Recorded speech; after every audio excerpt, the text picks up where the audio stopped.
Guys, we're live, we're live, my people, we're live, guys, we're live. Like the vid, like the vid, subscribe, smash the like button. Smash the like button, guys. Smash the like button. Like the vid, guys. Like the vid, subscribe, smash the like button. Smash the like button, guys. So, guys, we're gonna be talking about the UCL talk. We're gonna be talking about the UCL matches on Tuesday. We're also gonna be discussing about Arsenal drawing to West Ham United, City winning, closing the gap to 3 points. We're also going to be talking about the potential manager research for Chelsea, Nagelsman as favorite, followed by Luis Enrique, and followed by Amorin of Sporting Lisbon. We're going to do a pros and cons of the manager, which one best fit based on what the squad is right now. I have my own preference, and I think everybody in this game will also have their own preference too. Surely, we're gonna have a different preference when it comes to searching a manager. But surely, we know what we want. We're gonna choose what we want. So like the vid, guys. Subscribe, smash the like button, get that freaking likes up, get the likes up. So we're gonna talk about Arsenal too because Arsenal drop point to City and to West Ham United, and their next match is Southampton. And after Southampton, they play Manchester City at Etihad Stadium. Like the vid, smash the like button, like that freaking vid, subscribe, guys. Let's go, my people. Let's go.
Yo, my people, I wanna dinner, like the vid, subscribe, smash the like button, guys, smash the like button, like the vid, guys, smash the like button. So, smash the like button, guys. So, let's talk about Arsenal because they go to West Ham United today, and as the gap is being close to 3 points, and as a showdown for 26th of April, I think next upper week Wednesday, which is gonna be the showdown at the Etihad Stadium. But this is what I said. We said it from day one, and I'll repeat myself again. I don't think Arsenal is gonna win the league because of the way Mancity are, how good of a team they are. Mancity is a very good team where they know how to win this league. They've done it before. They can win matches without them closing because Pep knows how to win the matches. He will kind of find a way to fine tune them and make them win football matches. So I'm not surprised when I see City winning matches because I know they can do it. It's all about can Arsenal keep the momentum. And we said this when it's gonna be their last honeymoon. It's gonna be when they still have to go to St James Park and they still have to go to Etihad Stadium. So these are going to be very pivotal matches. They've lost ground in Anfield last week and they lost ground today too at the London Stadium, West Ham United for me. But like I said, I don't see them winning the league because I don't see them winning the league. Yes, it's 4 points clear, but I don't see them winning the league because Man City have a game in hand. If Man City win all their games in hand, they will become champions of England, regardless of what Arsenal does. Regardless of what Arsenal do, if Man City win their game in hand, they will be champions of England, regardless of what Arsenal do. So Man City have a game in hand. Regardless of what they do, they have one game in hand. So regardless of anything, they will be champion. And if Arsenal play next week, because Man City are not playing next week because of the FA Cup, so Man City will have 2 games in hand. And if they win those 2 games in hand, they will be champion. They will be champion. Regardless of what they both say, because Arsenal has kind of dropped ground when it comes to dropping point. They've draw at the London Stadium. They've also drawn an Anfield, and I keep saying it from day one. I don't see Arsenal winning the league because not just because Arsenal is not good enough. I rate what Mikel Arteta have done. Young manager coming to turn into the team, players is bought him, the way he set up the team and everything. Yes, the belief is there, the confidence is there. Sometimes it can go overboard, which I understand, but it's been there. The confidence has been there. That's what I'm saying. Man City are a team who knows how to win the league. They've come back to win this league before. They know how to win the league. So you are going against a juggernaut of a team like a manager like Pep Guardiola, who will do all his art to win the league. He knows how to win the league. So he's a winner, regardless of what people say. He's a winner. He's a damn good. He's a winner, regardless of what people say. He's a winner. He's a juggernaut of a winner. So he knows how to win, whether we like it or not. He knows how to win, and he will do anything in his power to win a football matches. He will do anything in his power to win a football matches. So whether people like it or not, he will do anything in his power to win a football matches. So like I already told people, Man City will win this league because they've done it before. They've done it twice before. They know how to win something a league like this. And looking at how Arsenal drop points, it's not about them dropping. It's about the manner in which they lose ground. First at Anfield, they went two goals up. They draw that match. Today also too, they went two goals up. They draw that match. Can we call it arrogant or what can we call it? Because for me, the way Arsenal after going two goals up for me, they look very cocky in terms of the way they play, flicking balls up and down, making some bozo stupid mistake, and I'm like, this is how Arsenal play. When you are leading to, you gotta kill the game off, and when a situation like that happens, it happens. So what's the excuse that we're gonna give them? I have no excuse to give them because I want them, and I said it from day one. I want them. Man City will win this league because they know how to win a league. They've been there before. They have been there before. They chased Liverpool all to the last match of the season before winning the Premier League title. They've done it before. So Arsenal can do anything they want to do, but Man City have a better quality than them, and they have been in a situation where when there's too much pressure, their superstar will bail them out.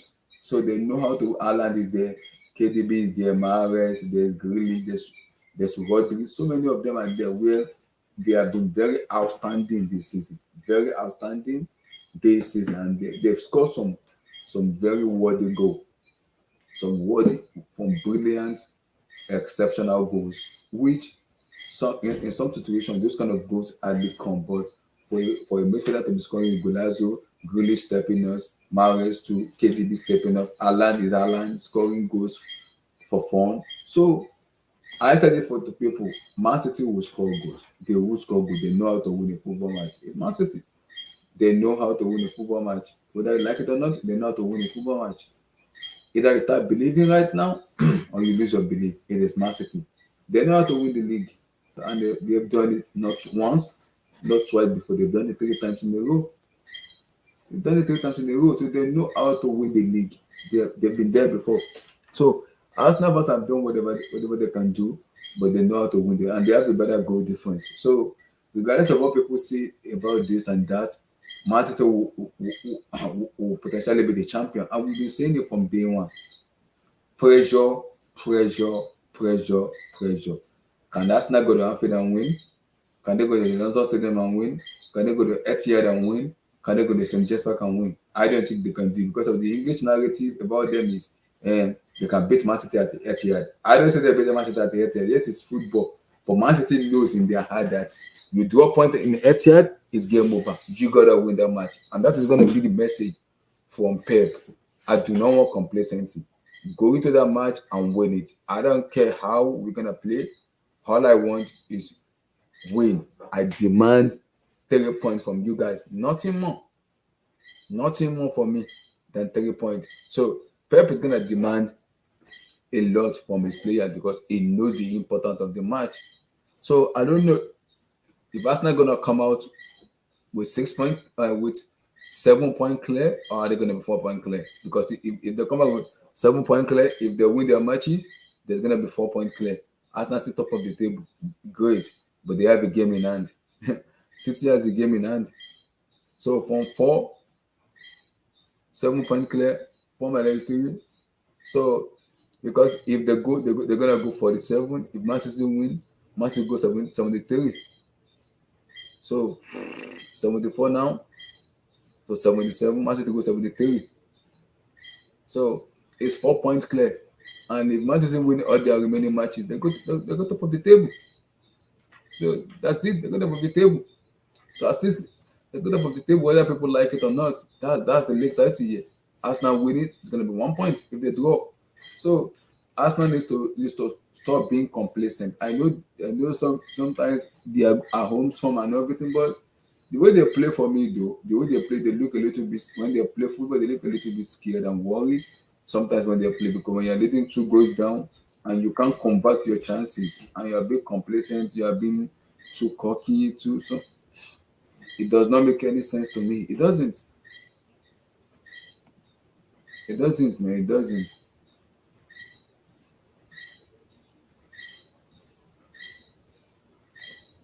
It doesn't, man. It doesn't. Hmm.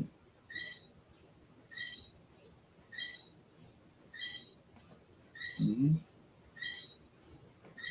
It doesn't mean it's all about how they perform because I'm looking at their tape. I'm looking at their match now. They play Southampton, Man City, Chelsea, Newcastle, Brighton, Nottingham Forest, and Wolves. Nottingham Forest is at home because they need the points to stay in the Premier League. Newcastle is going to be fighting for top four. Brighton is going to be away because they want to make top four too. That's going to be a very Chelsea is Chelsea. I don't know which Chelsea is going to turn up. I don't know. I don't know which Chelsea is going to turn up because I don't know which Chelsea we're going to see. Chelsea is Chelsea. I don't know which Chelsea we're going to see. I don't know. So it depends. Which Chelsea are we having? I don't know. Is it going to be renowned Chelsea or is it going to be who? We'll have to wait and see to see which Chelsea we're going to see. I don't know which Chelsea we're going to see. So it depends. I'm looking at their fixtures and that's a very, very, very, very tough fixture. It is very tough. It is very tough. It is very tough fixtures. So it depends. I don't know. It's very tough fixture because they have to win those matches. And I don't think they're gonna win because I'm looking at Man City matches now. Looking at City's matches now, because Man City have Bayern, they have FA Cup. Their match against Brighton has been postponed. When is it gonna play? We don't know. So they have City, they have Chelsea, Brentford, Everton, Leeds, West Ham, Fulham, and they have Arsenal. So 1, 2, 3, 4, 5, 6, 7, 8. So they have 8 matches, while Arsenal have 7 more because Arsenal would have been played game more. Yes, Arsenal have 7 more. So if Man City win all their 8 matches, they will be champion. They will be. They will be champion for me. So it depends. They will be champion for me. So Arsenal need to find a way to win. They have to find a way to win. It's gonna be difficult, but they're gonna find a way to win. You have to. This is the big league because why we call it the big league and the best league in the world is if you are going toe to toe with who is topping the table, you have to make sure you win matches and you have to be very sure that you cut off all those complacents around you. It's very important. You gotta cut off those complacents that are around you. You gotta cut it off because if you do not cut it off, it's gonna affect and it's very, very dangerous. And a team like Man City who wants to win the league, because who wants to win the league, you can't be complacent. When you're complacent against a team who wants to win the league, you're gonna get beaten, and that's it. Arsenal for me were too much confidence today, and the reason I say it is because the reason I said they were too confident today was because I think they over a little bit estimated West Ham, which is for me their downfall because you are leading 2-0, and how do you lead 2-0 and after leading 2-0, after going up 2-0 up, and in the second half you just collapse. You just collapse like I don't know, you collapse. So against Anfield, against Liverpool in Anfield, same thing, 2-0 lead. Again, you collapse. And I'm confused that why are you collapsing? When you're 2-0, when you're 2-0 up, you collapse. So it's complicated because we've seen this scenario before. We've seen it before. And I will say it again. We've seen it before.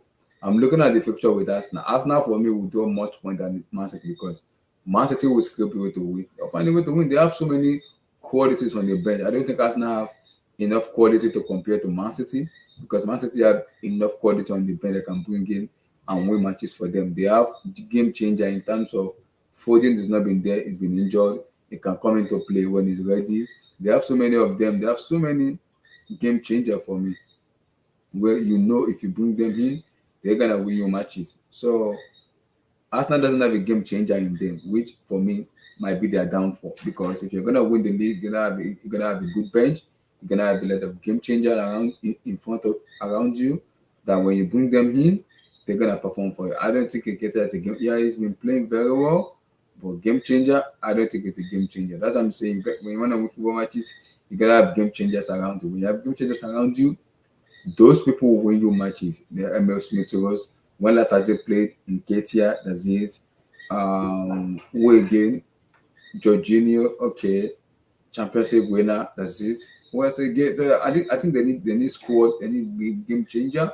And because now this has happening twice in a row now. And this will keep happening if it's not being resolved because this is beyond explanation. See, I understand what the media people are doing.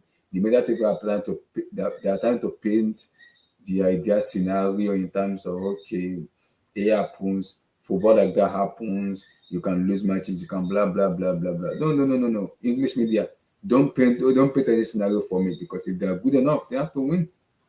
They are good enough, they have to win. So they play the best football. Yes, I understand they play the best football, but if you're only good enough and you're being complacent, you can't win the football matches. It's not possible. If you're complacent, if you are too overconfident and arrogant, you cannot win a football match. That is the level in which the Premier League is right now. You have to be on your game.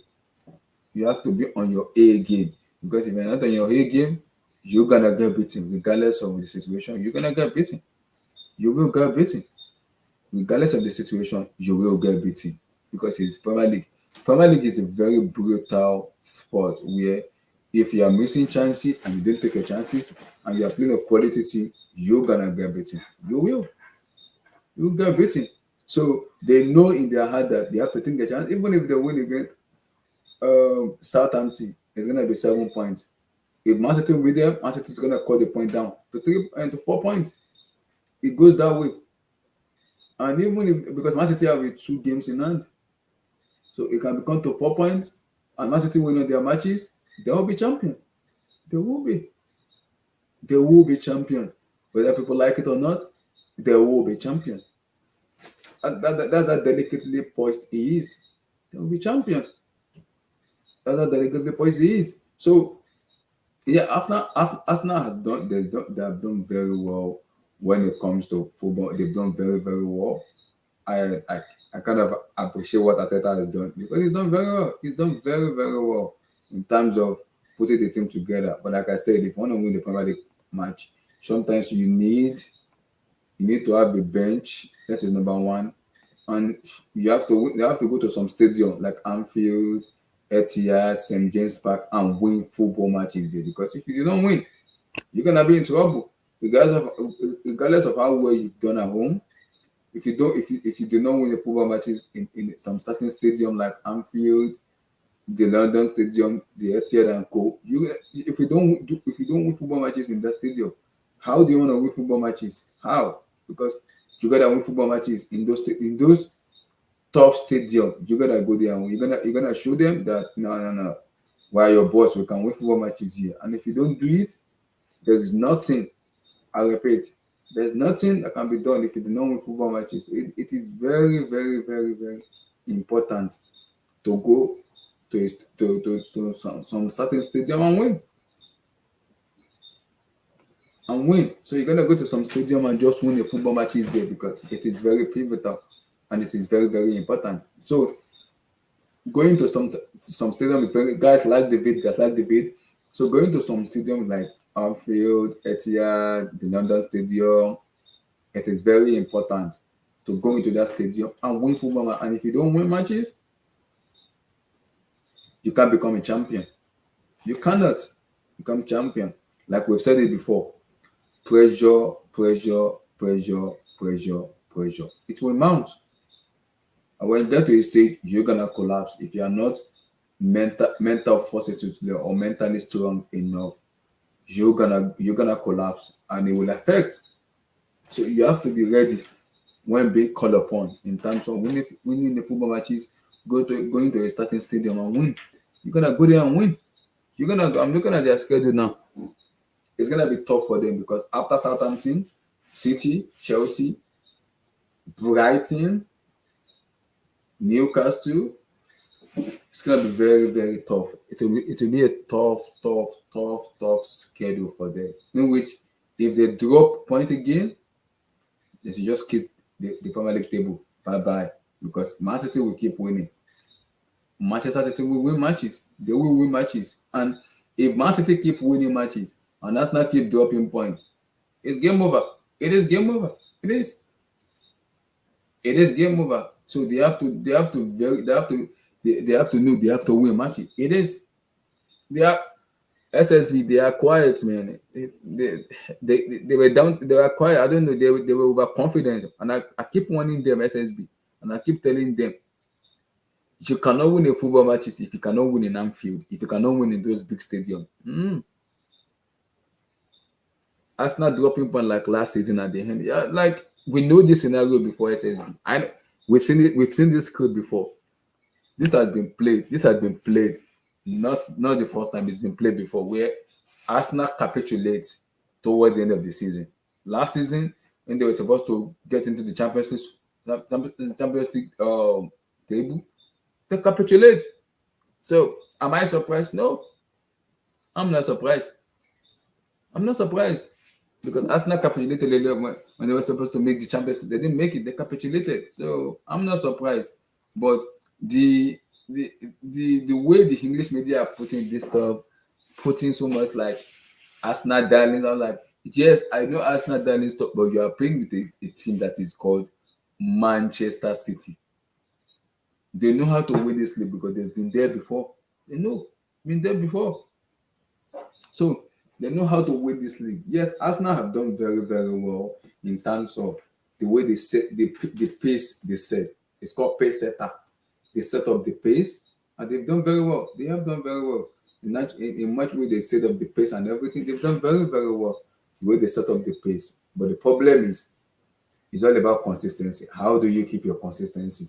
You can set up pace, but how do you keep your consistency? It is very important. Yeah, SSB, because if Man City win on their matches, they will become champion. Yes, I know. Exactly. Pep knows what is happening and he won't make a mistake. I know he won't. He would not. He won't make a mistake. I know. Because I know that April the 26th is going to be the showdown between Arsenal versus City. And I know what Pep is going to tell his player. Do not lose that match. I don't care how we're going to play. We have to win. Not just win. Win with a bigger margin. That's what Pep is going to tell them. Win with a bigger margin. 4, 5. I want to see that happen. He wants to see that happen.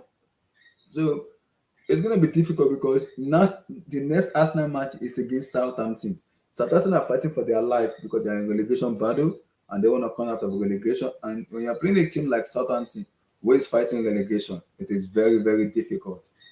Against City, they defended with their heart against City. Look at what happened. It was because of lack of concentration. They lose that match. They lost that match because of lack of concentration and the quality of team Manchester City are. That was the reason they lost that match. And looking at them going next week, I don't know what's gonna happen, but we have to wait and see. Like I said, you have to win at Etihad, Anfield, the London Stadium, St. James Park. Those 4 stadiums, if you do not win matches there, it is game over. It is game over. So they have to win. But the most annoying, the sick part about it is the matter in which you draw a point. You draw a point by going 2 goals up in Anfield to 2-2. The same thing happened today. 2 goes up to 2-2. Is that a mentality problem or capitulation? What do we call that? Do we call that mentality problem or do we call that capitulation? Or do we call that overconfidence? What do we call that? What do we call that? So Chimere, how you doing, brother? I'm good, brother. I'm good. Just Yeah, good yoga. yeah. Give me your take on the Arsenal dropping points. I said to close the gap to 4 points. I said 3.4 points. Give me your take. Go ahead. Oh man, that's problem. That's problem for you, man. It's a dogfight every match, man. None of these games will be easy for them, man. I don't think Arsenal played well at all. Even when they're winning 2-0, they just didn't play well. They weren't really playing their usual flow in football. West Ham were creating some good chances. They weren't really Arsenal weren't really controlling the match. They had possession, but they weren't really in control. You know, so Arsenal didn't play well today, man. And it's a huge, it's big drop points because when you're up 2-0 and you're in a title race, you have to close the deal. These are the kind of games that cost you to lose race title races. You know, especially when you're playing against City. You're playing against a team that knows how to get the job done against a coach like Pep, and a City team that's clicking. They're clicking now. They're in form. That's a scary thing. So now the thing for Arsenal is when you play them at the Etihad, you have to find a way to avoid defeat. That's the only way. That's the only thing because you have to find a way to avoid defeat in that match. Either win that match or draw. You know, if you want to be champions, like they say, Because if you want if they lose at Etihad for me, it's game over. Let's kiss the league. Bye bye. That's it. and if they lose at the Etihad, it'll be hard for them to recover from it because once City get the lead, it'll be hard for. I don't see City relinquishing it. So the thing is, they're gonna have to. Arsenal are gonna have to figure out. You know, Arsenal are gonna have to figure out. They're gonna have to go with that match. They can't lose that match. They have to. They can't lose that match. They have to look at that match like that match is the title itself. You know, so they have to. They can't lose that match. Arsenal, this was a bad draw for them because maybe they would have had a little bit more leeway, but now they don't have leeway at all. They can't screw up. So they have to go to Etihad and figure out a way to avoid defeat. So that's the only thing they can do at this point. You can't do much other than that. Because if you want to, at some point, if you want to become the champion, you got to beat the champion. If Arsenal wants to Yeah. be the best team in England, go beat Man City. You know? If you want to be called the best, you got to go through Man City. If you want, just like if you want to win the Champions League, you have to go through Real Madrid. If you want it, you got to take it from them. If you want to be the Prem champions, go there and beat them. You know, and if you can't beat them, then it's just you're not ready yet. It's that simple. So we'll see. We'll see with Arsenal, but Man City are clicking, man. See, they're in top form now. They're clicking, so they better be ready. Arsenal better be ready, man. You know, they better be ready because they. And the scary part about the play Southampton next week Saturday. Southampton is fighting for relegation. That's a team you can take lightly. You cannot take them lightly. You Yeah, can't. and and the past two games, man, Arsenal have slipped, drop points, man. 2-0 up both games, and you drop points. That's Exactly. that's 2 points when you could have had six. You could Yep. have been. They still could have been what 6 points ahead of City now. But now they drop points. You know, in both games they were in control of. And I don't know. Maybe it's because they're not fully. Maybe it's because this team is still. They're still a But young team. Chimere, they are out of all competition. There is no excuse for me. There is no excuse. They're out of all competition. So because the excuse we give them is that in Europa League, FA Cup and everything, they are already being knocked out of all competition. It's only the Premier League. So what is the excuse they have? No excuse. No, they're just not. You They, can't give them any excuse anymore. no, they just collapsed. There's no excuse. They just collapsed. That's how it happens. It's football, man. You know. But they have to figure out how to control these matches. You know. Maybe it's because they're not. Maybe because they're not ready yet. Maybe it's because they're still a young team. But at the end of the day, you have to figure out a way to bring these games home. You have to. At the end of the day, when you're up 2-0, you got to figure something out. You gotta keep the ball. You got to kill the game off. You can't be letting teams like West Ham come back from 2-0 down. And draw 2-2 with you. When you're up 2-0, And you're in the title race. West Ham almost win. If not for Anthony hit the post, Michael And West Antonio, Ham played. they almost West win. Ham played better, man. To me, West Ham played better in that match. Also, didn't play well at all in this match, man. But I mean, nothing else they can do now. They have to regroup, get ready for next weekend, win that match.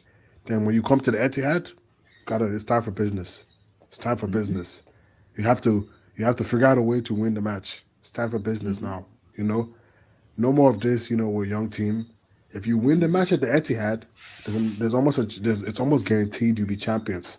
So go Mm-hmm. there, go win that match.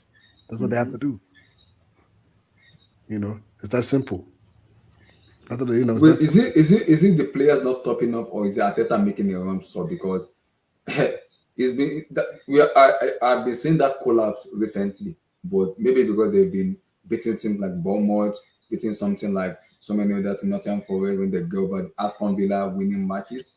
I see it people are collapsing. I'm like, okay, they'll be fine. What I saw in Liverpool, I shook my head. I'm like, Ateta wrong substitution, the player losing their head, the player giving up on the body language. I'm like, what is going on? This team doesn't attempt that wants to win the league. And I see what happened today. I'm like, no, no, no, no, no. This team they are not ready to win the Premier League title. They are not. Sorry, they are not. Mm-mm. I mean, to be honest, I think Arteta, man, I think Arteta's doing good this year. To be honest with you, bro, to be honest with you, man, I think Arteta's doing well this year. The thing with Arsenal to me is, I mean, they're obviously a good team, but to me, they're not the finished article yet. When I see them, they still make a lot of mistakes as a team. They're not fully there yet. They're not fully dominating games 100% yet. They're getting there, Mm-hmm. but they're not fully there yet. I think Arteta's doing well, honestly, this season. Mm-hmm. But I mean, they have some players like Thomas Partey. He's been in poor form the past couple month. He's been poor, past month. I think I need Jorginho in some of these games to give him some time to rest because he hasn't been playing well. You know, he didn't play well again today. He didn't play well last week. He hasn't been playing well lately, so that could be an issue. They might have to decide if they want to keep him or let him go because Parties hasn't been playing well for a while. For a couple of games now, it's becoming a problem for them. So I don't know. You have to look at that because when Party gets the ball under pressure, he loses the ball a lot.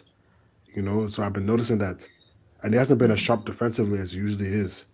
So that's the thing. I've been noticing that. So Arsenal have to work on that. But and you see Tierney today. So the Mm-hmm. thing from Arsenal is the thing they need to get. You can say subs, but at the end of the day, they need to. They just need a better squad. If I'm being honest, because the drop off when you take off Zinchenko or you bring in Tierney, it's a big drop off. You know, the drop offs from the Mm-hmm. subs, the drop offs from the starters they have to the subs is a huge drop off. And when you're trying to win a Yeah. title, it can't be like that. Mm-hmm. You got to build a squad if you're trying to compete with Man City, a team that can take off. They can take out Haaland. They have Alvarez. You know, Mm-hmm. they can take off KDB. You have Bernardo Silva. You have Mm-hmm. Gundogan. You have Mm-hmm. Rodri. You have other guys who can step in immediately. You take off on Kyle. You take off Rico Lewis. You have Kyle Walker. Take off Aki. You have Akanji. That's what Arsenal has to get to. I mean, Arsenal, honestly, if they lose this title, it'll be disappointing for the fans. At the end of the day, yes.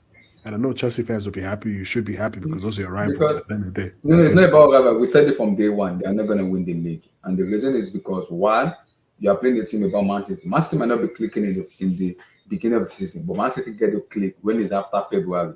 They know they've been in this situation before. They know how to win the league like this before. And when you have a player like Ireland, Pep, and the combination of everything, it's going to be very difficult because Man City will find a way to. They have qualities in the team to win the game. They've been here before. They've done it once, twice before. This is not the first time. They've done it 3 times in a row. 3 times in a row. So they know how to do this stuff.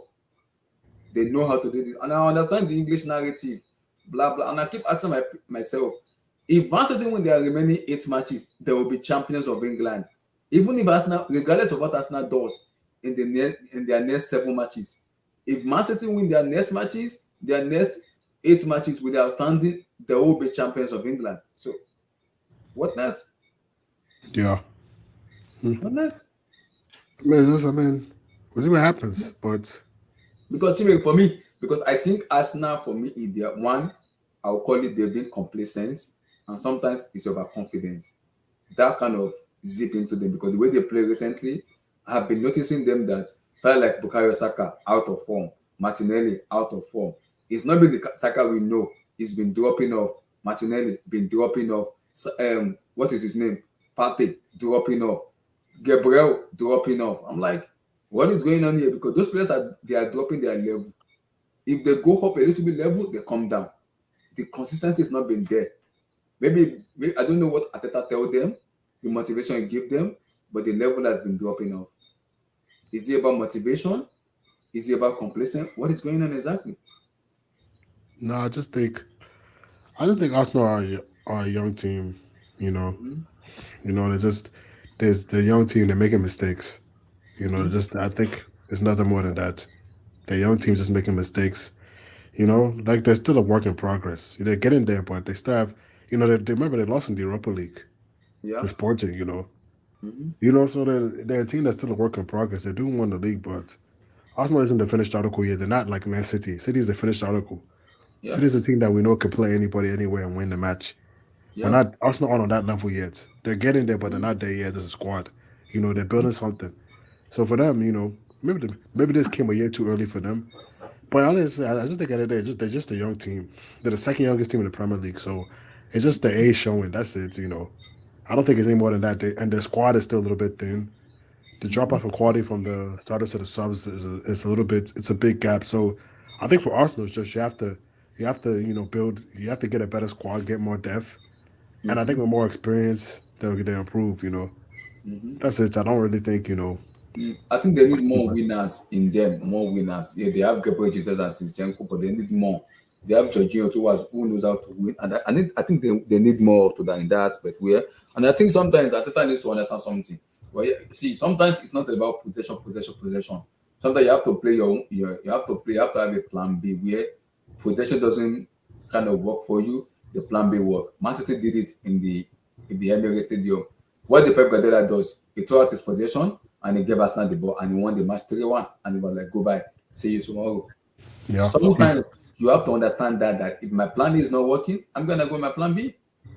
He surprised Arsenal because Exactly. Arsenal weren't expecting him to give them the ball. I'm sure they Mhm. weren't expecting that, so he surprised them and he gave Exactly. them the ball. And he hit them on the counter. So Hmm. that's the thing with Pep. That's the, but for Arteta, he'll get better as a coach. I mean, he's learning also, Hmm. but he's Yeah. becoming a good coach. But he's learning. I He think also just he's for the trying to one, build. so yeah. Hmm. Yeah, he's learning also because he's still young. It's Hmm. still a young team with a young coach. And I Yeah. still think they need some more quality in their squad because, like I said, the drop off from the bench to the I, from the starting lineup to the subs yeah, is too big. and I keep telling people this thing. Now they're gonna be in the UCL this coming season, Oh and if yeah, they keep playing like this, a team in the UCL, a quality team will beat them. Madrid, Bayern, a quality team will not just beat them only, will dismantle them because in a UCL match, once you don't take your chances, you're gonna get beaten. It's all about moments. yeah. It's all about moments. They need some more experience in this team. Team Hmm. is so young. You look at Odegaard, Saka, and Martinelli. These guys are all very young. Yeah, I agree. Jesus has experience, but he's even relatively young himself. He's only like Yeah, it's 26. 25. It's 25. Yeah, he's still young himself, and even Mhm.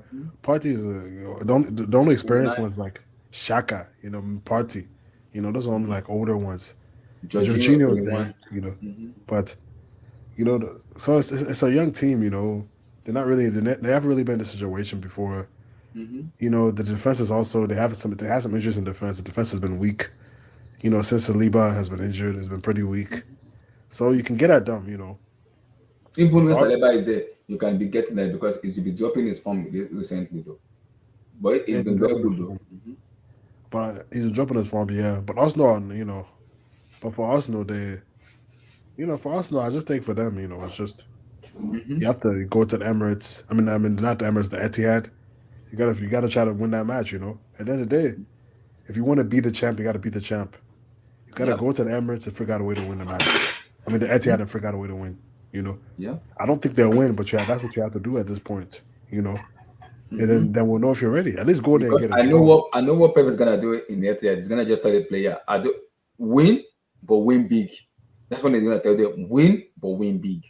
Oh yeah, Make a statement. That's what he's gonna tell them. Pep. Oh yeah, Win, Pep. win big. Pep will be ready. Pep will be ready for that match. Yeah. Pep will be ready for that match. Pep will have his players ready. Now Yeah. it's tough for Arsenal to match it. Can Hmm. they match it? I don't know. That's the I problem. don't I know. don't know. That's Hmm. the thing. Now, if they can score one goal and if they score early goal, maybe that will calm the nerves. But for Arsenal, I don't Hmm. know if they can win that match at that time. I don't see it. I don't see it. Hmm. I don't even see them getting a draw. I think City will Hmm. win, but if Arsenal can get a draw in that match, and if they can get a draw, then that'll show me okay they're ready to be champions.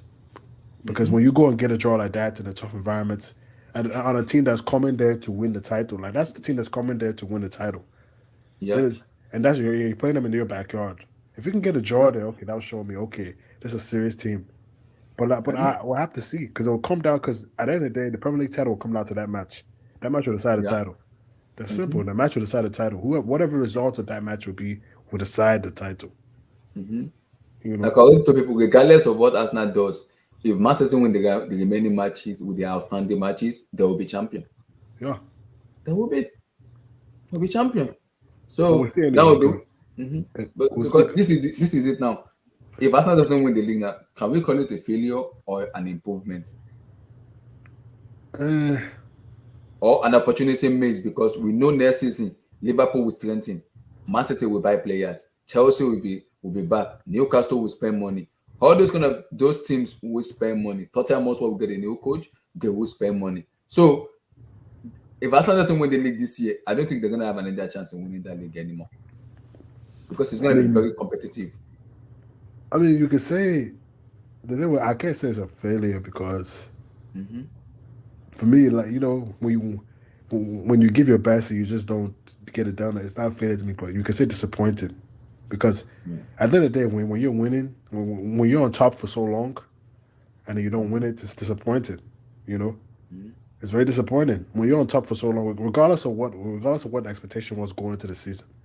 You know, if I told you like next year, nobody expects Chelsea to win the title next year. But if Mm-hmm. you guys were on top for almost the whole season, you lost it, you'd be Mm-hmm. disappointed. You know, Mm-hmm. because it's like we were on top and we blew it. You know, Mm-hmm. so that'd be disappointing for them. So I won't say, but for them, I don't really think it'll be a disaster because at the end of the day, um, I still think they're getting better as a team. Arteta's still trying to implement his play style. The young squad and the young nucleus will improve even more, and I think they'll Mm-hmm. buy some more players. Yeah, You they know, will. so And I see, especially the UCL. Yeah, so they're bad players. yeah, so I see them getting better because they're going to be in the Mm-hmm. UCL, so they get more money. So I see them getting better even. Mm-hmm. So I don't think this will be the end. I don't think this will be like their last chance, but it'll be disappointing because when you're on top for so long, like Mm-hmm. and you blow it, it's disappointing. There's just no way to escape. They've been top since August too. Since Yeah, August.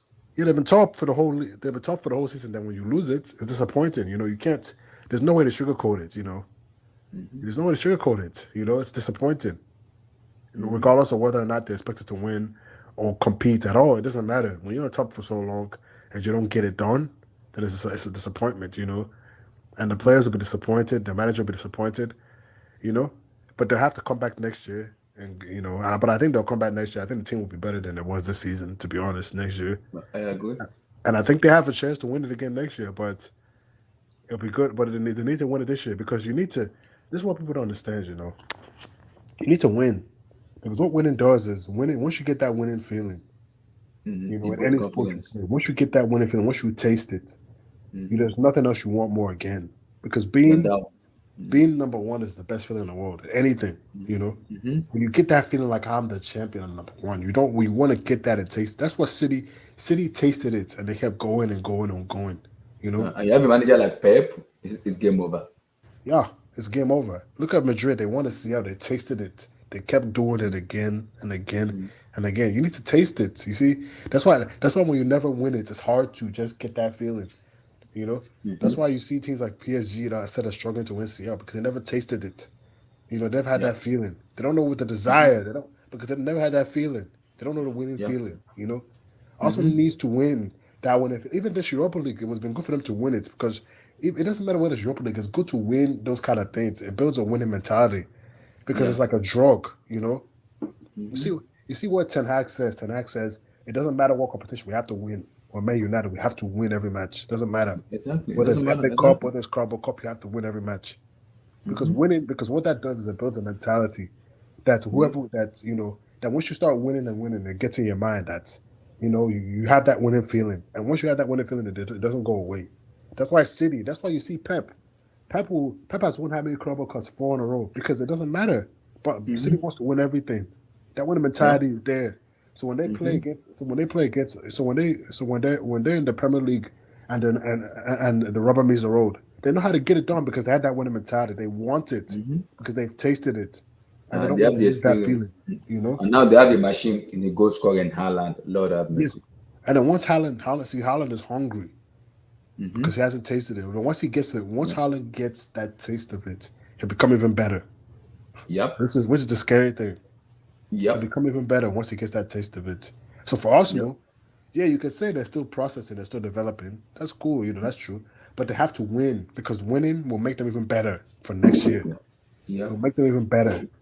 Players will bring a winning mentality. Players will have tasted the winning feeling. They'll now want Because it even more yeah, next the year. reason I said that is because player like Saka, who are like 19, 20, Martinelli 21, 20, something like that, if they keep capitulating like this season after season, it will get to a stage where those some of the star players will have, I want to leave.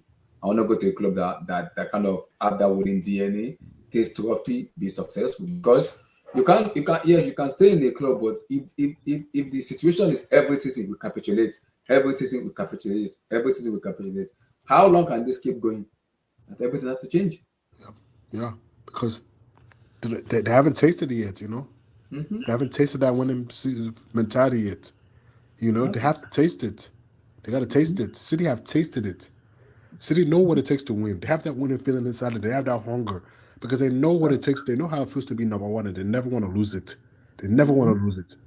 Barcelona. Look at Barcelona with Spain. Look at Barcelona back in the day. They're winning trophies left and right with Pep.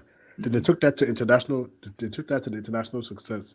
Won a World Cup and a Euro back to back because they knew that winning feeling, and it made them hungrier and hungrier to keep winning more.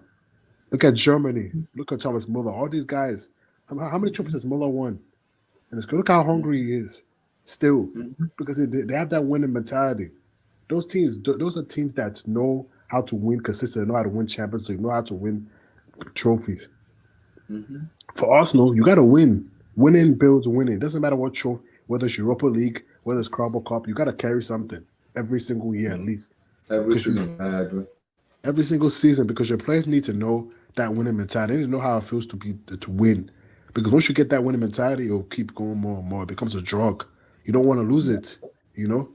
I So agree. for Arsenal, yeah, for Arsenal, yeah, you're doing well this season. You've exceeded expectation, but you got to win.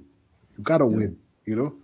Because that winning mentality is something you cannot joke about. Something you And cannot take because away. me and Carl and Gus were saying that when it comes to pressure, can Arsenal handle the pressure? And we look at the schedule, we're like, no, because they have to go to St. James Park and win.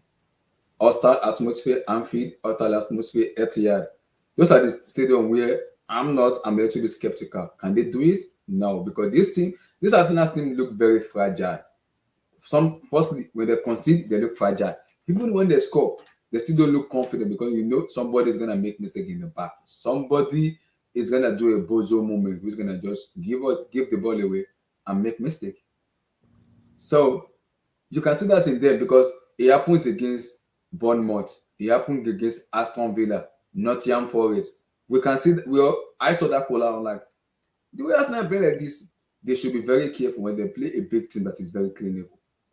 Because when you're playing a bit like very clinical and you're doing this, they will beat you. They will dismantle you.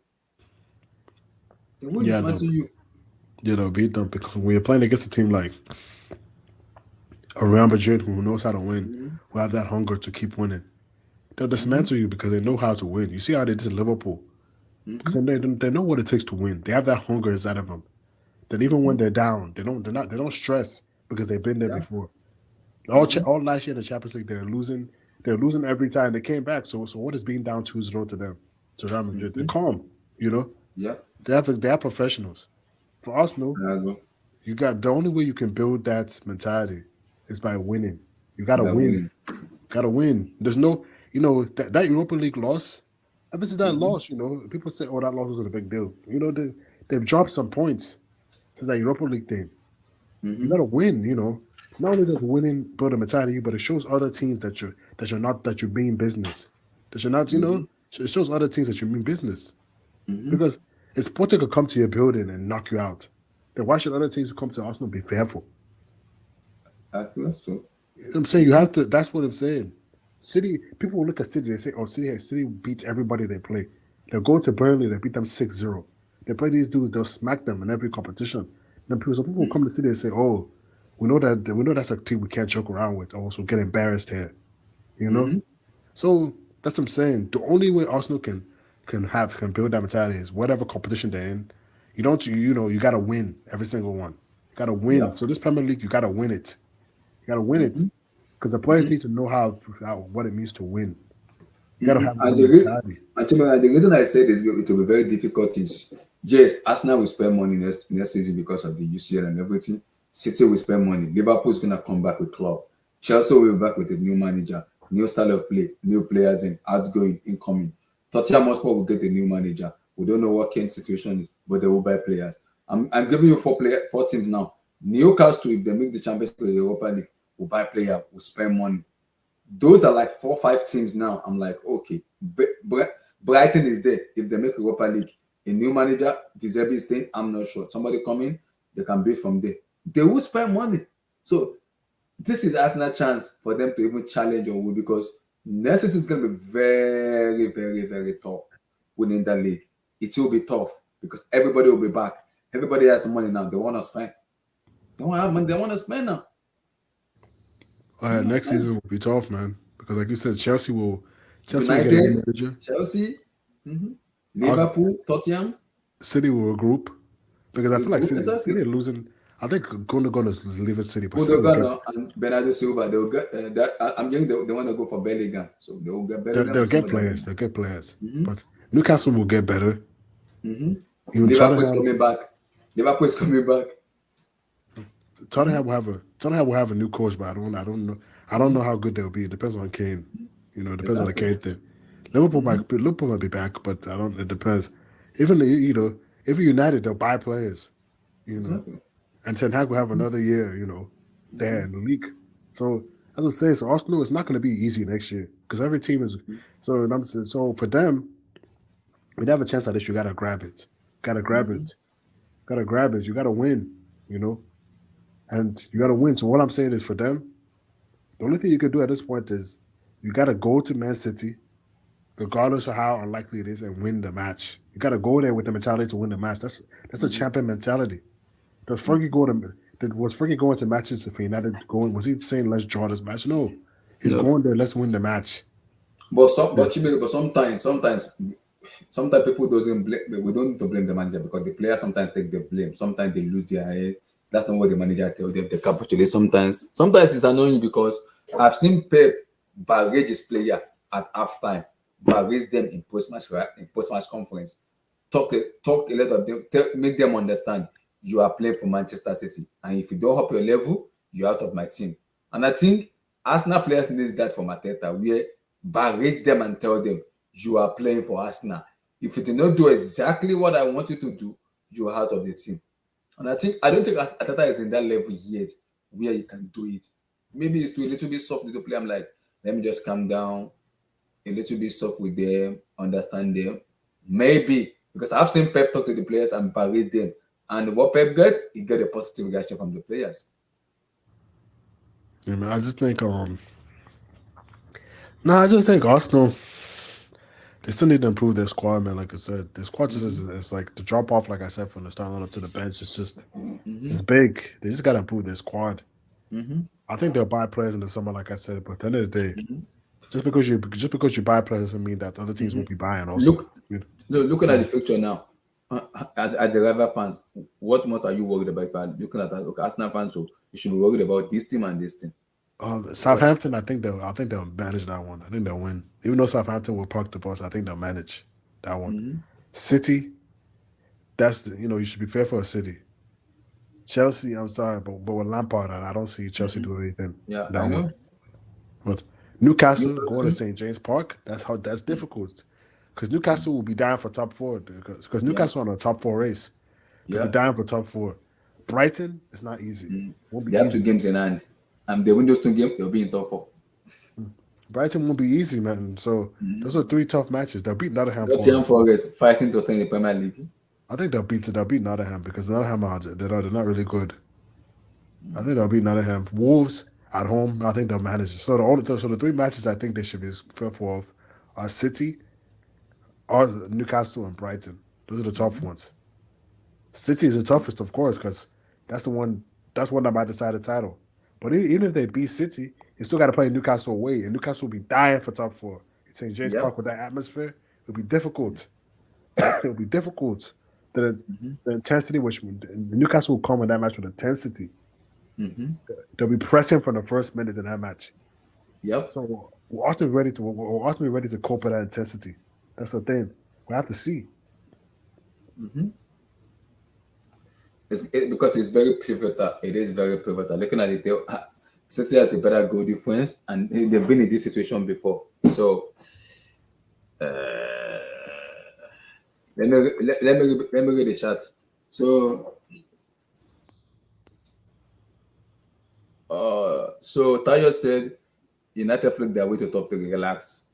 BS Gunnar said players not stepping up and Arteta not knowing how to use his sub wisely. Yes, because recently Arteta he's shown his rookie level where he's been making some weird decisions when it comes to substitution. Yeah, I agree. I do agree. SSB said Arsenal have veterans, but do they really have the right veterans? You need sort of proven players type on your team. I agree. They do. They have Zinchenko and Gabriel Jesus who has won the league before. So maybe. Yeah, Arsenal is breaking it with the sub. Yeah, Arteta is making some weird ass decision when it comes to the substitution. I'm kind of confused, man. It's a joint effort. So SSB said both Arteta and the players, Arteta has no fault in the penalty miss. Yeah, I agree. Bukayo Saka he has dropped off his form. I don't know what happened, but he's dropped off. Something happened, we don't know. We're gonna wait and see. So Brighton and Newcastle should be above United and Spurs. Relax, easy. Villa should be above United and Spurs as well. Relax. Good evening, Chairman. Arteta is in 4 games straight. Yeah. Gabriel is here. Tayo said, I don't know why I've let City have done it 1, 2, 3 times before. They have been in this situation before. They know how to win the league. And it's Pep combination with this phenom of a machine of a goal scorer, Haaland. City knows how to win the league. They've been in this situation before. They will do it. They know how to do it. They know. According to Arsenal, though, they've done very well from the beginning of the season, but we keep telling people it's all about pressure. Can they go to Etihad and win? I'm not sure. St. James Park, I'm not sure. London Stadium, they draw. So it's very difficult to go to that stadium and win. And you have to win in the stadium. I'm not sure you can, but you have to go there and win. Mr. Cow, how you doing, sir? Abdullah, hello. How you doing, sir? Oh God. Give me your take on Arsenal, brother. We said it. I said that before the Liverpool game. I told you. Hold on. So someone sharpening his pencil. I said that before the Arsenal Liverpool game. I said that Arsenal's honeymoon of easy games is over. Charity? Yeah, I remember. Yeah, you did. I said that their honeymoon of easy games over. When they start playing Liverpool and West Ham, they have to play City and Newcastle and Chelsea. The level of pressure is going to start building up. And they're going to have and the problem is not in play, okay, you get to a point, you have to win. Sure, yeah. You have to, it's not like you have to draw. You have to win the game. You have to go to Newcastle to win. You have to go to Chelsea. You have to come to beat Chelsea. You have to, and it still applies to us as well, right? You have to win those games, because if you don't win those games, then the advantage goes to the other team. It is very different. So since that, my declaration, they've dropped 4 points, right? 2 to Newcastle, 2 to Liverpool, 2 to West Ham. Both away. Yeah. But the level in which they took that point, Cow, is astonishing. 2 goes up to 2 down. I'm confused. Like it was. I mean, when it was 2-0 up, first of all, the goals that West Ham considered were very sloppy goals, very, very poor, bad defensive. They didn't switch on. But then the goals that Arsenal conceded too was like, come on, man. Yeah, you want to win the title, you don't concede goals like that now. Yeah. But it is what it is. It doesn't surprise me. I'm not surprised at all. I'm curious to see what Chimere or these other people think. Do you think it's a little about complacency and overconfidence? No, it's not complacency. It's just pressure. It's just pressure, Abdullah. It's a different kind of pressure where you know that, okay, you can afford to get a point. Or think about the days of Sir Alex Ferguson, right? The old days when he used to win titles at 82 points, 79 points now. Right? Nowadays, if you're getting 90 points, you ain't win no title now. Yeah. winning the title. Liverpool 99, City 100, Liverpool 97, City 98, 93, 94. I think the only time we won the COVID one, we won with 89 points or 88 points, which is like, okay, a drop. Yeah, so that's the level, not like the old days with Sir Alex. It's where, 79 points, you win the league, you lose 6 games, but still win the league and draw. Now, man, the pressure is just too much. Every game you have to win, you have to win games. You have to win over 34 games, 35 games to win the league. It's crazy. Yeah. And they've not been there before, so you have to win over 80% of your, 85% of your games to win the league. That's crazy. Yep. And Arteta's substitution with Saka recently is been Bozo substitution. So what did you do wrong? Well, I didn't really focus on that. He didn't, because people were criticizing him. You need to take up Saka. Saka has been up form recently. He's been playing below average in terms of his form. People wanted him to drop against Liverpool. He brought on and that new centre back they just bought. So he was doing some stuff where he was going defensively. The team was like, you can go at Liverpool. They are an hopeful team. Go at them. But like, okay, when today match, I don't think he did anything wrong, but I think substitution was a little bit too late. Taking up Jesus where he was in form. Jesus was in form. You took him off. You brought in Trossard. Okay, you brought in Jojo. You took off Partey, which is fine. Nelson, you brought him on. You took off Martinelli. People were like, okay, I understand, but why was Saka stay there? Because Saka has been dropping form. Take him out of the team. Put him on the bench. If you can take a player like Jesus and Co, take out Saka, and he missed the penalty. Yeah, I mean, I was surprised Saka was the one taking the penalty. I thought Jesus would take it. I was surprised. There's too much pressure. They gave it to Saka. Yeah, I mean that kind of penalty. Yeah, I was surprised because Jesus had the ball, bouncing the ball, and then they changed it to Saka. So this is the question to Mr. Cow. Do you mention the old days? Do you think today's football are better than the old days? Because I always hear the older generation talk about today's footballers they're better, they're faster, they're better, they're sharper, they're more athletic, they're better overall. When the game is played now, the speed of the game, the movement on and off the ball, it's not like the days of old where you had the leather ball and the game is the teams that we have nowadays. You have to play those old teams, they'll batter them. They would batter them. Now maybe the only exception maybe like the Barcelona team of 2009 with Messi at his prime, that was an exceptional team. Maybe some teams like the Ajax team but generally I think the teams today are probably a little better than the ones of those days. But then I mean I could be wrong. But they're faster though. They're definitely faster and quicker. Fair enough. Chioma, how you do? I'm good. How are you? Good. Thank God it's Sunday. Chilling out. Oh Your take my on Arsenal. God. Because Yes. Mr. Cow, I'm good at saying it. I don't say Arsenal within the league. And I've been saying it from day one. Honestly, I don't know what to say. Chelsea should just do their own job now. Just make sure that they don't let Arsenal beat them when you go to Emirates. Yeah, because they still have to meet. I think that game will be the one that will decide. Well, there's some games. I mean, there's the game at the Etihad. There's a Newcastle game. Newcastle. Brighton. There's Brighton too. So both of us they have to play still have to Brighton. play Brighton? Yeah, they have to play Brighton. We both have to play Brighton, and we have to play both Chelsea. So those games. Okay. It's Wow. it's tough. And then it's gonna be a tough run for Arsenal. I think City are in a better form right now. They are doing much better compared to a few weeks ago. Yeah, definitely doing much Yeah, better. they have really improved, and the connection, everything is like really falling into place for City. But this is me talk because I said it about to Mr. Couch. I said it. This Arsenal team look fragile for me. Why I say it's a lot of fragile? experience, When the pressure is on for me, they collapse. In as much as Arteta has been there before, it's running with Mancity before as an assistant coach. They look fragile. The way they play from Saka to Martinelli to Partey, all of their form have dropped. And that guy called Gabriel at the center back, that back is prone to make mistake. Every match he make mistake. if it does not cause penalty, he will cause free kick. Is prone to making mistake. So I'm looking at Arteta that okay, you don't have another players around him. You need to have give him a competition.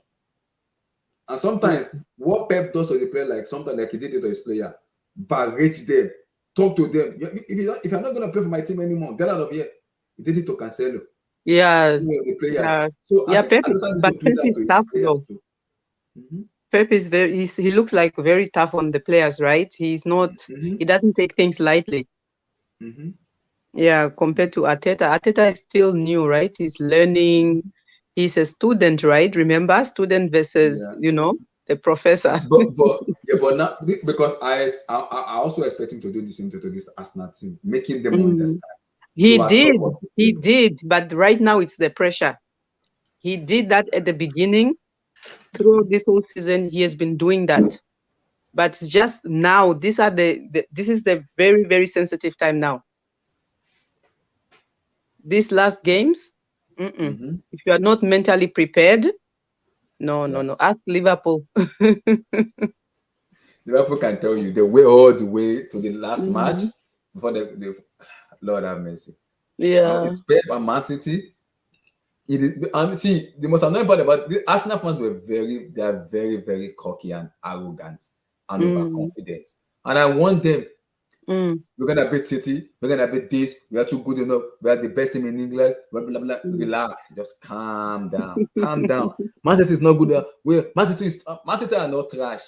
They just brought in a goal scorer in Haaland. Pep is trying to fit in the way he wants to play with Haaland. They are not trash. Relax. Here is Mancity. Relax. Once Mancity get their form back, just say bye-bye to the Premier League. Oof, and they're on another level right now. My goodness. Wow. Yeah. What? It is. I mean, it's interesting, but we just take one game at a time. That's the bottom line. Just take one game at a time and see what happens. Yeah. I mean, it's like I'm just curious as to. I mean, I think you're gonna play against Chelsea. If you're gonna play against Chelsea, please just no, Abdullahi. We need to spoil the party, though. No. See, I would rather lose to Man City than lose to Arsenal.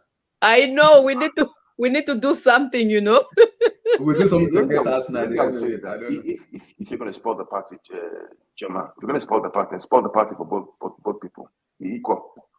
Don't spoil the party for Man City. Whoever falls behind, I don't care. One of them needs to fall.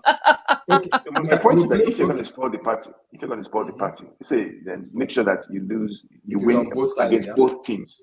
So equal. Don't spoil the party for us and then go and but the main person I want to spoil it will be Arsenal. The narrative is coming. Mikhaila Modric and Trossard, Aubameyang going back to Emirates. That's kind of the scenario that is happening in Emirates Stadium. Yeah, but they will boo. They're gonna boo Aubameyang. It's gonna go into his head. We don't want that. He might do an Adebayo celebration with Scott. Yeah. The Adebayo celebration there now. It is what it is. It is what it is. As Arsenal fans, I warned you.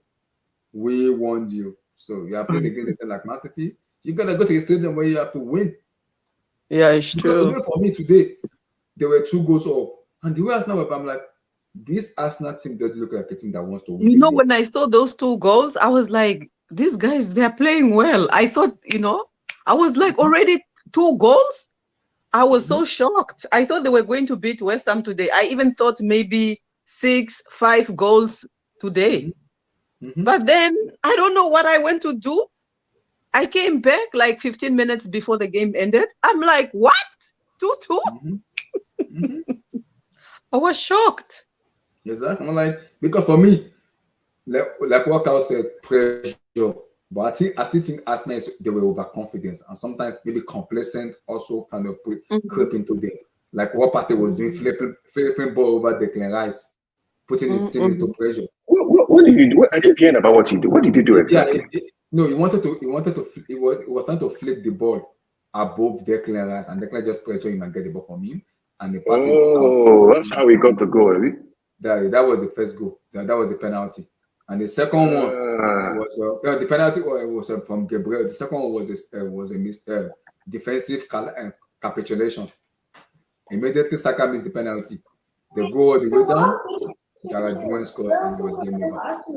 They should have lost this match because Antonio hit the post. They should have lost this match. He hit the post. Yeah. So they should have lost the match. He hit the post. So for me, yes, pressure. But for me, I think complacent also matters, and I also think it's overconfidence for me though, because the way Arsenal were playing, they were playing like if we are top of the table now, we will be fine. Yeah, that's a very dangerous thing to do. You know, that kind of mentality. It's not good. I know. You have to take every game like a cup game. Take it serious, and then you will win all your games. You win the title. Otherwise, and I think their fans also doesn't help because their fans is way too overconfident. And I keep telling Arsenal fans, you have to just relax. You can't have the audacity and be saying you're gonna go to Etihad and you're gonna go to Anfield and win because Liverpool are not informed. You're gonna beat them 5-0. I'm hearing 5-0, 4-0 in Anfield. Lord have mercy. You're gonna go to Etihad and beat 5-0 at the Manchester City Stadium to beat 5-0. Are you okay, Arsenal fans? Are you smoking something? I usually sometimes I thought maybe since they are out of every competition, maybe they will do better. They'll be able to win all their games. But it looks like in their case, it's not really working. Chima, you know why? You know why, right? Because sometimes people think that, the more rest you have, the more you are ready to play. And it actually can go the opposite way because the more games you have, sometimes you keep the rhythm of the game going, right? Winning beats winning, keeps you going, gives you confidence, gives you belief. You drop points, you have a whole week to rest and think about it. You get nervous, you get thinking, you overthink, you get jittery. It can go both ways. Especially if you're chasing your first title, it becomes uncomfortable because you have too much time to think about what are we going to do next, what's going to happen, and then media spin happens about do they have the mentality, do they have the wherewithal to go to the end? It can go both ways. It can. Mr. Carr, if you look at the way the media are putting Arsenal as the darling of thing, I'm like, do you know who Man City is? These media people. Do you know who Manchester City is? It's Pep. It is Pep. Arsenal sometimes is fine. It can happen in football. Mistake can happen. Stuff can happen. I'm like, do you know who is chasing them? It is Manchester City. It's not one small team. This team knows how to win. It's Man City. Yeah, they're the monsters. Yeah, they're really good. And I'm just impressed, because the way the media kind of put this Arsenal go to Etihad, they're gonna win 5-0, 4-0. They can go to Anfield and win 3-0. When they do, it's a slip up, they'll be fine. They're really doing good. I just have a feeling they are going to win all the trophies, Yeah, they are on another level right now, Man City. Like I've said before, I told Abdullah, you have won the Champions League before. Let us win one, I think. Yeah, I think you guys are going to win it. I hope so. Abdullah, you guys win it, I'll be happy. Let us win one, I beg, Joe.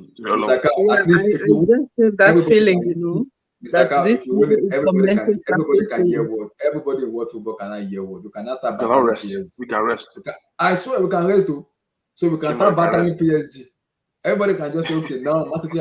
It's true now, Mr. Carr. You have Mbappe. We'll see what happens. I mean, just like, Exactly. But do you think Frank can get something on Tuesday? You know what? I was always confident that we were going to do well, like to at least to beat or draw with Madrid.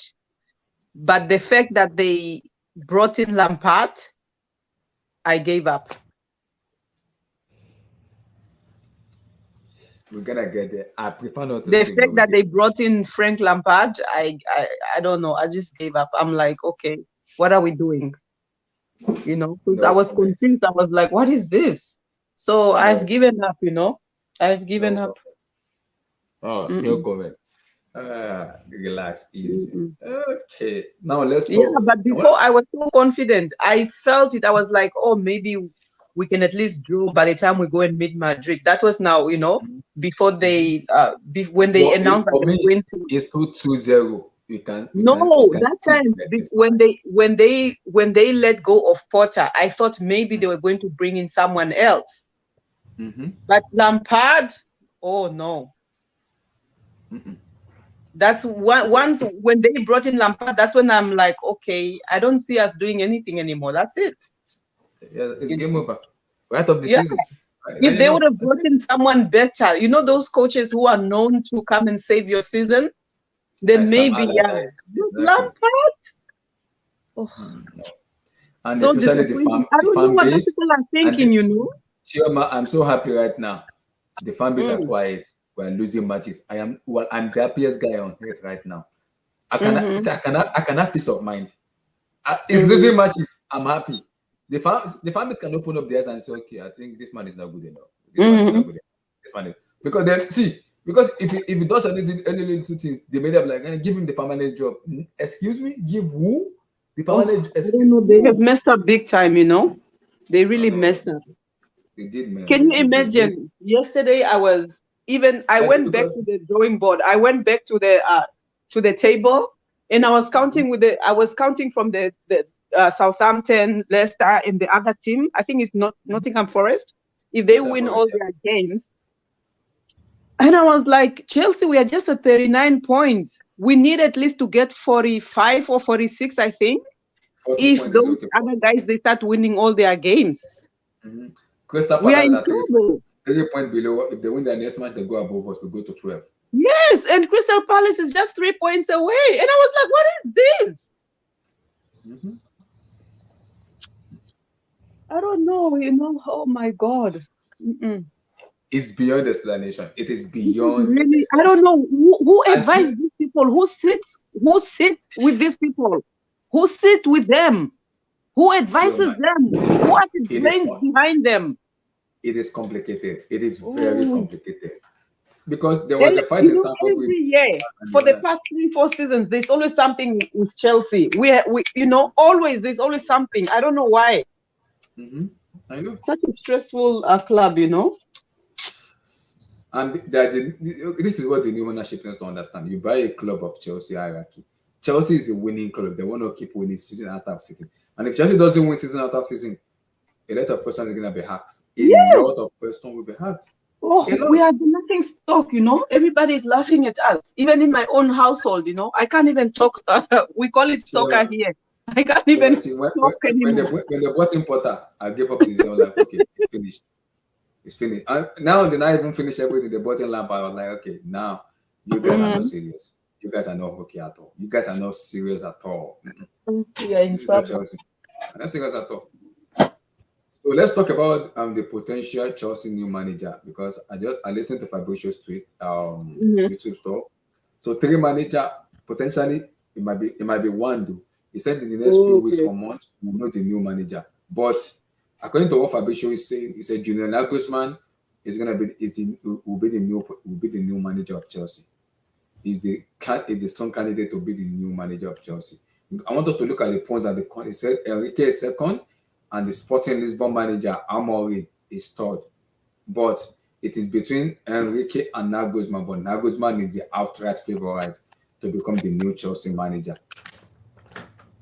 So I want us to look at the points and the cons, because people are saying Nagelsman is 35 years of age. I was like, age doesn't matter. If you are good enough as a coach, you are good enough to coach. I don't care if people are saying age is matter. Nagelsman coached Offenham, RB Leipzig, Bayern Munich. Yes, he's young, but see, this is what we need to take out of our head. He's young manager. I know. See, he's young. I know, but when he is good enough to coach, he is good enough. He can coach. So let him coach. If he can prove himself enough to say, I want to go to Chelsea and prove the data wrong and show the whole world I am good enough to compete with Pep Guardiola and Jurgen Klopp. Bismillahirrahmanirrahim. We are welcome. Right on. Let's go. Yeah, greetings everybody. Choma, Hal, Shimere, Abdullahi. Greetings, Olga. Yeah, but honestly, with the coaches, I don't really know them, so I'm gonna leave it to you guys to talk about the coaches. You know, but the only question I have is what's the guy's name? Is it Nagelsmann? Is he ready though? Do you just think he's ready mentally? For me, it's ready because of what happened to him in Bayern Munich. He wants to prove a point for me, And I've watched him in Offenham a lot because the way he played in the farm, I'm like, okay, wait, who the heck is this manager? I have to sit down and watch him. I was like, okay, maybe it's Offenham. He went to Leipzig. They brought an Nkunku, Ibrahim Konate, Aimoda Adaira, who the Omo, Timo Werner. I'm like, is this not Nagelsman? I'm like, this is Nagelsman. And the Bayern Munich brought him. I'm like, okay, hold on. Nagelsman, hold on. In his first season, he won the Bundesliga. He won the DFB Pokal. I'm like, okay, hold on here. This man can coach you. Then people are saying because he's young. This man has a pedigree. It's gone from Offenham to RB Leipzig, the Red Bull model, to FC Bayern Munich to win. That is the biggest club in Germany, FC Bayern, and he won in his first season. He won the Bundesliga with them. No, He's a damn good coach. Let me talk to you about Nagelsmann. When Nagelsmann when he first joined Hoffenheim, I don't even think he was 30 years old yet. They were fighting relegation. They're 17th place. This guy comes in, they finish. This guy comes in, they win. They were 17th place with 8 matches left, which is relegation in Bundesliga. It's only 18 teams. He comes in, he wins 6 out of his last 8 matches. They survive relegation. Next season, I believe they're in the CL. With Hoffenheim, He finished fourth. within 1 year, he did that. Turned them from a team that's a relegation team to Champions League, but they got knocked out by Liverpool in the whatchamacallit, not the group stage, but before the playoff round. They lost to Liverpool in the playoff round. Then he qualified for Champions League again with Hoffenheim, but they didn't make it out the group stage. But within a year, he took them from a team that was relegation form. He stayed them from relegation, and he also made them a Champions League quality team. Now that he's left, what is Hoffenheim? Nobody cares about them anymore. And then you look even with Leipzig. He didn't win the title, but he got them to a Champions League semi-final. He beats Mourinho with Tottenham team, 3-0 in aggregate. Then remember, he didn't have Timo Werner because of the COVID. He didn't have his best player, who was Timo Werner at the time.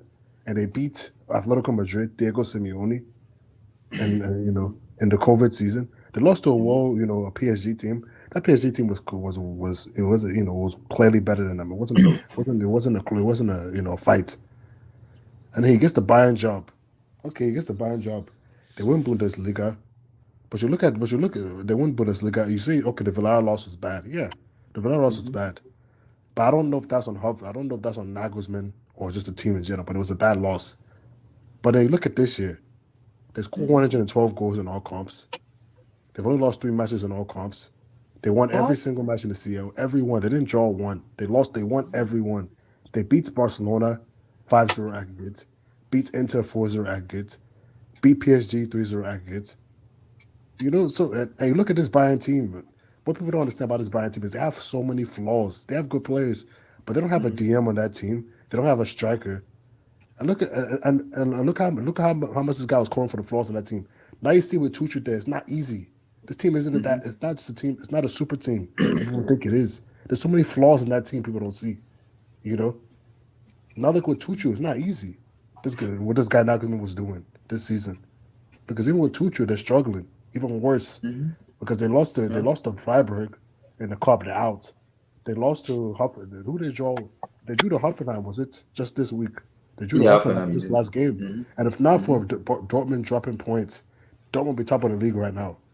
Because Dortmund drew 3-3 with Stuttgart. Stuttgart had 10 men for almost the whole second half, and Dortmund collapsed twice. Can you imagine?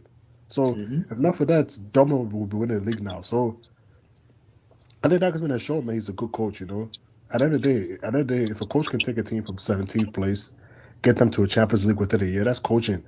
If a coach can get out of his Champions League group with Bayern, with Barcelona and Inter, and not concede 1 goal in either match, that's coaching. If a coach can play remember against PSG to Kylian Mbappe, he took him out of the game completely. With Messi, Mbappe with Messi too.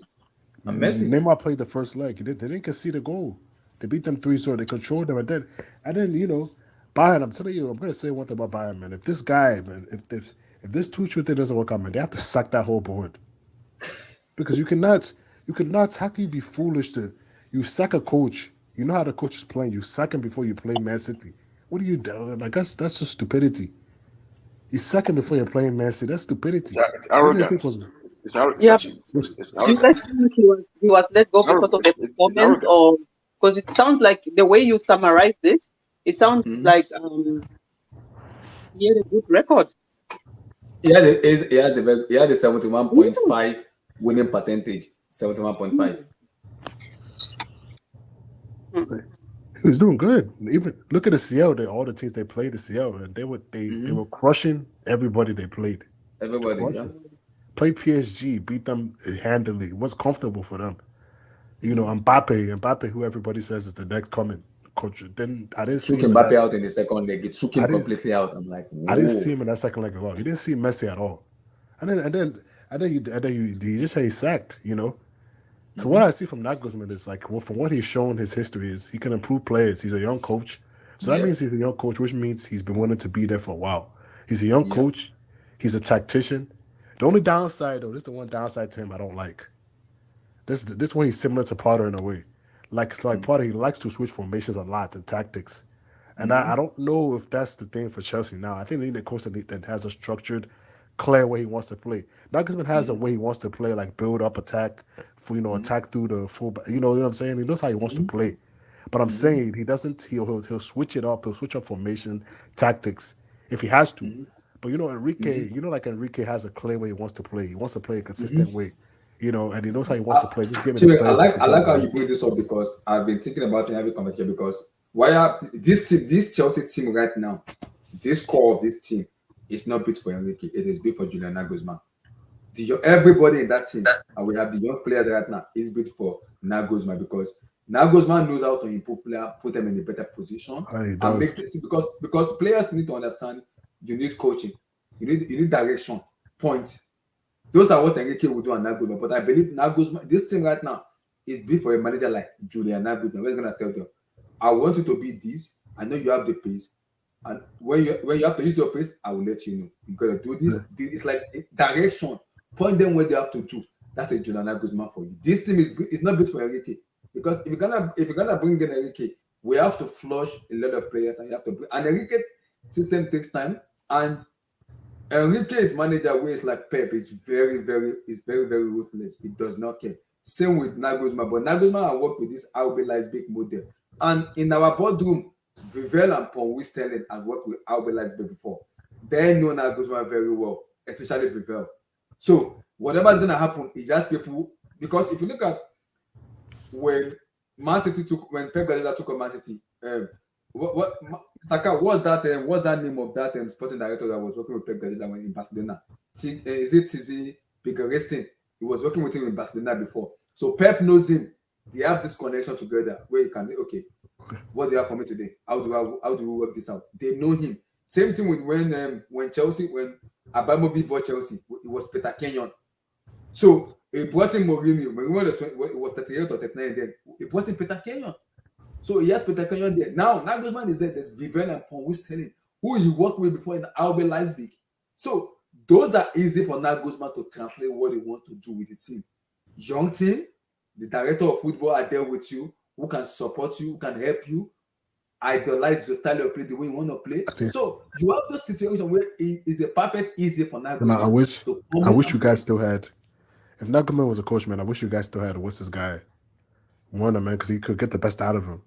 And you have Nkunku there too, also. Yeah, because he coached when Warner had his best season, Nagelsmann was the coach. Yeah, and also Christopher Nkunku too. He coached under Nagelsmann. No, but Nkunku had his best season without Nagelsmann. But Nagelsmann is the one who brought him to Leipzig. Leipzig. But like I think Nagelsmann. Honestly, I like Nagelsmann better than Enrique as far as a coach in general. But I think for Chelsea, Enrique might be better for you guys because go ahead. I think he might be better for you because he has a clear. Like you look at how you want to win the league now. Like if you want to compete with a team like City, you know, Arsenal's getting better now. Liverpool, you have to have a coach that has a clear system and wants to play a certain way every week, no matter what. You know, like of course you always change depending on the position. You know, of course that's you always change sometimes, but you have to have a clear. Because at this point, I don't think these players need a coach like Nagelsmann who wants to change tactics, wants to do. You need a coach who just has a clear system. Because what I see from Chelsea, man, is like these players, they don't know what they're doing most of sometimes. Yeah, and that's why I said. So to continue, that's why I said this team and the way everything is looking at, Nagelsmann for me over Enrique. And the reason I said it, yes, Nagelsmann kind of changes system, but from Offenham to RB Leipzig, even Bayern, he has stick with one formation, which he's been using in Offenham, in Leipzig, and in Bayern. 4-2-3-1. He never changed. Or maybe if he wants to go tactical with the other manager, he can switch it to back three. But he's always been playing 4-2-3-1. 4-2-3-1. He's been ideal formation. And he's been sticking with that. He does 4-2-3-1, but whatchamacallit? I mean, yes, he switches. So he does 4-2. But he did back three. He did back three. If you want to, back three also too. But majority of his system, 80% of the way he wants to play is 4-2-3-1. And he has an idea the way he wants to play football. Yes, I understand the tactical situation where he wants to play back three, but I know the way Nagelsmann play and I know the way Enrique play. But with this team right now, with the player we have, young players that we're buying young players, spending money. See, in that team, there is no established players in Chelsea right now, apart from maybe Thiago Silva, maybe Koulibaly who won the African Cup of Nations. With the fan base, but this is a question I asked you with Nagelsmann, because I said Nagelsmann will need time. Will the fan base give him that time? I don't know. They have to give him time. They're giving that time. And see, the problem is Chelsea fan base need to understand something. What do you want? It's like a little kid now that they just give birth to, getting little bit small. You give him biscuit today. And what do you want? Like, hey, start crying. What do you want to do? I've given you biscuit. You give him milk. What do you want to give him? What exactly do you want? Is Chelsea fan base? We are very, very unsatisfied. Yeah, but don't forget that we are spoiled. That's why the last point. So this situation happening to Chelsea now, we have to go through this situation for our head, for our brain to become normal. Our brain is not normal. Chelsea fan brain is not normal. We are spoiled. Abramovich has spoiled us. Abdullah, let me ask you one question. Go ahead. Which of these guys brings a higher standard? Abdul, I didn't hear your question. Enrique or Nagelsmann, which of them brings a higher standard of football? In what way? Higher standard in what way? Are you talking about domination? Has a higher standard in terms of the quality of work they deliver. Which one comes with a higher standard? You have to say Enrique, because he won the trouble with Barcelona and the work he did with Spain. Okay, and we also need someone with a strong hand. Yes, Nagelsmann is like a flexibility manager, and Nagelsmann is flexible when it comes to manager. He can be flexible and he can go toe to toe with him. Enrique is a precise. What do you mean flexible? Okay. What do you mean flexible? Why I say flexible is like a tactician for me, not a manager. He's a coach, and this Chelsea team need a coach, not a manager. Enrique for me is like a manager, not a coach. But this team need a coach. Someone that is flexible, where I want to play City, I want to play United. Okay, I don't want to go all out again. So every game you need somebody that's going to tell you to play different tactics. Today we are playing 2-2-1. Tomorrow we are playing 5-5-0. The next day we are playing 6-1-2. No. Is that what you mean? No. What I mean is he has a style of play where I know the way he wants to play, but sometimes you have to catch opposition. By surprise. Yeah, he's just flexible manager. We don't want this Nagelsmann. I don't think you want this Nagelsmann close to. I want him. That's my number one. That's what I want. No, I don't want him. He's a good coach. So why do you want? You said Enrique has a higher standard, and then you said you want somebody with a lower standard. Nagelsmann is not a lower standard, but this squad is not. No, I'm saying to Enrique. Hold on now. Okay, I'm saying to Enrique. There's two managers facing us now that we know. One is obvious, has a higher standard in terms of the quality of work they deliver. And you say you want one of a lower standard. When we've been battling with average coaches all season. Okay, no matter how fanciful. You see, you see, the thing is, footballers are very delicate. And you have to simplify a lot of things for them. If you go and listen to what Mikel Obi says, okay, you can tell they want things that are as simple as possible. Remember, he says the reason why he in particular enjoyed Carlo Ancelotti's coaching was because most of the time they were playing football 10v10. Yeah. most portion of their training or majority of the time they spend training under him or pitch training, it's just 10v10, like they will play a game. And he said they are So actually couldn't Abdul, do just to pick it, I want to just Abdul, what you're saying right now is 1,000,000% correct. And let me explain why. Just very quick from a coaching. So what we do, even within our own U14 team, is that we don't do too many drills. We just let them play. We do 7v7, 10v10, 4v3, 5v3. We just play. And it's the modern way of coaching. It's not just okay. You hear some cones, they are running around the corner and shoot. No. We let them play. And as they are playing, we're coaching over the top. We're saying, she have made the right decision. She have gone inside. She have gone outside. What part of foot did you use? Do better. But the game is continuing on. So they begin to correct and begin to play the way they like a real game by playing. Just sorry, I just want to make that point to you. Go ahead. Yeah, fantastic. Thanks. That's from a coaching perspective. And you could remember him saying they were actually playing, training under Benitez could be frustrating because he made things too complex. This is where you face when you have to defend. That is where you face when you have to defend and all this stuff. To me, I think going forward, seriously, we need the most serious person that we can find. And to me, Luis Enrique, as a footballer, as a personality, of course, we don't know really the detail of his training, but we can see from the outside, at least we watched him a lot playing as a footballer.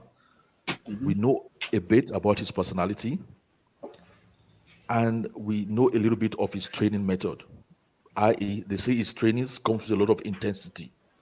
Yeah. We need somebody serious. I'm not saying Nagelsman is whatever, but we need the most serious person we can find to handle this team. Period. Just train these boys. Because that team it's not complete, but it's not as bad as we think. It's just this season we've just used average managers. And we need to go to somebody very, very serious. The only reason why we are considering Nagelsmann, to be honest, looking at it critically, is because he has some friends in Chelsea.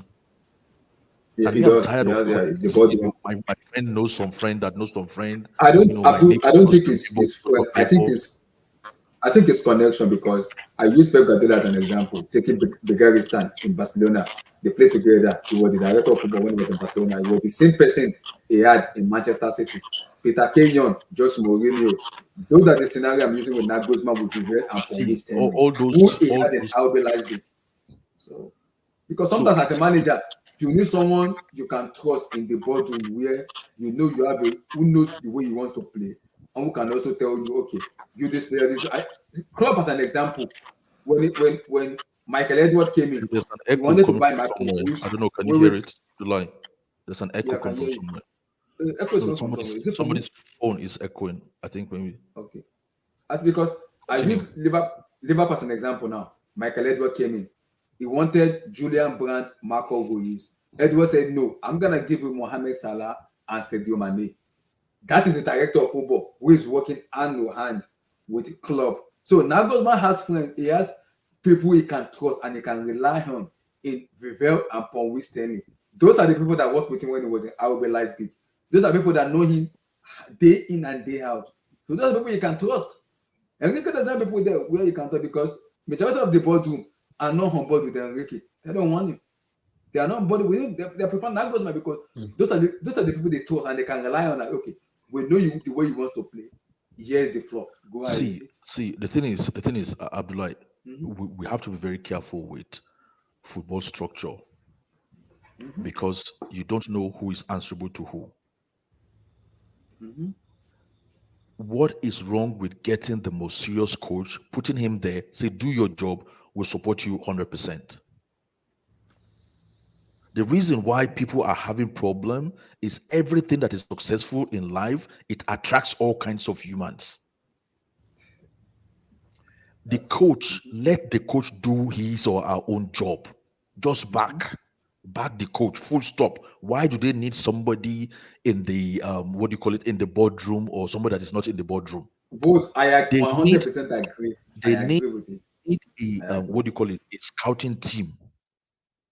A scouting team that will help them to fetch the players they need or they want, or the type of players they need or they want. They don't need to be answerable to anybody else. Leave them to do their job.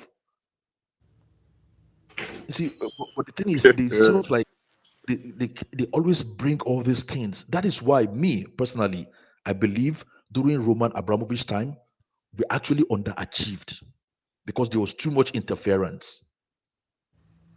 Today we want to buy small players, then they go and buy Mata, Eden Hazard, Oscar, whatever. Tomorrow they want to, I don't know, they want to build a big squad, and then they want to go and get, drink water, they go and get Zabacosta or whatever. That's This Marina. actually That's what Marina do. exactly this thing actually undermined. And then at one point, we wanted to get all the young players from UK and the world, and then they hired Frank Annecy, and then they built an academy, and then they threw so much money, but then no player came through the academy. All this football structure just waste a lot of resources, waste a lot of time, and we don't really see the result. I But tell you, this is Abdul, why people think we achieved at Chelsea, but actually, to me, we could have achieved more. We could, in terms of trophy, the things 100%. that we have got in return, but there was too 100%. much interference. Too yeah, much but interference. Abdul, I agree with what you said. That's why I said when I look at this squad right now with the young player we're buying, Modric and Co and everything, in terms of that, and the implementation I of like Modric wait, impressed Then, me yesterday. with the but players then, we're but buying then right now. we cannot hold on. But then the thing is, you see, leave football for football matters. You go and fetch us the money. Your business money, your marketing. Why? How come you haven't announced that we've got this exceptional deal? Sponsorship deal. We've not seen any sponsorship deal on the table. It But will be everybody announced, wants to Abdul. talk. But everybody wants to make football decisions. Just bring the top coach and leave him do their job. You go and do your job. Okay. Where are the sponsorships you are bringing in? Where is the business you're driving in? It's gonna be possibly Where announced is at the end of the season. Though. We'll see. Yeah, but you've been at the job for 1 year and you've done everything football, and you're not even football people. So this thing I get what you just like say, Abdul. it models the whole place. Why is Because it this is difficult for go ahead. why is it difficult for a top club to get a top manager? Hmm. Why Makes is you it so- wonder. Why is it difficult? I don't know. Because Then they just want us to talk for the next 1 month about These are Nagelsman, Enrique, no, Abdul, okay, Antonio because this is Conte, these are both everybody. these Abdul, are both everybody good has managers. different good manager, but everybody have different preference. We can have pros and cons and everything. But I've seen that and assessed this squad. Everything in this squad, from the defender to the goalkeeper to the midfield to the attack, everything in this squad does not fit Luis Enrique. It is Julian Nagelsman's squad. It does not. It is not Luis Enrique's team, because if you're gonna bring in Luis Enrique, you have to bring in ready-made superstar who is ready to play. No superstar in this team that is ready. necessarily. No. Those are just perceptions now. It's not Come on. perception. Is that From media Bayern Munich- football? Abdul, is that media football?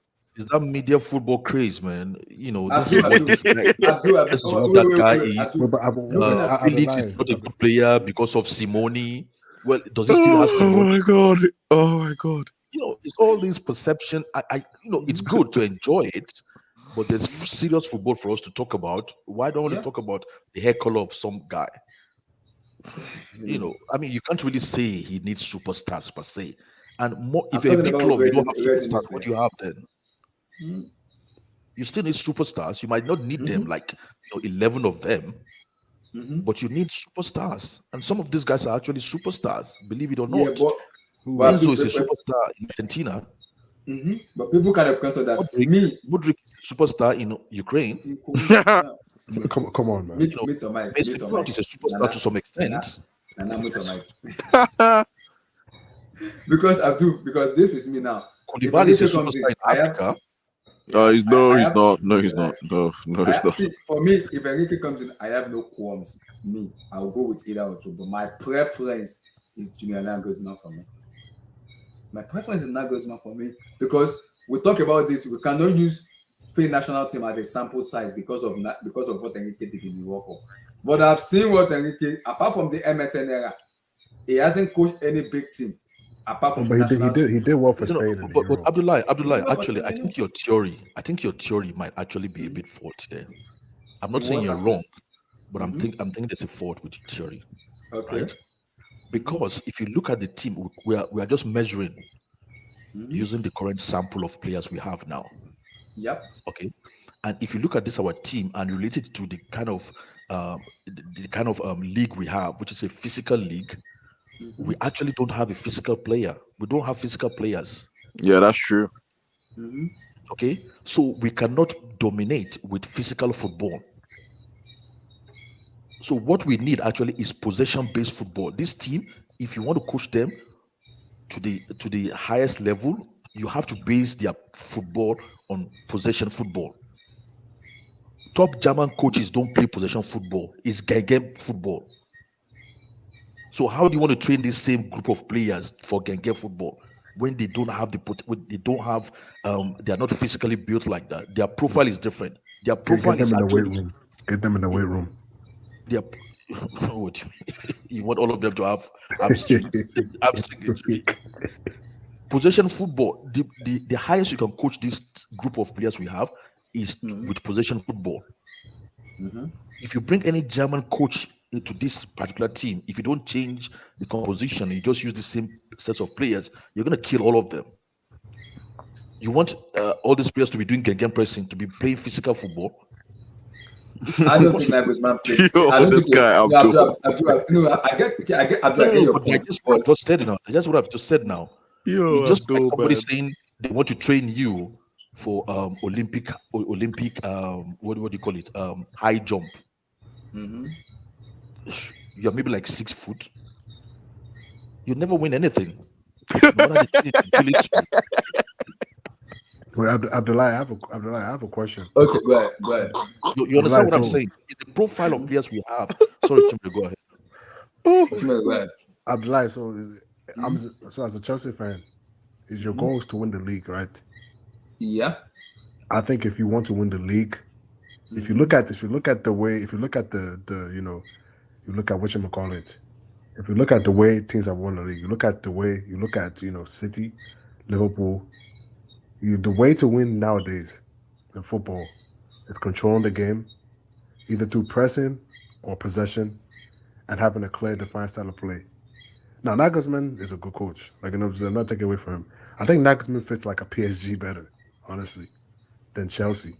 But I think if you guys want to win the league, if you want to compete with Pep, I think Enrique is the guy you have to go with. Because one, you look at the coaches, the top managers in the Prem, like Pep, like what's the name, like Pep and Klopp. What do they have in common? They have a clear style of play, and they're both stubborn, and they're both fiery. As in, if you do it, either it's their way or it's no way.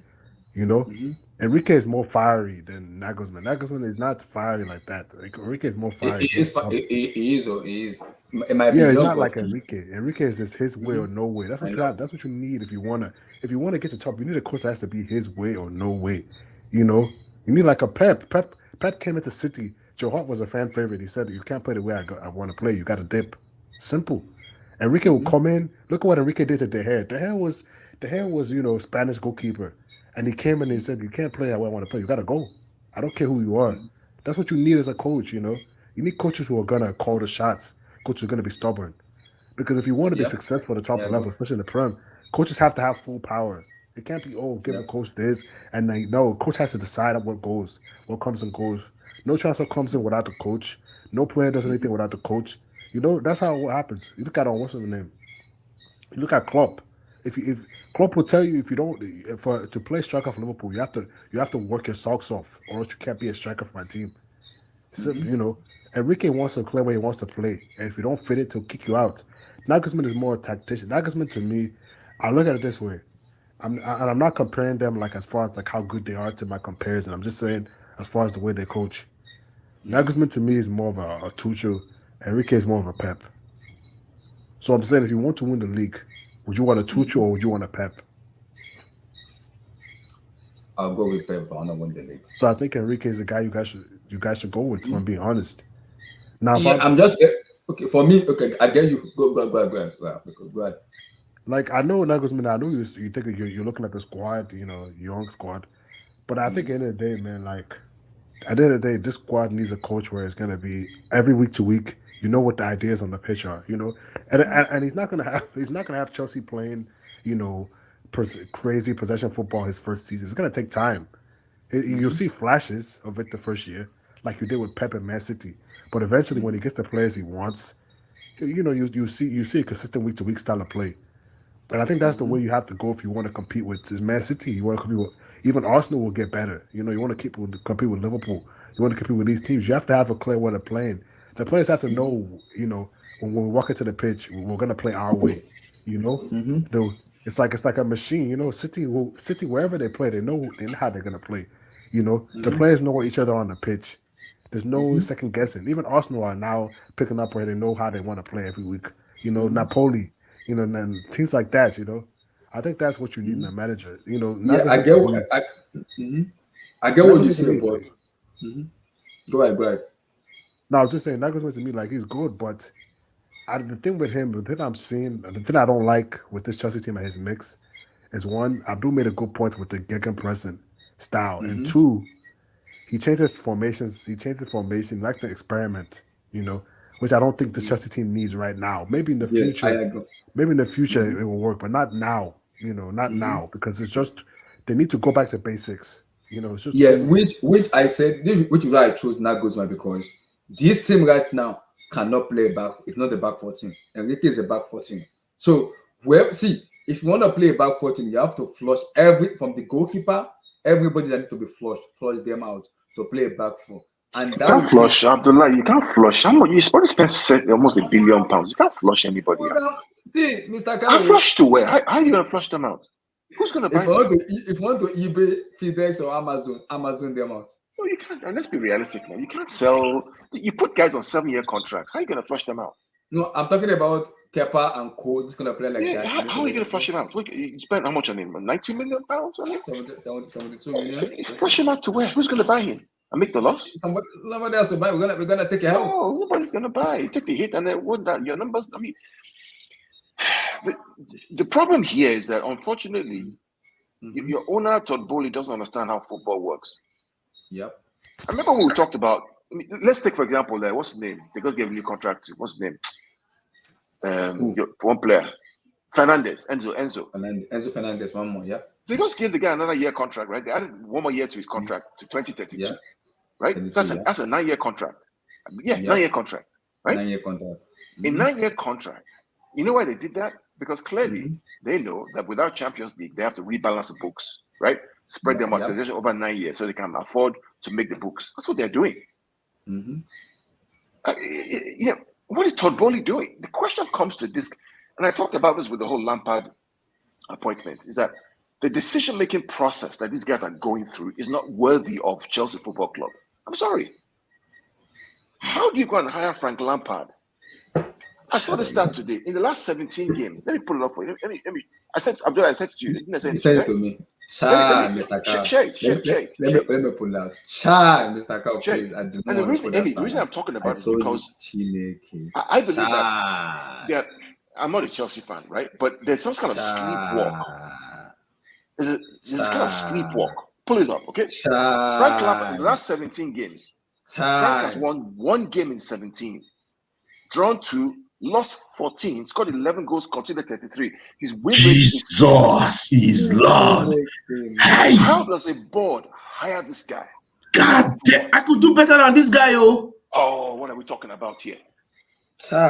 Amy, this is why, again, I'm a data guy. This is my job. This is what I do for a living, right? We don't do the bullshit emotion.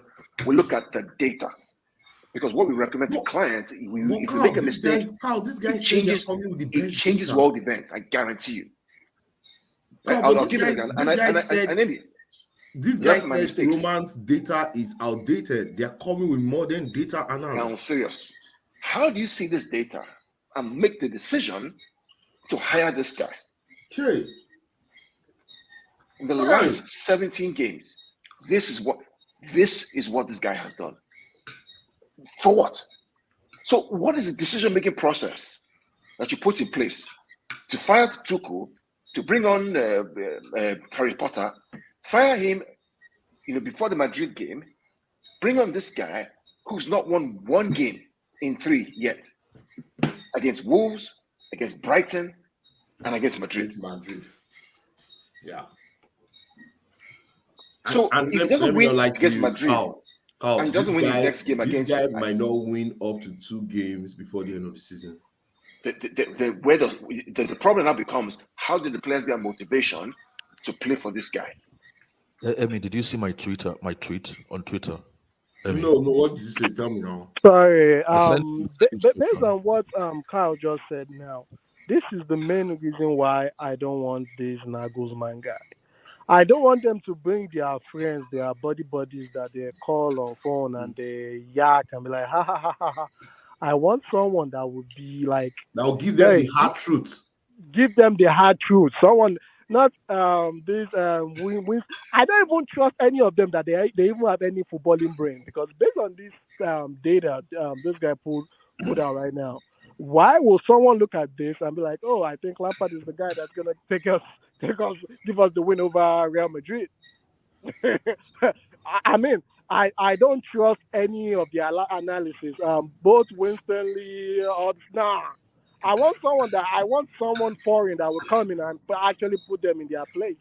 I'm tired of all this. Oh, buddy. I know someone we can hear rumors that this guy knows like people from the border. No, I don't want someone like that here, man. They are just going to run this club to the ground. I want someone that would give them their hard truth. But this is how we want to play. This is the kind of players I want. Although I have my doubt on Enrique, like, because that man, it could be my way or the highway. But at the end of the day, that's what we need at the moment.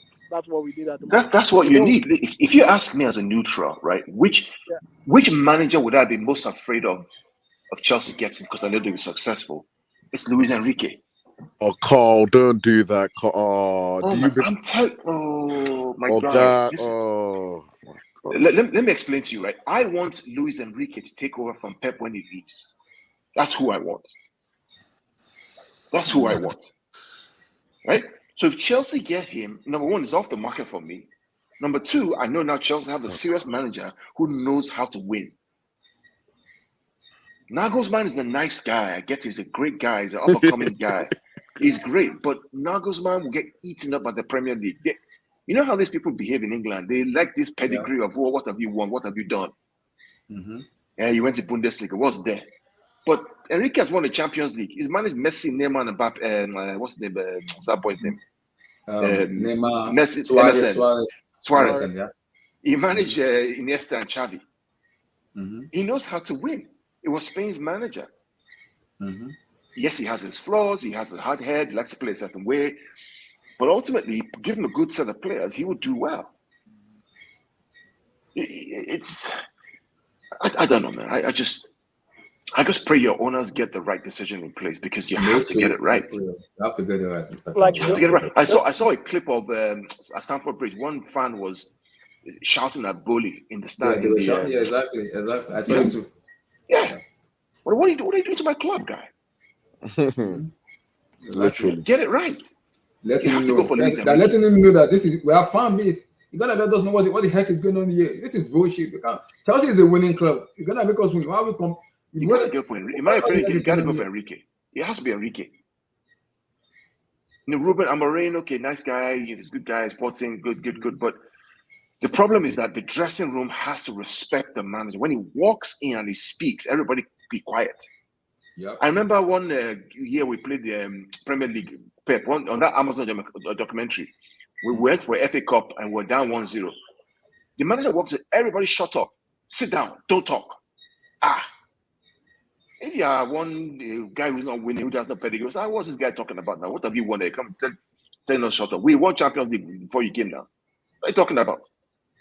You need to have that kind of character in the dress. In my opinion, in the dressing room, you got that, you're good, man. You're competing again because you got the players. Mm-hmm. You got the players. I don't know, man. I love the game. I love agree with football. you. I'm just talking from a football fan perspective about, I you know, agree if with I you. were a Chelsea fan, what would I want? Go get the guy. Make him an offer he can't refuse. That's the Godfather, right? Make him an offer he can't refuse. The reason why Guardiola is still at City for 7 years is because Sheikh Mansour makes him an offer he can't refuse. How much do you want? Okay, I'll give you. What do you need? Okay, I'll give you. Stay. Where are you going to? Where you want to do? When I go to Dubai and go to Dubai, and I land at the Emirates Airport. All over the whole airport, Pep is doing advert for banks in Dubai. He's doing an advert for Emirates Palace and for golf in the UAE. There's money now. Yep. Wow. Make the guy an offer he cannot refuse. Get your guy. Because if you get the guy on the bus, you begin to cook. And you cook for many years. Not this Frank Lampard out of sentiment or Graham Potter because he's English and he managed Brighton and Ostersund's in Iceland. Lord have mercy. Come on, guys. Wake up. Come on, man. This is Chelsea Football Club. Yes. I don't understand it, man. It's like how. What's the value? Nana goes man, Enrique. Give me your own thing. You see, Cole brought up, I was previously like, Enrique, stay away from my club, man. But It brought us something. Change my own perspective. Carl was preaching. I can't lie to you. The more Carl spoke, I was feeling. I still have my doubts, but the more he was speaking, I was actually feeling it. Like, here's the argument I make, right? Here's my argument, right? What does Chelsea need right now? What do they need?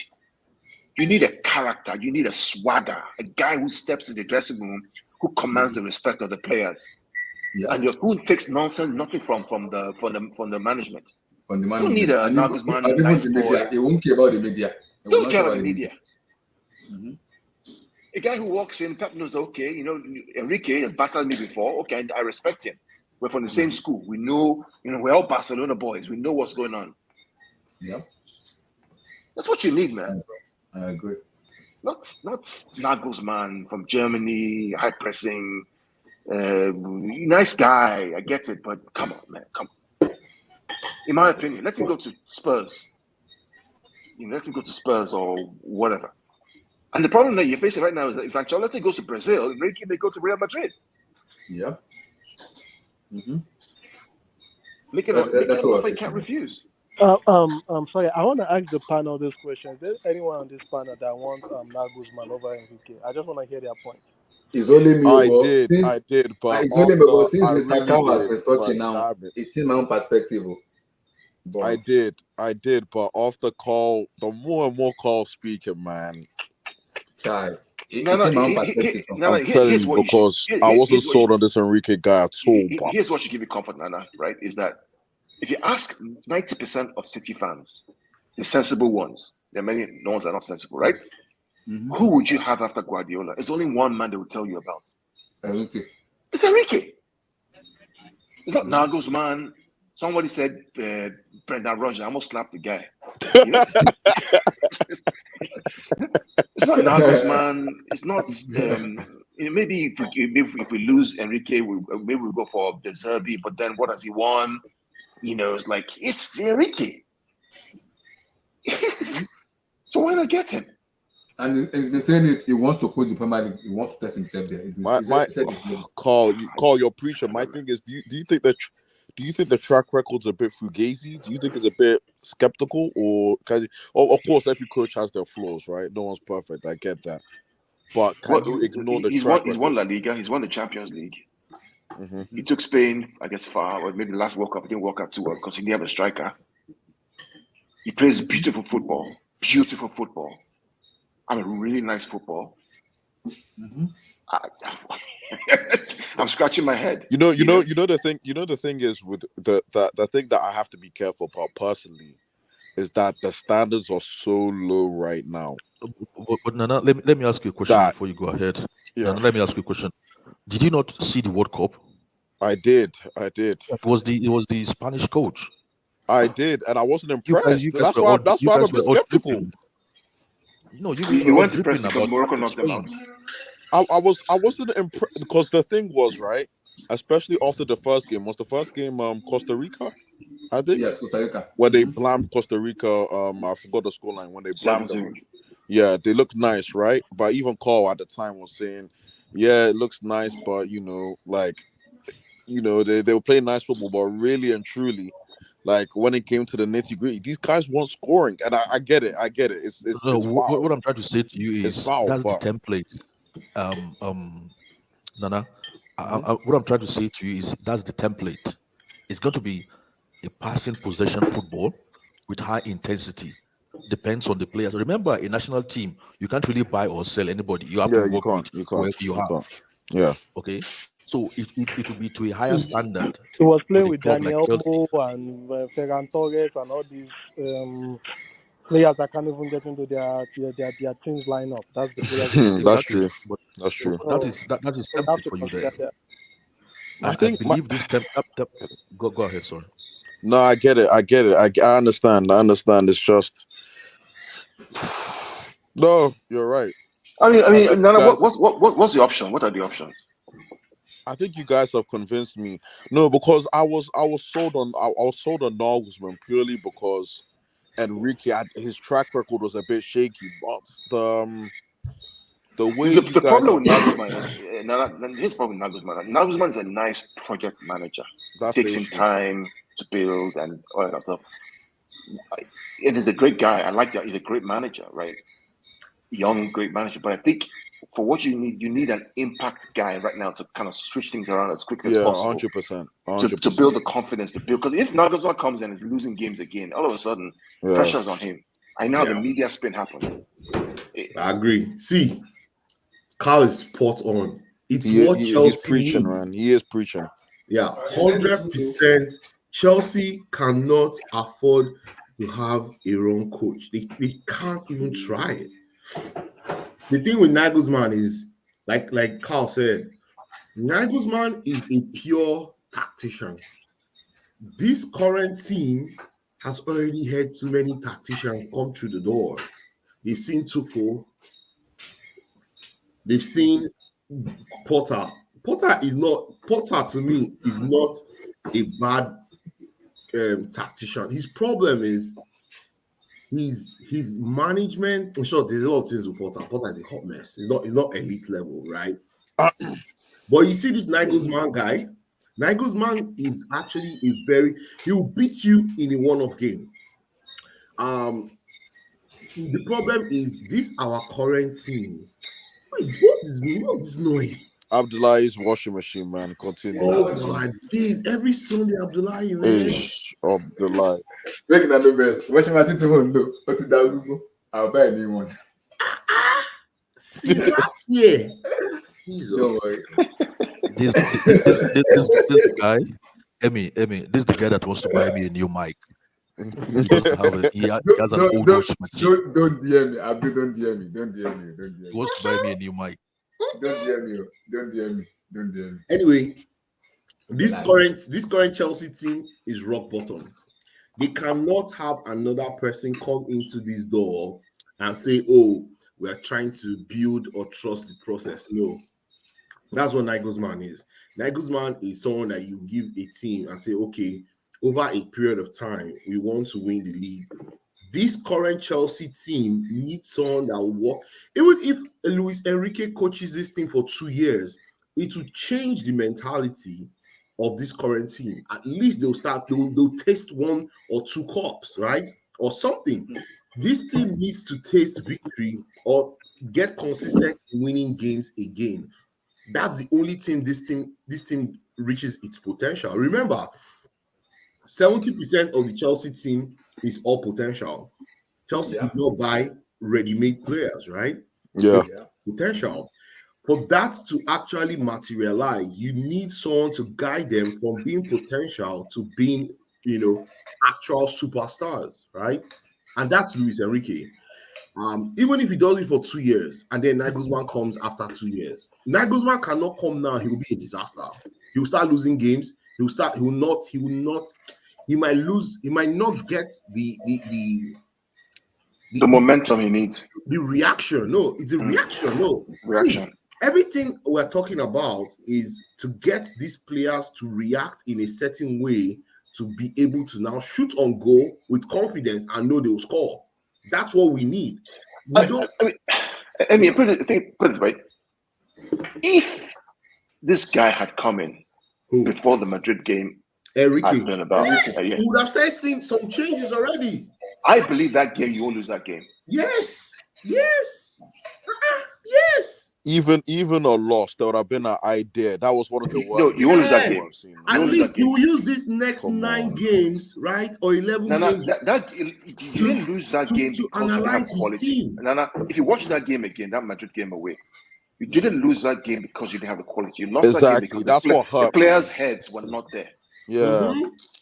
It was just it's literally like the guy Frank just said, that's your formation, just go outside. It was a joke. Yeah. It was a joke, man. Chelsea did not lose to Madrid last week because Chelsea had an inferior team. Chelsea lost to Madrid because there was no organization and tactical news from the coach. There was no coach. It's as if those players just went into the field to do what they like. See, you will know it's a team that is in rhythm. When one person has the ball, he has 2-3 options to move the ball forward. Exactly. And you see those 2 people or 3 people receiving the ball know what to do next when they get the ball because people are moving into different pockets of space. In this current Chelsea team, since Tuchel left, I've not seen that. Actually, if anyone can go through the pain and you watch the game yesterday against Brighton. No, that was the worst game I've seen, man. You will understand what I'm saying. The players, the way, their attitude, the body language, like those boys are gone. No passing option. I'm like, what are you guys doing in training? You know what? I'm just gonna say this point. Go on. My major problem with this Nagelsman guy, I actually enjoy watching Enrique Bayern compared to his own Bayern. I feel like Bayern were way better under Enrique than when this guy took over. So I'm actually really concerned about that. So I really don't want this. I don't want a young manager. I want someone that can come in and. I think if Chelsea wants to do something, they need to go for Enrique. In short, announcing this week. Did you see what happened with the Juventus guy? Once he made a mistake, the coach pulled him over. I'm like, that's the kind of coach we need. The guy was crying on the bench, man. The guy was crying on the bench. I don't care about your feelings right now. I don't care how good you think you are. You just got to do what you got to do. Like, I don't care about all these guys feeling, I agree. Yeah, they're coming for 85 million. Abdullah, are you still with this one or are you now? After what you guys are, especially what Mr. Carla said, my lord, my perspective have changed because my own scenario was like, after the MSN, maybe Spain national team, I'm a little bit iffy. No, the thing is this, right? It's what the team current. If this Chelsea team was 3 years away, like it was next 3 years, the year was 2026. I'll say go get Nagelsmann because that 3 years from now to that 3 years, they would have gotten the direction and the maturity to be able to manage games on the field and able to also win games when they are actually not playing well. Yeah. This current team cannot win games when they are not playing well. And also, they've lost their head. They have lost all kinds of confidence in anything, in anything, right? So you just need a coach that'll say, okay, today we're doing directional movement 101, scenario movement 102. We are moving the ball from this right side of the field to the left side of the field to the middle of the field with these patterns of play. That's what you don't need anybody that will give them X and O.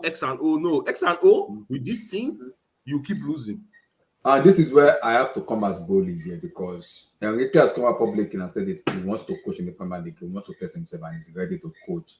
And when Potter was sacked, he was approached and he even came to London and present his presentation and say, I am ready. Give me the Madrid job. Let me prove it. I can do it. But I think it was bold and everybody was like, okay, we don't want to make a scattergun decision where we bring you in, things doesn't work the way we want. Now we are in one certain situation.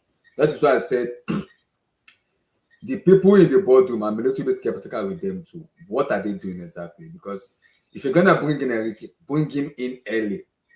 Because you are bringing Enrique. Boli and everybody, F off, go back to early Dodgers. because if Enrique comes in, you are not having a say in that team. He's having that say in that team. He's having that 100% power.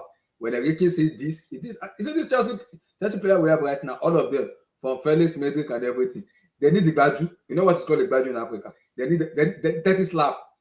And it's Enrique that will give them that 30 slap. If I'm not doing what I want, get the fuck out. That is who these players are, because they are spoiled and they are rotten. So you need someone that's gonna come in and give them a badge and tell them, "Oh, do you think you're gonna get out of here? I've won something. You can't be telling me bullshit." Chelsea fanboy, Mason Mount this, Rich James that. If you're gonna bring them, and someone that's gonna bench them and tell them, "You are not good enough. This person is good, and I want you to." Because the reason I'm benching you, not just because this person is better than you, but you are not on this level, and I want you to prove it to the way you are good enough. So you have to be on the bench. Show me you are good enough, and show the way you are good enough if I can play you. That is who Chelsea needs. That is who we need right now. Someone that's gonna be ruthless and tell you in your face, "F you." That's it. F you. That's it. Pep does it to the players. He parades the players. He wanted them to do better. He's telling them, "You are playing for Manchester City. You have won the league before. Use your brain." Well, I go back to a manager must have a certain level of arrogance to him to be successful, right? Yeah. And it's not. And some people call it arrogance and confidence. There's a thin line between the both of them. I remember Tottenham at home, Etihad Stadium, when our team was just playing horribly, right? This guy benches Ruben Diaz, Kevin De Bruyne, benches Kyle Walker, benches all those first team boys. That how can Rico Lewis be playing, I think, at Tottenham Stadium the week before or something? They were bullying him. Everybody's looking there. You guys were acting like what they called happy flowers. Everybody's happy flowers, just letting everything slide. He benched all of them. Benched De Bruyne, benched all of them. Sit down there. Don't talk. Don't move. Bring on all these small kids, come and run and win the game. Right? Nobody said a word. In fact, the person who said a word, who was complaining, they kicked him out now. Cancelo. Kicked him out. So, okay, you're talking, You're not happy for Ake getting the proposition. You're talking to me, you can chat back, okay? I want him gone by tomorrow. Within 12 hours, the guy was on a plane to Germany. We even paid, and in fact, we didn't even collect any loan fee from Bayern Munich. Because traditionally, when you loan a player out, there's a loan fee that the Bayern club has to pay to the loaning club, right? He said, "No, don't worry about loan fee. Let me just get out." My point is that you need a character to get the team to have the dynamism, the engine of success. You need that kind of character. Who the players want respect, who also have the experience to get it done. Forget about the World Cup team. World Cup teams are funny. How much time do you have to get them up and running? It's a whole different scenario. When you have a collection of players who are superstars, who are underperforming, you need a manager who knows what he's doing quickly. And these two choices are not bad. Nagelsman and Enrique are not bad. I just prefer Enrique because he's been there, he's done it. Yeah, I've seen him do it. When Messi, Neymar, and Suarez were playing under this guy, they were fire now. Do you remember? Yeah, I remember. Yeah, the MSN. Is it 15, 16 or 14, 15? 16, 17, 16, 17 or 15, 16. I can't remember what year it was. I think it's 15, 16. Yeah, It was 15, 16. I mean, back of what Kyle said, when this guy was not performing, KDB this season, he told him you got to go back to basic. It's just put him on the bench. I remember they came against. He was on the bench. He was just looking. I'm like, what is Pep doing? All the fans were crying, but Pep got to do what he got to do. Like now, you are seeing the best out of KDB right now. He's putting in performances week in, week out because he knows if he fucks up, he's going back to the bench. That's what in my opinion, Chelsea need a character in that dressing room. A manager who has character. When he walks in, people just okay, the gaffer is here. Not a guy. What you have been saying, Mr. I'm being sold right now. No, because you see, for me, it's about before I came to talk about Lampard, I gave it 24 hours because I needed to understand what was going on. And when not 24 hours, I was like, Amy, how can Chelsea go and hire a manager who they sacked Yes. who went Who has to lost the Everton, dressing room before. got them into relegation, was sacked by Everton, and we go and get it. You go and get it. No, just say this part, Carl. That lost the dressing room 2 years ago. By this time, I 2 didn't years even know ago, he lost the dressing room. These same players he lost the dressing room with went on to win the Champions League and the World Club Cup. And you now go and bring in the manager back. Not that he got another job that he became fantastic. He was the worst manager in the league before he got sacked in February. It's beyond logic. Emmy, this is why I said I don't trust these Winstanley boys and what's his name, Vivell. I don't want them to bring in their body in here, which is Nagelsman. I don't want them to bring in the bodies that they chat on FaceTime all the time. No. It's not going to work. It's not going to work. I want someone that will come in and actually change the direction of the trajectory of how this club is going. I'm tired of the way. I mean, I'm on loan to Mancity right now, but at least I'm still keeping one eye on Chelsea too. We're all blue, brother. We're all blue. We're all blue. We're all blue. I'm tired of their nonsense. Let this guy come in. I hope he doesn't change his mind and the job. No, Fabricio said it's between Nagelsman and Enrique. The race is on between them. There's a lot of jobs opening up right now. PSG might open up. PSG, Madrid. PSG, Madrid. Obviously, there's still Tottenham. Obviously, there's still a couple of decent teams out there. Maybe it's me or you guys are taking different. I just have this weird feeling they will go for Enrique over Nagelsman. The reason I said that is because Boli, in as much as Boli doesn't know football, Boli is the only one that stood up and said, "No, I don't want Nagelsman. I want to use Enrique." And the reason is because Austin said, isn't it because why Boli chose Enrique said he has an experience, he knows how to win. This dressing room needs the character, someone that can, when he talks, they shut up. So when Austin brought it, I was like, okay, relax here. Hold on. Because Austin said it. Only Boli that said, I want Enrique. I do not want Nagelsman. I want Enrique. Because he said, this head needs an experienced manager who has done it on a high level before, who knows how to win, who will get the best out of this team.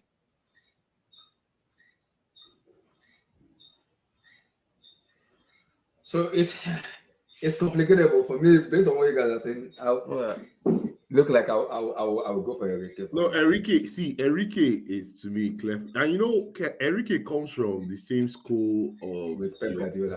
No, not Pep. Remember, Pep Guardiola's system is a combination of Johan Cruyff and Arrigo Sacchi, right?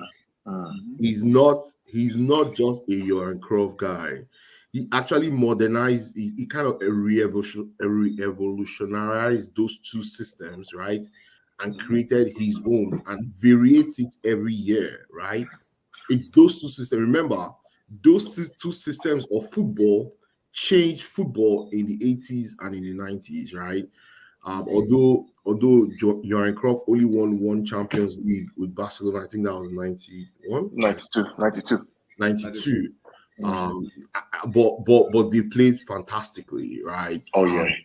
He played real total football. Football. They played 3-4-3. 3-3-3-1 or 3-4-3. Diamond in the middle, right? With Pep in the base. Yeah. They played a fantastic style of football, and this what Pep is doing even currently. I think Pep has gone back to that 3-box-3. He's gone back to that 3. Yeah. That's what he's doing now. The reason why he's able to play that, same thing as Enrique. They like players that can play multiple positions. See the way he's using John Stones right now. John Stones keep going back, joining that midfield all the time. He's playing as a DM. Yeah, he's playing as a DM. The same thing Enrique did with Rodri during the World Cup. He had Rodri playing central back because he wants someone that can play. I remember. Think outside the box. I remember. Pep did the same thing with Canadian. So that's those true. are the kind of coaches we want. Let's talk about that a bit more. You know what I enjoyed about the Spain? I know Spain were blunt up front because they scored 7 goals, but some games struggled. When he played Rodri and Laporte as centre backs, and had Gavi, Pedri, and the Busquets in the midfield, The fluidity, the way they're moving on and off the ball, you know that is a man who has coached his team to play in a certain way and using the resources to achieve his objective. Now, his problem was that his front three or finishers cannot finish. That was his problem. They couldn't finish, so you got to find someone to help finish those chances. But again, Nagelsmann is great. We know how he likes to play, high press and possession based, but we know what Enrique does as well. But I think what Chelsea, in my opinion, again, is the character. You step into the dressing room, there's no question who this guy is. We know who he is. We know his pedigree. We know where he's coming from. You don't need to Google it. You don't need to Google it. You don't need to Google it. You don't need to Google it. It's clear. And if you question it, you're out. I want that in Chelsea. I want that in Chelsea. The other style of Ask play Sergio Ramos. Don't Sergio Ramos. You're not playing the game like that. You're too old. Go away. Yeah. The other thing that this guy does, that Pep also does, is when Mancity play, they don't just cross the ball because they just want to cross the ball. They have to make sure there's someone there. They actually they just don't hoof the ball into the box. The same thing it does with Spain. It just you just cross the ball and you be like, who is there? It's just like, oh, the ball just going across the face of goal. I'm like, no. That shit is going to stop with Enrique. No. We are not putting the box into the box when there's no one there. Man City, when they are putting the box into the there's someone coming at the back post or coming for a tapping.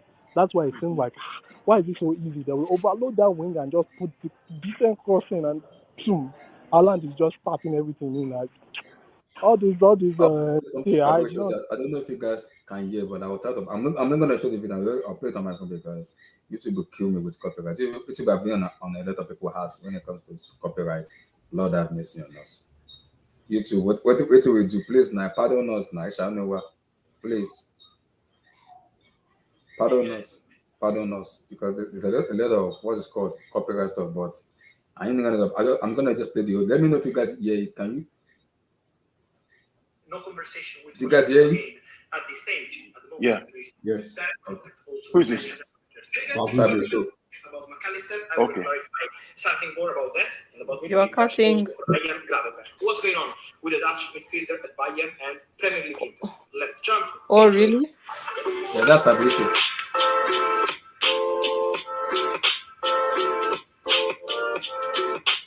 And guys, I want to start today's video discussing about Chelsea, because we know that Chelsea are going to have a new head coach in the summer. It was never a possibility for Frank Lampard to stay at Chelsea. Hallelujah! It was very clear in the conversations between the board, the owners, and Lampard. He accepted the interim role, but there is no possibility at all for Lampard to stay. Chelsea are speaking to other candidates, so we know this process started already when they fired Potter. Not even now, it's something that already started that Saturday night when they decided to fire Graham Potter. So Chelsea will have a new coach, and let me clarify one thing. I'm still told, as I'm saying since that moment, that Julian Nagelsmann remains the leading candidate. Nagelsmann has many fans into the Chelsea board, really appreciated by many of the Chelsea director. Of course, he will have conversations with the Chelsea owners and with the directors to present his ideas, his project. You already had some positive conversations in the last few weeks. So the conversation between Nagelsmann and Chelsea is ongoing. This is the situation. Let's see how it will continue. On other managers, Luis Enrique remains in the list for sure. He's the leading candidate together with Nagelsmann. I still see Nagelsmann as the favorite and Luis Enrique as second option. He also had conversations with Chelsea. He was in London with his agent, so they spoke about the situation and he presented his ideas. But Luis Enrique also will have new, fresh conversations with Chelsea very soon. So both of them remain in the race to become the new Chelsea manager. On Luis Enrique, let me mention that he's also been approached by some national team around the world to get a new job. And so this could be a possibility in case Luis Enrique will not become the new Chelsea manager. So keep an eye on Luis Enrique, keep an eye on Nagelsmann, as we mentioned. Also, guys, it's important to mention Ruben Amorin. You remember that night, it was Sunday, when Potter was officially fired. I told you, Nagelsmann favorite, Luis Enrique in the list. Nagelsmann remains the big name, but Ruben Amorin is appreciated by Chelsea. What I'm told is that Amorin, of course, was not available during the season, and so Chelsea never had any possibility to convince him to join now because he's 100% focused on Sporting. But it's true that Chelsea appreciate Amorin. Chelsea will have some conversations also with him, but my understanding is is that at the moment, Nagelsmann and Luis Enrique remain one step ahead of him in the Chelsea list. But people of Chelsea are following Ruben Amorim football at Sporting to have also a clear idea of this young, talented coach. So this is the situation. Let me clarify again. No conversation with Pochettino again at this stage. At the moment, there is no direct contact also with many other managers. Roberto De Zerbi is still not considered a candidate at Chelsea. That's what Fabrizio said today. It still comes back to what I said. I said earlier that I feel like Nagelsmann has some friend on the board, and Fabrizio just confirmed it. So I don't want that kind of candidate. That's the only reason I don't want this guy. I don't want people that have friends. No. That's not the way forward.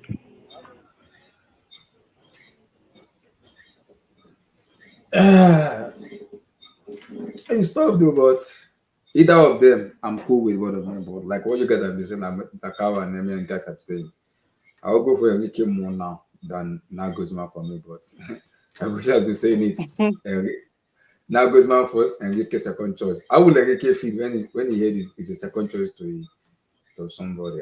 It's a little bit it's tough, man. I don't think Isn't Enrique ready to coach now? You said what? Isn't he ready? No, Enrique, is it Enrique? Isn't he ready to come on board now, or do we have to wait till the summer? No. He's ready to come on board now. He's ready to come on board. But the first choice of the Chelsea board is Nagelsmann. But Enrique is ready. Enrique also had the discussion with. He wanted to take over the job, but he wasn't given the permission to do. Yeah, I think currently there's a split in the Chelsea board between. There's a split in the boardroom. Yeah. Some people like. Yeah, there must be a split. Yeah, there's a split. That's why they didn't hire. Also said it that there's a split between some board prefer Enrique, more experience. Why some board prefer Nagelsmann? It's in between now. Once they go into the coalition of all the managers, the guy will come later on in the year, right? Yeah, it's gonna wait in the summer. What if Real Madrid takes him? He's probably waiting for the Real Madrid job as well. Maybe Madrid or PSG, one of those two. We are just a second-hand team.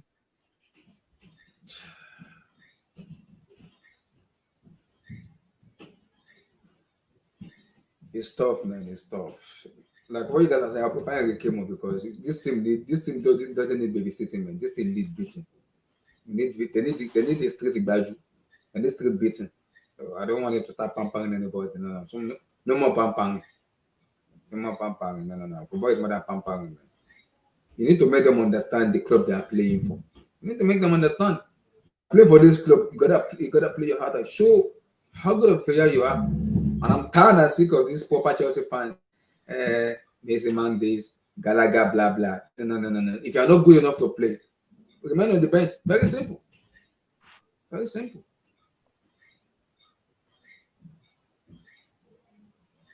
Very simple for me. Whoever comes in for me, either of them, I'm cool with it. But like what you guys have been saying, he came much better because of the experience and the character you're gonna has into the team. I prefer Enrique because the boardroom is already splitted now.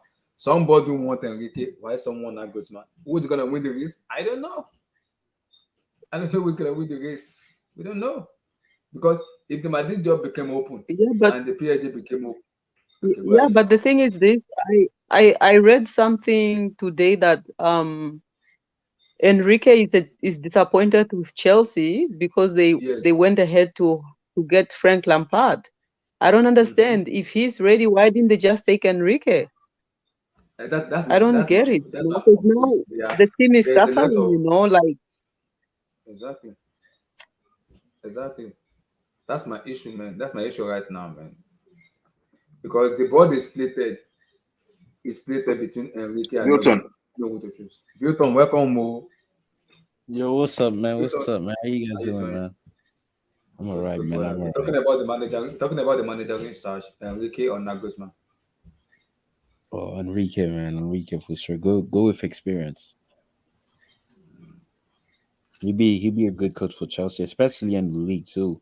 Because I know you guys want to win the Premier. You guys haven't won the Premier in a while, so he'd be a very good coach. He would coach you guys really well in the EPL, man. So I would go for Enrique. Nagelsman is also a good coach too, but I don't know, man. I don't know if he's ready for that Chelsea heat, man. Because That Chelsea are good. the Chelsea media will is be gonna the eat best. him alive. Yeah, that's my fear with that goes, man. The media is gonna eat him alive. They're gonna eat him, got him, but Enrique, he has every answer for every question. Like Pep Guardiola, he does not even care anymore. He has all the answer for them. So Yeah, it's gonna yeah, be because he's young. interesting. Enrique Nagelsman is 35 years of age. Thiago Silva is 38 or 39. It's gonna be, how does he even look into Silva and speak to Silva? It's a little bit complicated for me. It's complicated. It is complicated because Silva is 38, Nagelsman is 35. So it's a little bit complicated for me. What about Ancelotti? And so this is going to Brazil. He wants to No, go to not Brazil not as anymore. well. Not anymore. Not anymore. No. He's still gonna be at Madrid next season. Okay. That's He what he doesn't said. know that. So He doesn't know that yet. Honestly, at Real is that Madrid, not what he said in his last what do you call it, press conference? yeah, but deep down, Ancelotti doesn't know his future at Real Madrid yet, man. It's gonna depend how the season turns out, honestly.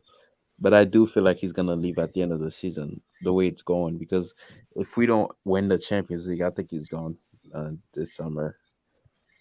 We're gonna, Madrid's gonna Or keep. do you think he wants to retire? Do you think he wants to retire, like from Yeah, football? personally, he said he's not gonna coach in club football anymore after Real Madrid because he said Okay. after Real Madrid he's retiring from club football.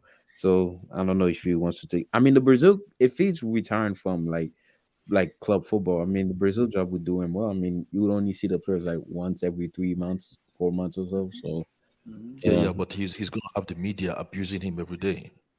I don't think so. Not really, because in Brazil they really adore this guy a lot. They like They want Ancelotti really a they lot. want him a lot, yeah. The fact that Brazil never had a foreign coach ever, the fact that some people on on the board on the national team want Ancelotti down there says a lot. They want him a lot. I Vinny, mean, I No, think everybody what Brazil I'm wants learned him. saying is, because, the media attention of course, is for going to sure. be every day, perhaps a little bit more, not even a little bit, really more intense than the Madrid media, and it's going to be every day. They're Get the gonna be likes watching up. this. Oh, They're gonna Yeah. be 18 watching people this want every it. moment, Let's and support your boy. The only thing Support I'll if us. he's say, going to, if Ancelotti he's will going to, walk there honestly with no pressure, in my opinion, because I mean Brazil haven't won the World Cup in over 24 years now. So yeah, so I mean it is what it is. and they will only like what do you call it?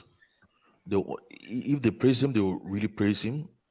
Like the height of his praise will be so high, and if they criticize him, the low of the criticism will be so low So low, Mhm. yeah. And because he knows how to improve young players. That's what I love about Ancelotti. He knows how. Ancelotti is a godfather when it comes to improving young players. He's a godfather. So I respect him for that.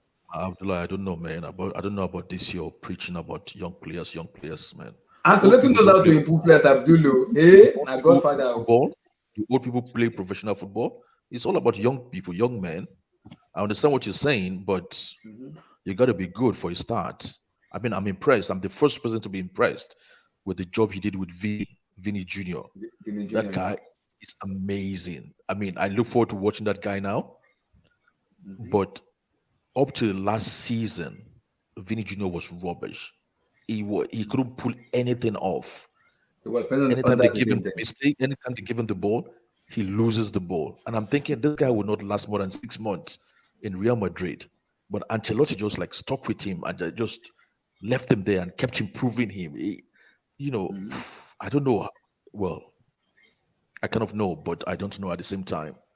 But how Ancelotti actually, I don't know what Ancelotti was saying to this kid because nothing actually affected him, and he was trying match after match after. For 2 seasons, this guy was rubbish, full of Mhm. mistakes. He couldn't pull anything off. No shots, no Then assist, no Ancelotti comes cross, in no and trickery. everything changed. Personally, right? The thing about Vinicius, right? Personally, Vinicius was always in a lose battle. The moment he got to Madrid, right? Hazard being overweight, so he pretty much had to step up into Hazard's shoes because Hazard was supposed to be the main superstar, right? So at Yeah, the young age, at 18, Vinny had to fill in for Hazard's shoes. But But if you look at it, right, from the moment Zidane came back, Vinny trajectory was going on that way because he was consistently just getting a little bit better by season. Then obviously when Ancelotti came, it just went to a whole different level, right? But I Yeah. mean, it was gonna happen because I remember he was so low in confidence. They took him back to the Castilla, the Real Madrid Castilla, because that's how bad he was low in confidence. Because I mean, when you play for the biggest club in the world, you expected to win. Because think about it, Abdul. Like Ronaldo leaves, and Vinicius is the guy we buy in the summer, and you know how Yeah. Real Madrid fans are. They Real Madrid God. fans. Honestly, we the expectation that they have on people is honestly insane, man. Like it's crazy, bro. Like it's crazy. Like Yeah, so I was thinking he wasn't gonna be there for more than 6 months. Like, he's just gonna be one. Is it Odegaard? He's just gonna be yeah, I another remember they Odegaard. were He's just saying gonna like, Vinicius out, Vinicius flash out. in the I pan remember and that. then I remember the after the Ajax game when we lost 4-1. We're booing this guy, and he got injured in the game too. Where they were booing this guy. They said, "No, we don't want this rubbish, bro. We miss Ronaldo." So I you could love, blame Hazard for I this, love, honestly, because I Hazard love was supposed Madrid, to be man. the one that like accommodate him into the team. Exactly, exactly. But Hazard never got fit. He was always hurt. So Benny had to take the mental. And the fact Look, that Hazard been there for 4 years, to this day he still hasn't played in a Clasico yet, bro. he has. Oh my God, man, this guy wasted Aguero, talent. Aguero came in last season and Aguero scored in the Clasico. Aguero only played like one El Clasico, like, and he scored more goals in the Clasico than Eden Hazard. But yeah, Carlo Ancelotti is a very good man management. What he's done with Vinicius, Rodrigo, What he's done with Camavinga, Vini, Valverde. Look at Valverde, bro. Valverde wasn't scoring goals like this. oh my God. He's Oh a my very God. good And he coach. and he's doing the same thing now with this. That's why I want him to be there next season. He's doing the same thing with, is it Rodrigo? Like Rodrigo, Rodrigo yeah. has Yeah, started now. as a 10. You know, He's and very Rodrigo has started growing in confidence because obviously he can see what the outcome has been for Vini, you Hmm. know. but And you know And what that's why they want him for the national team, Brazil, You know because he's what gonna I be find pushing them. fascinating about Ancelotti? Like before he took to Madrid, though, we forget this guy was at Everton. Then he goes to Madrid but and wins the Champions League and like the league. I just find that very, very funny.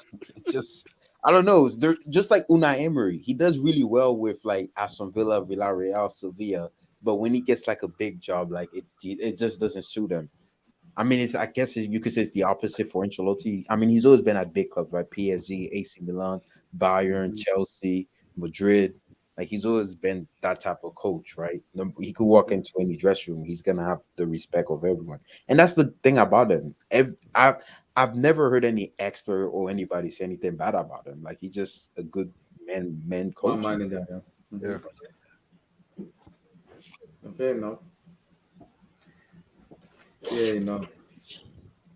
but yeah, man. Hopefully, Did you guys talk about the hopefully, Chelsea game from yesterday? hopefully they announce the new managers. I'm tired. I'm sick and tired of the Chelsea fan, but they want there. We need to stop this bullshit. We need to be humble, and I'm happy this is happening. It needs to. Lohi may continue. I'm Did you happy this guys is happening. Abdullah, did you guys talk about the Arsenal game already? We did already. You can have your say, yeah, we did already, but the guys Man, haven't talked like about it. Emmy honestly, and Paul watch haven't talked. like that. This is what I love about football, man. Like once Odegaard scored the second goal, they were in control, bro. I thought West Ham was done, bro. But I don't know if it was Abdul that said that last week. I don't remember who said that, but on the stream they said a 2-goal lead is probably one of the most shaky lead you can have in football. If the other team score first, they're back in the game. But if you score another goal, a third goal, you pretty much kill the game off, right? The fact that Saka missed that penalty, man, that's pressure right there. Because all the penalty he's taken this season, right? He usually hit it low on the ground, like right, and the keeper usually dived the wrong way. But the fact that he went full power and trying to hit the top 90, it's just I don't know if the pressure is getting to these guys, man. Now they have Southampton. They're gonna. I would hope they beat Southampton because today I thought they were gonna win today. I mean, they were so good, bro. Like they were so good in the first 15, 20 minutes of that game. I just thought they were just gonna blitz the hell out of on West Ham and catch City and goal difference. But man, the Premier League, man, like 2-0, 2-1. 2-2 to almost losing the game. Antonio hitting the crossbar and like in the final 3 minutes before the game is over. Man, Arsenal finding out, man, what Liverpool went through, bro. Because it's so toxic. Like City have raised the level to the Premier League so high where if you just give them a sniff, you drop points, bro. It feels like you're gonna lose. Like, for example, I bet all of you guys are saying, "Oh, Man City is gonna win the Prem," even though Arsenal's still 4 points ahead of them, just because of how consistent Pep has to make this City team over the years. It's honestly crazy. Like, you're going to get some machine, bro. Like, and City are just starting to hit their groove now. I mean, they won 11 games in a row, I believe, something like that. So, man, it's gonna be tough, man. Man, I feel for Arsenal. As much I want Arsenal to win the league, but I got money on this, so City better win this league. But man, if I'm an Arsenal fan, man, I'll be livid, bro. You bottled two. Filton, I'm happy. No, I'm happy. Arsenal fans are very cocky and overconfident and arrogant. They told me, and I can quote them, we're gonna go to Anfield and we're gonna smash them 4-0. We're gonna go to Etihad, we're gonna win 5-0. That's what they tell me. That's what Arsenal fan told me. We are going to Anfield and beat Liverpool 4-0. We are going to Etihad and smash Manchester City 5. I'm sorry, Arsenal, are you crazy? You are playing against Guardiola and Haaland. You are mad. Know what, Abdullah? You know what, Abdullah? Arsenal fans is mad. I actually didn't watch that game purposely because I was actually scared of the result. I was thinking Arsenal are going to win so easily. I thought like, easy win for Arsenal. Nah, no way. Arsenal fans, they are very mad. They are very stupid. And then I was leaving my house, and I don't know, for whatever reason, I look at my phone, and I saw 2-2, and I'm thinking like, how close is it for them to end this game? It's just 2-2. Like, nah, Arsenal is gonna win. And then I took a trip, and then I dropped off, and then walked past a spot where a lot of Arsenal fans used to watch the game. And I walked past the place. The place was empty. I'm thinking, what's going on? Why is this place empty? And then I looked at the game again, and I looked at it. It was full time. I was like, what? Okay. What does happen here? I was like, what happened? I'm walking away. And then I started thinking about it. Because I was always saying I don't really care if Arsenal wins because it's just going to be a one-off. And then I started thinking about it. I'm thinking if Arsenal wins that league, you do care. From Chelsea perspective, our owners will start thinking like, we can be like Arsenal. Let's trust the process. We can have Frank Lampard for another 1 season. I think no, wait, man. I prayed they don't win the league. I mean, Abdul, I'm not gonna lie. Abdul, welcome to the board, brother. Welcome to the board. Finally, Abdul, did you watch the game? You watched the Arsenal game, right? I did watch everything. Yeah, I watched all the games. When they scored a second goal, right? You thought they were gonna score a third and a fourth and a fifth because no, this is me. No. This is me, Milton. I said it before the West Ham match. After the Bournemouth match, Arsenal looked very complacent, and I'm like, and I said to Arsenal fans then, the confidence you guys are having, I dare you to have that confidence in Etihad and Anfield because you're gonna get rotten alive. And Arsenal fans after that came on social media and told me, don't worry, we're gonna go to Etihad. We're smashing Man City 5-0. We're going to Anfield. That is Liverpool are rubbish, garbage. We beat them 4. Liverpool are rubbish, but do you know your record in Anfield is poor? I mean, abysmal. Okay, we will see. They went to Anfield, they did 2-2. I just laughed like, okay, I expect this to happen because I've seen this script before. Abdullah, the problem is not even the point. I mean, you can get a point at Anfield. It's a point that you get at Anfield. I mean, as good as we were in 18, 19, 17, 18, I always knew that Anfield was a place where you have to respect them. You never guarantee for anything. Whenever you play Liverpool, you're never guaranteed. Whenever you play a Big Six club, you're never guaranteed anything. So I'm always very cautious in talking about a result against a Big Six. If you notice, I'm always very cautious because anything can happen. I don't disrespect the opposition. I'm very careful. The problem is that you went up 2-0 against Liverpool. You came back 2-2. You went up 2-0 against West Ham, who are 16th or 17th. And then you came back 2-2. That's the problem. And you did it back to back. Now, the last time you played at Southampton, you dropped points against them away. Wow. Yeah, so they're at home against Southampton, right? They're home, yeah. Okay. So If you draw points again against Southampton, then there's a problem. There's something seriously going on. Then if they drop points again, then that's you have 2 weeks in a row. problems because you have to, it's. Now you have to win at the Etihad. Now you have to win. You still have to win at the Etihad. No, Now, because- if they are beating West Ham, right, then all it is a point. But now they have to win at the Etihad. I mean, you have to win. They don't really have. They still could get away with a draw, but it is a must-win game. It is a win because City. I know City have a game in hand, so I'm gonna just say it's 1 point because I do believe that City is gonna win their game in hand because the form that they're in, they look like they're not gonna lose any game. So we'll see what happens. I mean, I'm never presumptuous about The reason why I'm so because okay. So I just don't. I mean, in the world that I just speaking to my fan base and looking at these players, you watched De Bruyne after the first leg at Emirates when he was flicking, when they were throwing things at him. Remember that? I don't know if you saw that clip on social media. Yeah. Mm-hmm. I don't think Arsenal come to the Etihad and get a draw. I think these guys will be fired up. I said that too because I think they will be. I mean, Erling Haaland quote says, "We have to hunt down Arsenal." Oh, and he's got to break the goal record too. He needs one more goal to break it. So what a way to get it against Arsenal, the team that you compete with. I mean, I just. Mr. Cow, we are gonna play. Okay. And so the problem is not even. I like Arsenal. I have friends who are Arsenal fans. It's the arrogance. I mean, exactly. That is my they've issue. always been like that, though. I mean, Arsenal fans, I've always like AFTV, like they've always been delusional. I remember after Leicester won the league, right? Ty went on AFTV said we're gonna do the quadruple the next season. No, Victor, I want to go to that guys now, but Victor, the most annoying part about it is Arsenal fans are DMing me on Twitter and telling me we're gonna smash Liverpool and Anfield 5-0. We are going to Etihad and beat Mancity 4-0. Let me tell you a secret. Let me tell you a secret, right? Chelsea's influence on title race. Nobody's talking about that. So I am talking about it. Yeah, against Liverpool, against Tottenham. No, because there are two teams that each both Arsenal and City have to play. Brighton and Chelsea. Mm-hmm. Brighton and Chelsea, right? Those are the common two teams that each has to play. Those two teams will have an influence on where this title swings. And nobody's talking about it. Everybody just assumes that somehow Man City, Chelsea. Oh, Arsenal play us before we play you guys. Yeah. I think Chelsea. I think City because the last time Chelsea scored a goal against City was in the Champions League final.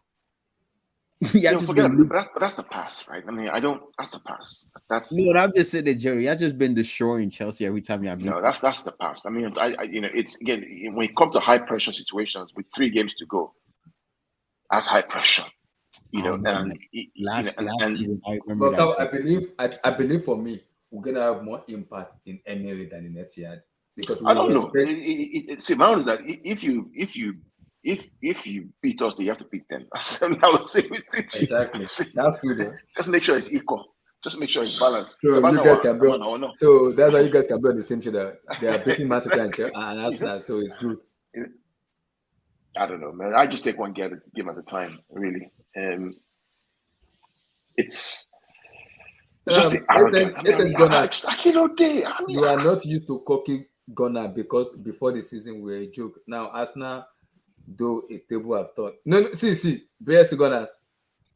I understand what you said, but this season, Arsenal fans has been very arrogant and they are beyond explanation. I cannot explain Arsenal fans. I cannot explain. I mean, if they win, Abdullah, if they win nothing, so they went the whole season.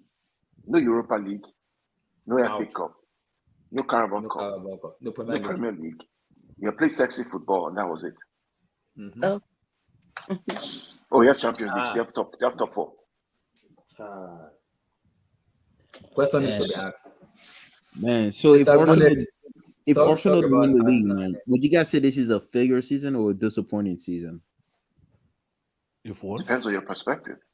If they don't win the league, okay. If they don't win the league, right? Would you guys say it's a failure season for them or a disappointing season? It depends on how you put it. For me, if they don't win the league, for me, I would say it's a very annoying season. Why I say annoying? Disappointed because I wouldn't call it failure. I wasn't disappointed. for me, Nobody I would expected say him to win the league this season. I would say it's annoying. The reason I use annoying is the media people are putting Arsenal to win the league because of their stupid narrative, ridiculous and rubbish narrative. Arsenal fans also collaboration too are being cocky and wants to win the league and wants to be. Yes, I know you guys play one of the most beautiful football in England, but relax. You have to respect your head house. Somebody is in the front, you gotta respect him. And the amount of time Arsenal fans has been coming on social media bashing on that team. And I keep telling people, what is happening to Chelsea is an anomaly. It never happen forever. What happens to Liverpool is an anomaly. It will never happen forever. Chelsea and Liverpool will come back. So if you do not win the league now, I can guarantee you're not winning the league anymore. It will be a disappointment. Adios for me. Adios. If you don't win it now, bye-bye. Adios. You're not going to win it anymore because Chelsea will improve, Liverpool will improve, Manchester City will improve, Newcastle Tottenham, will improve, even Tottenham will improve, Brighton will improve. Newcastle. So Newcastle too. So if you don't win the league now, when are you going to win the league? Villa will improve.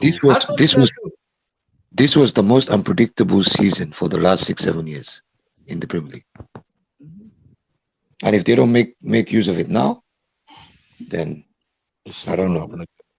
Lord have mercy. Mr. Gule, talk about Arsenal and talk about Chelsea potential in my year. Go ahead, brother. Man, of course I'm happy. First of all, of course I'm delighted. Of course I'm over the moon. Because I'm sick and tired of the arrogance. I'm sick and tired of the fact that they're making it sound like, after, just like in the Bible, after 7 years of famine, they just came back because they found Joseph, Abi. It's the same thing. They never won anything for so many years, like Ogakao said. And now they're coming and it's like, wow, we are on top of the world. You have to always be humble in these kind of situations. This is why we love football, because football is unpredictable. Football doesn't make sense logically all the time. If it did, we'll all be billionaires. But they don't understand that. But fair enough. Abdul calls it media. What do you call media? Abdul, what do you call it? Media football. Media football. Ogaka, you know what I call it as well? Visual programming. Wait, that's an AI. That's AI. That's visual programming. Visually programmed media football. AFTV was visually programming us. Match of the Day, thanks to Ian Wright, was visually programming us. Some of the newspapers and the journalists were visually programming us. Arsenal and Arteta, like I like how he said when Saka was on form, he said Saka is an unbelievable player. And then now that they drew 2 games in a row, he said, it's a very young squad. So they've been visually programming us for so many months. And now you have to pay the price because not everybody is sleeping. This is football, with all due respect. And Man City is not Man City for no reason. Pep is now actually on the verge. If he gets the treble, Pep, we have to actually put Sir Alex Ferguson under review because it took him 26 years to achieve what he achieved comparing to Pep in 6-7 years. Won't give So us football, time, guy. I know they've mentioned that football is in a very dark territory right now, and I like it. I like it a lot. I like how it's going. So, thank you, Arsenal. Okay. Yeah, thank you, Arsenal. Thank you, Arsenal, for doing what you do. And I've said this before in one of my first streams on here, Abdullah. And I think Ogakal and Abdul was there. Even Wilton was there. I said, if you want to win the league, you need to have at least 6-7 elite players that could come off the bench. This is what Wilton saying to me. Wilton, you are sick. Relax. You cannot compare, Wilton. Wilton, you cannot compare. Wilton, you are sick. Wilton, you're Brazilian, by the way, so shame on you. You are sick for doing this. You are sick. I watched the Lima Ronaldo, but stop. Relax. Wilton, you are sick, man. But yeah, Abdullah, like as I was saying, you need 6-7 players that are elite elite level players to come off the bench. I said that before. People laughed at me. Said, nah. Why? Because the players that he was depending on, aka Partey, How dare you guys compare Delima to Haaland? It's not. It's Vilton. it's not us. It's not us. It's It's not Vilton. me. Come on, you guys should relax. All this Drop club and pass. football Drop people and pass. are there. Drop and pass. Emi, and you know what's sad? He's Brazilian himself. No, I think Wilton is just doing it to catch crews, man. Wilton is a You are narrative mentor. sick in the head. You are sick in the head for doing that. But move on. I know. Wilton. I watched Delima Ronaldo. I watched Ronaldo. Wilton is still angry that Delima played his prime in Barcelona instead of Madrid. So I understand. Relax. Ronaldo is the reason why we had a Henry. Ronaldo is the reason why we have a Benzema. Mm-hmm. So let's Henry put always says respect. it now that man, Ronaldo was different. He played. Yeah, but but you remember Emi when Henry was in Juventus, and then when he came to Arsenal, he had to change his game, Oh yes, right? Because Ronaldo was the first ever number 9 that we saw that was complete. yes, the most complete number 9 ever. Yes, was Ronaldo. that could do everything. I think he was So more complete. He was more complete than Van Basten because before him was Van Basten, right? Yes. Everybody was like Van Basten. No. They're two different profiles. Yeah, but no. Yeah, no, not profile. That's what I'm In saying. terms of ability, complete ability. Before Delima, What do you call him? most What do you call? people- Hold on, Emi. This guy, Van Basten was just a goal scorer. That's all. Van Basten was a like prolific goal scorer, right? yeah. Van Basten was like what's his name? Van Van Nistelrooy? Nistelrooy. Yeah. He They was were just box a strikers. They scorer. were box strikers, But right? The word is Ronaldo was a pure scorer with the skills of a number 10. Yeah. I know. We're saying the same thing. What I'm saying is that before Ronaldo, if you hear what I said, before Ronaldo came into the scene in the mid 90s, right? Most people said the best striker in the world at that time or before that time was Marco van Basten. Yeah, because of what Marco van Basten did over time. Because remember, Van Basten stopped playing football because of that ankle injury at the age of 27, right? 26 or 27. He stopped playing. 27. Yeah, he stopped playing. It was because of Marco van Basten that FIFA changed the red card rule. Yes, Marco van Basten's injury. So you're saying the number 1 striker in the world before Ronaldo was Van Basten. Yes, it was Van Basten. Because remember Abdul, Ronaldo came into the scene 1994 World Cup. No, actually before that, he played the Copa America 93. No, I mean officially. Okay, Like when he was part of the first squad, not the bench. Yeah, officially, 94. Yeah, he was there in that 94 World Cup. Although I don't know if he played too many minutes because it was No, he Romario. didn't play any game in the World Cup, but he was in the squad. Yeah, he got he a was medal. in- He was in the squad. He was lifting the World Cup with them. He was part of the squad. He was just too young to start. Yeah, it was like 18 And or they had something. Romario and Bebeto. How are you going to start? Yeah, those were seasoned pros. I remember, I think that 1994. Exactly, that's what I'm saying. So where would you put Romario? Romario was after Van Basten.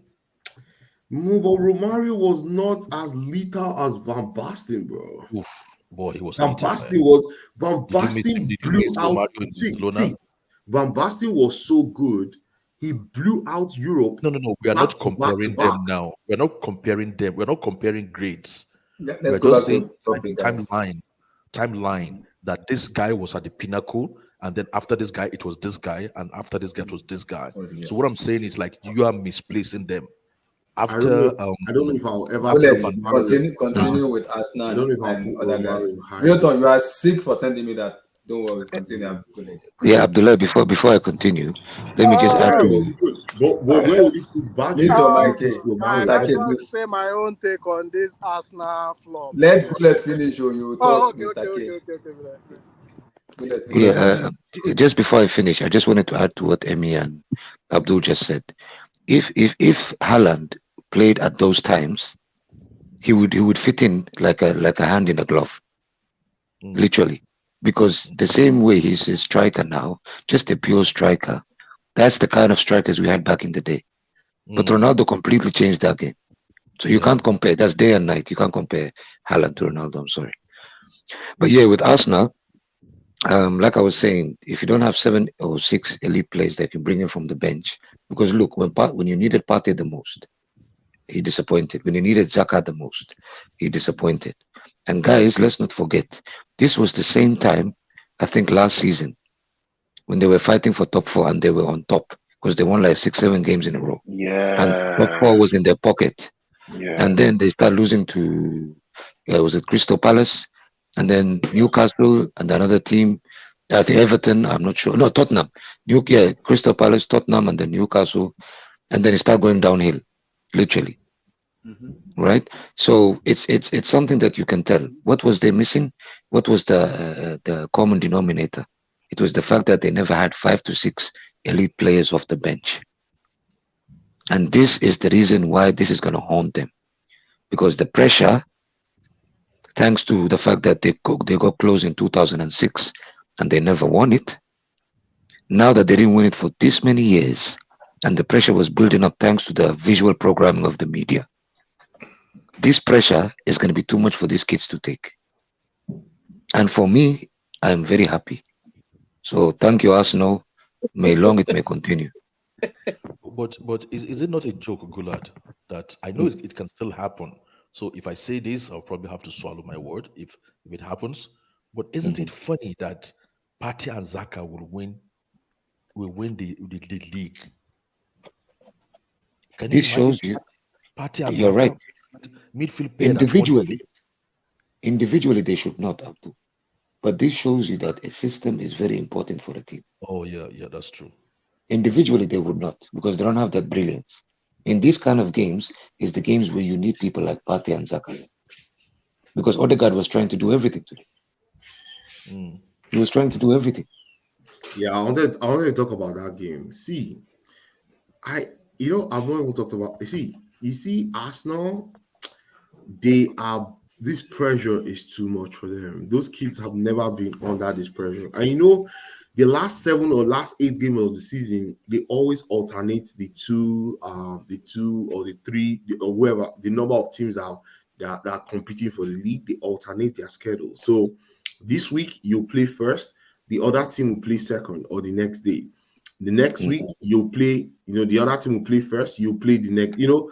They keep alternating it so that they actually get a true champion. Like you can't game it like playing at the same time, or playing almost at the same time. They always put this pressure on, and the reason why, this is where Arteta shows whether he's experienced enough or not yet there. Because let me tell you, if this Arsenal team don't win the league, they need to buy 4 players or 5 players least this summer to refresh the squad, because these boys will not be able to go another 38 games with this same intensity next season and win, and get as many points as they've gotten this season. This season, they are really pushing themselves. If they don't win the league, man, next season they will need to refresh the squad to get them hungry again, and let them know that, hey, now we have help and we can go again and actually go and win this league. But if they don't do that, if the two things happen, like if they don't win the league and they don't buy those 4 or 5 players to kind of strengthen this team, next season Arsenal will finish 8th or 10th. Mark my And word. not only any players, Amy. They have to be elite. Case in point, look today. They had to bring in Jorginho. Jorginho is the kind of player you need when you're winning, not when you're chasing a game. And then they have to bring in Reece Nelson. Reece Nelson is young, right? He hasn't been in this kind of situations. Fair enough, he had a good game against Bournemouth as a super sub. But, as they say, Christmas doesn't come twice in a year. It's not always that he's going to do the same thing. If you had elite level players off the bench that could come on and play like for like, apart from Trossard, right, that knows the league, you need at least 4 or 5. 2 in the midfield and 3 in the attack. And you need elite level players that want something, achieve something. But if they go for the same DNA like Chelsea and say we're building a young team project, then it's going to be tough.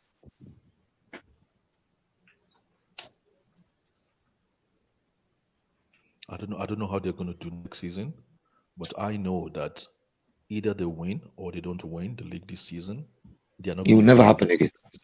They will never. They Yeah. are not going to win the league next season. It doesn't Yeah. really matter what the outcome is this season for them. Abdul, this season is an anomaly. It's an anomaly. It is, man. If the Oh, top six were the top six we knew consistently for the past few years, we won't be having this conversation. no. You know, so they have to make the most of it. But I don't. You know what's sad, and I have to give kudos to Man City, right? Mm-hmm. And I can ask this to the panel as well, right? Mm-hmm. And this is not me throwing shade at Arsenal, right? Pep, actually, I don't think he actually took Arteta seriously, because for the first half of the season, this guy was experimenting. Was he experimenting or he was disciplining his squad? I think Guled, what Pep did at the beginning of the season was he was letting his squad know who was boss. And he actually had to do that to get them hungry and get them back in shape. Most of the Man City team was not in shape prior to the World Cup. And that's why Yeah. you can't see you can't even remember one Man City player in the World Cup that had a good World Cup. All of them were disasters. So Pep was managing his squad in that first 11 games. I think we played 11 games before the World Cup.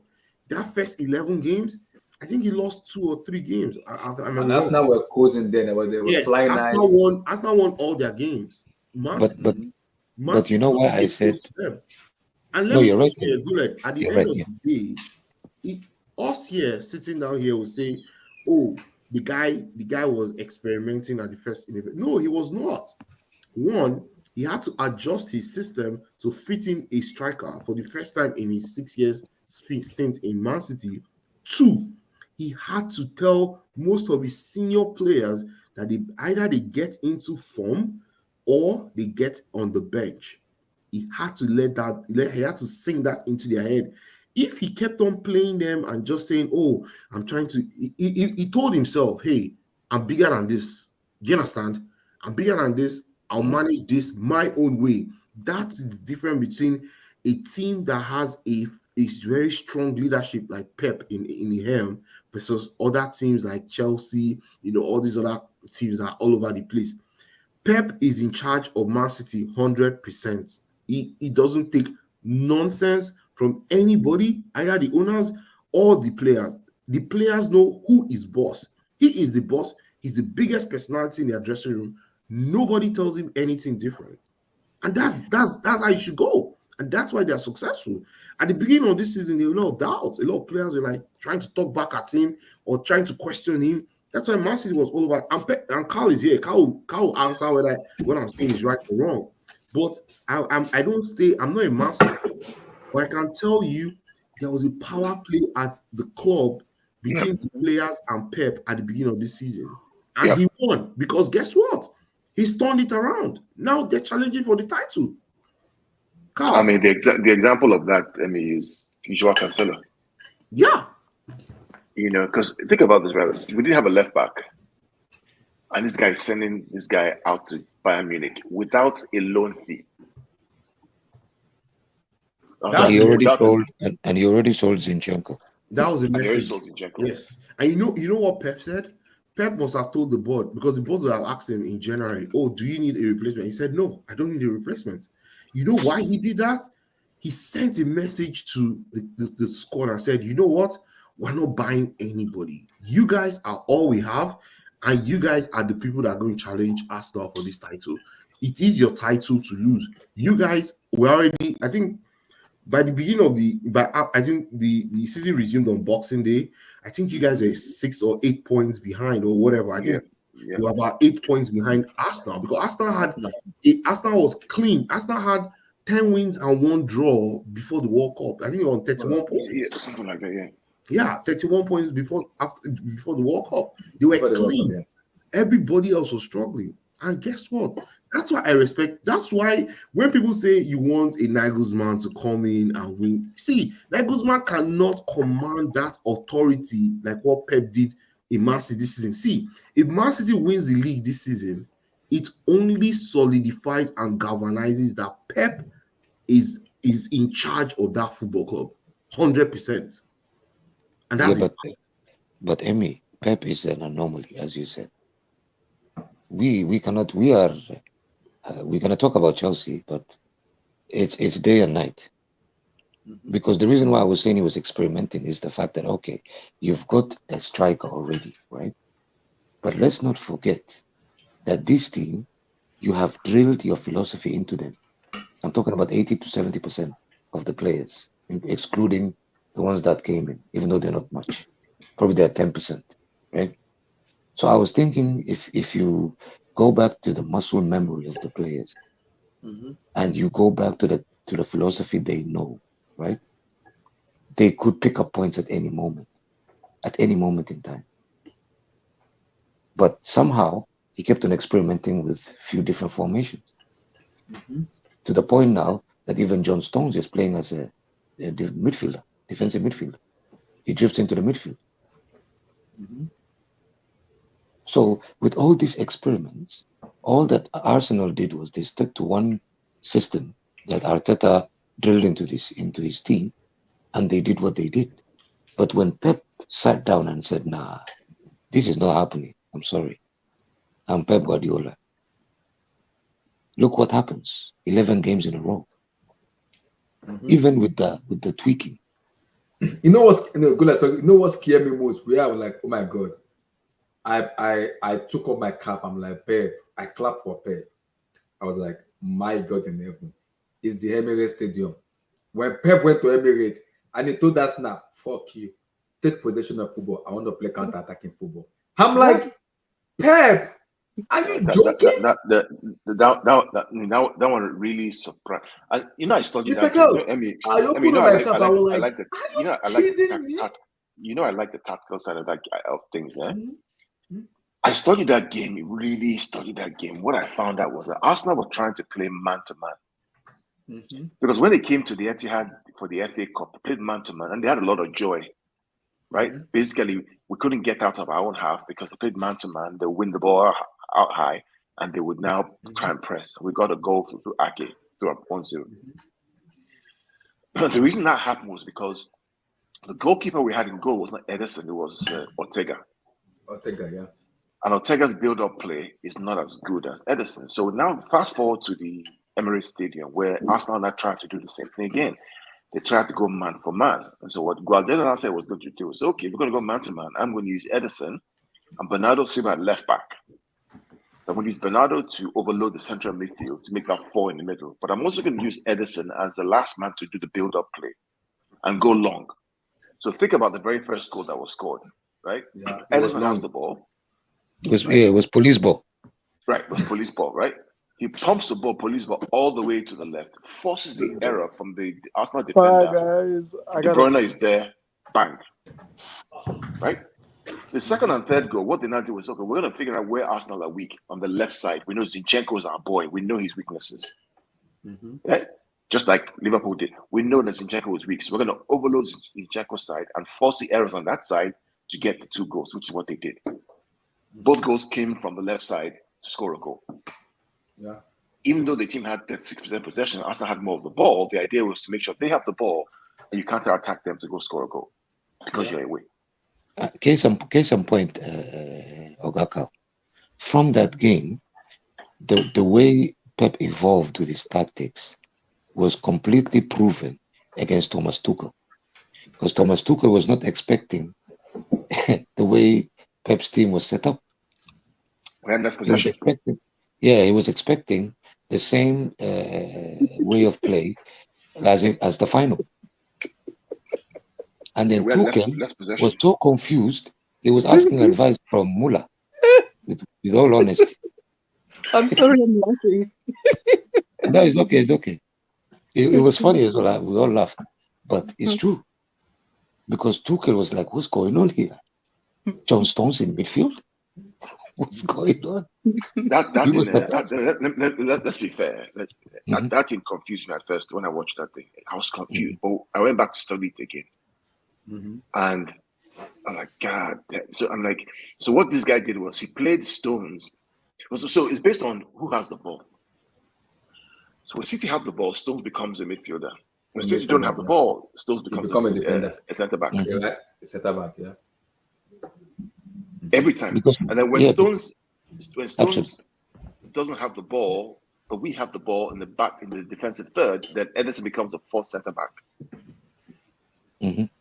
It was, I mean, it's just all over the whole field. Was And Yeah, Ederson yeah, is good on his feet. He's very good on his feet. Ball yeah, placing yeah. and He was good. He was good on his feet in Everton. That's why he made his name. But Gulak, this is why I say, and I keep saying it, that in my opinion, going back to the real discussion here, Enrique knows how to do those kinds of things. It's not surprising to him. He knows how to implement that kind of system, which is why I say, in my opinion, that's the kind of manager you need because you have the players. And you know Players what, are decent. Ogakao? You know what, Ogakao? We know this as well as football fans. When you bring this many players together in 1 or 2 windows, you need some sort of a consistency. And not only in terms of coaching, but in terms of philosophy. yeah. Because let's not forget, these people are coming from different leagues, different philosophies, different ways of play. You need a coach that has mastered his philosophy to the point that he can make the tweaks at the right games, like Enrique. Why? So that when you ingrain it in them, they will be like a functioning machine because they're young and they're willing to learn. But if you bring in Potter, that doesn't even have a starting 11, 2 games in a row, and used over 6, 7 formations, while in his time in Chelsea, this is carnage. You're looking for destruction. You're looking for a team. And then you bring Lampard after him. Have mercy on us, man. And now I'm hearing today from Fabrizio. Not only for no, I didn't check Fabrizio. I was I We checked the news. we just finished listening to it. We just finished listening to it. Yeah, you know the news feed on your phone. Sometimes when you click on news, the news feed comes up. I read that in Torboli's list of managers, they've actually added company, which we spoke about in this stream. Yes, they've added company in the list. Vincent Company? Which company? Vincent Company. No, Vincent, come on now. Vincent Company, and Ogakao. And you remember the coach from No, Palmeiras? they will stone. See, Gullet, just stop. That's according to the They will timeline. they will stone Torboli at Stanford. They will stone him. No, you can't do that now. No. Emmy. No, they'll stone him. Gullet. They'll Let me stone add salt to the wound. They will You know stone who him. else they added? You know who else they added, Emmy? Who? They added the coach from Palmeiras, Pereira. No, they will stone. See, let me tell you something. I didn't believe what I was checking. I had to refresh the page. You were at the stadium yesterday, right? You saw how they stayed. No, I didn't go. No, wow, I didn't go. Oh, yeah, because you're mourning your uncle, right? Yeah. So sorry. Yeah, but the thing is this, right? You saw how they started yelling at him yesterday. I have the guy. What were they saying, Emmy? I saw the picture. What were they saying? Oh, the video is there. There's actually a video. Yeah. There's actually a video. Look. Yeah. This is it. Mr. Cow, this is it. I saw that one. What was he saying to him? Oh. They were cussing him out. What on earth are you doing, basically? And this one again. And this one again. See this guy here. Get out of my club. Oh, goodness me. I'm sure. I'm sure. Emmy, you know what's scary? Stadium, they're going to make sure that that you can't get to the owner's box from here, from the stand. Emmy, you know what's scary? You know what scares me when I see this as a picture? Even though they do say picture shows 1,000 words, but it speaks 1,000 words. But I'm not going to dive deep. The first thing when I see this is if your fans are arguing with you, why would you argue back if you don't actually think you are right? Yeah. This is the scary bit for me. Yeah. If you don't think you actually have a point, why would you even open your mouth, sir? You're right. And that's the scary part for me as a Chelsea fan. You're very right, bro. You're very right. It's You see, from my own experience, when the fans are arguing with owners, especially in England, then there's something wrong. Something needs to be fixed, and you need to fix it very soon. Very soon, yeah. That's my own experience. Because I never even knew. Oh, Abdullah, 2 seconds. I never even realized that somebody could be speaking from that place in the stadium to the people in the director's box because Yeah, they're you just never looking see down, that. Abdul. Yeah, but They're just looking what I down. mean is, you couldn't even think somebody could communicate like that Oh, you thought because it with was closed up? Roman, no, because with Roman, you even never knew that people were sitting right above him. Yeah. From the Yeah. pictures we used to see when Roman was at the box, Yeah, you never yeah. No, realized it seemed that's like how it is in the stadium. The I only never the even only realized time they the were that only time close. Abdul, the only time they go into the box is for refreshments at halftime. You can go there, drink beer, drink alcohol. Before the game in 15 minutes, you can go in there, and Yeah. that's your own space. Everybody has his little cubicle. But when the Yeah. game kicks off, it's like this. So when Roman used to sit, that's where he used to sit, isn't it? Yes. So you never even thought like the fans were that close to him Yeah, because they never used to show it Chelsea by was the video. always winning, man. to the point where they could yell at him. You never knew from the angle we used to see him Yeah. when he was sitting there. You thought he was Well, Abdul, isolated. mostly we only see Ganaski and mostly we don't even see Roma that much. Ganaski has No. I'm talking about the eras of the Roma when Roma used to come to all the games. Yeah. You never realized that the fans were that close to him. Visual programming, Abdul.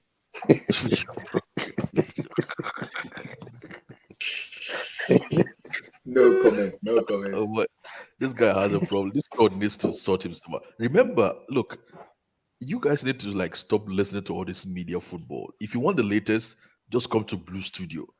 Remember, You're gonna get when the latest. latest Yeah. analysis anyway. I'm not We talking don't about mess news. around. We don't have. Yeah. We The don't have all We latest this. don't have analysis. time, bro. Remember a few I weeks don't ago. have time for clicks, man. No, Abdullah. Remember when they sacked what's it called, Porter?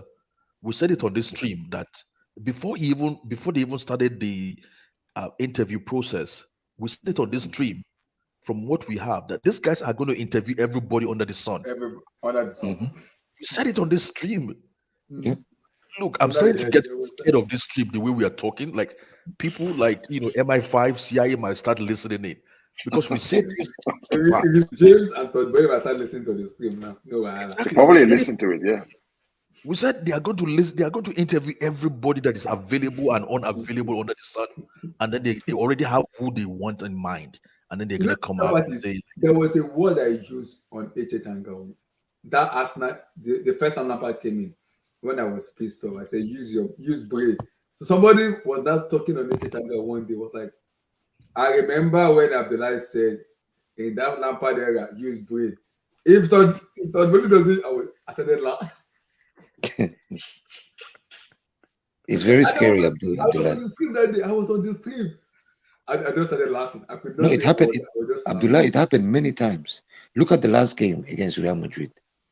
When we know that Lampard usually plays far at the back, we kept on pleading for him here, saying, please play 3 at the back. Did I play 3 at the back? So I don't know, man. I spoke about Company. I said, guys, don't be surprised if Company is going to be, interviewed. And then today I'm looking at my news feed. I have to refresh it 3 times. They said they're going to have Company in the list. I don't understand. They can't surely they can't be serious now. Yeah, Abdullah, check it. Yeah, maybe you can bring it up. Yeah, I saw it. Yeah, type Company Chelsea, you will see it. According to the Times, I saw it. Yeah, the Times actually. Oh my God.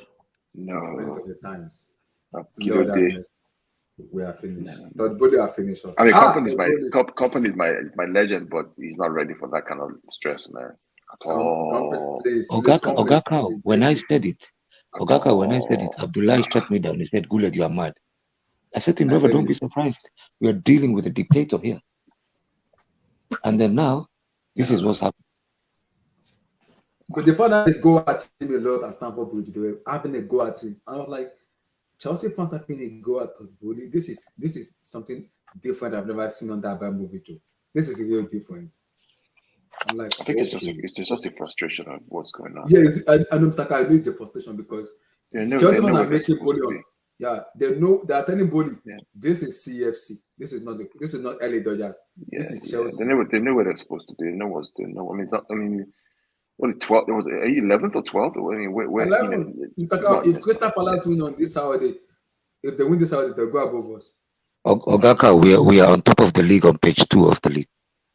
Yeah, it's not. I mean, I don't have to tell you anything. You guys know Needs to be done.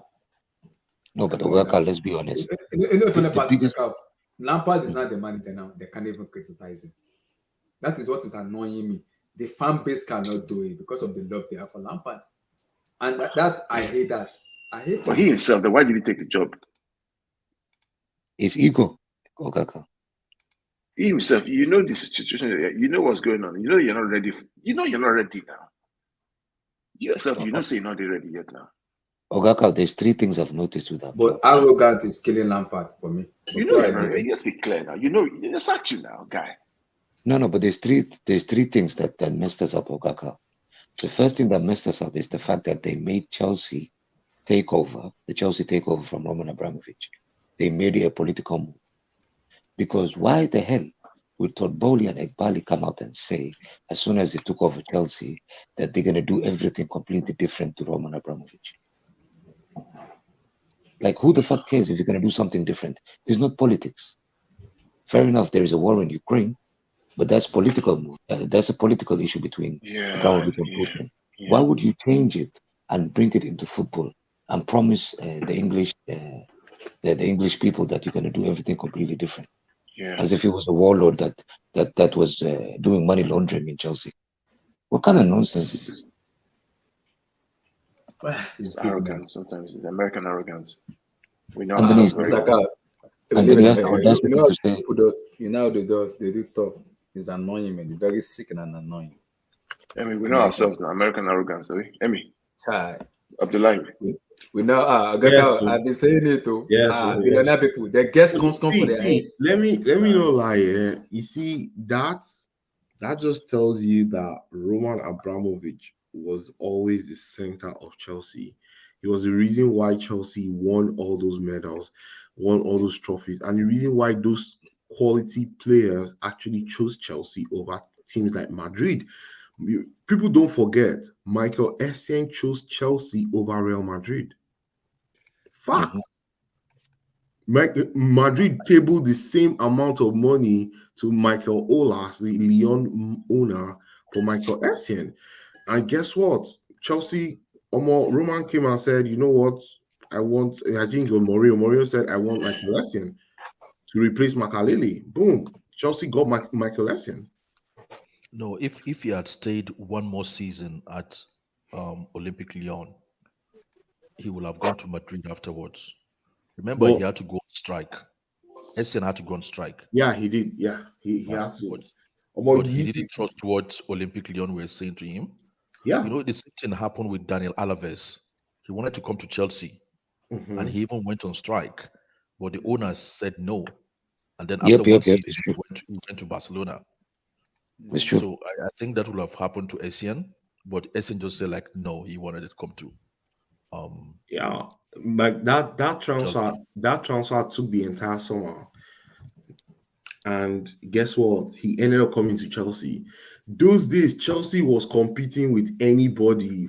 If Chelsea wants you, you're going to Chelsea. Like it's not as if Chelsea wants to sign you, you're going to Chelsea. The only player that I believe Chelsea lost, to any other team was Aguero. I think that Aguero transfer, Aguero personally said he didn't want to go to Chelsea. He wanted to. Yeah, he said that. Yeah. Any other player? When he was in Atletico Madrid. Yes. I think it was after the 2012. Was it 2012? 2011, I think. Was it 2011? Yeah, 2011. 2011, because they won the league in 2012, right? So I think 2011. We also lost Samuel Eto'o. But Eto'o finally came back, right? No, but Mourinho wanted Samuel Eto'o in his first time. Ahead of Drogba? Together with Drogba. I think together with Drogba.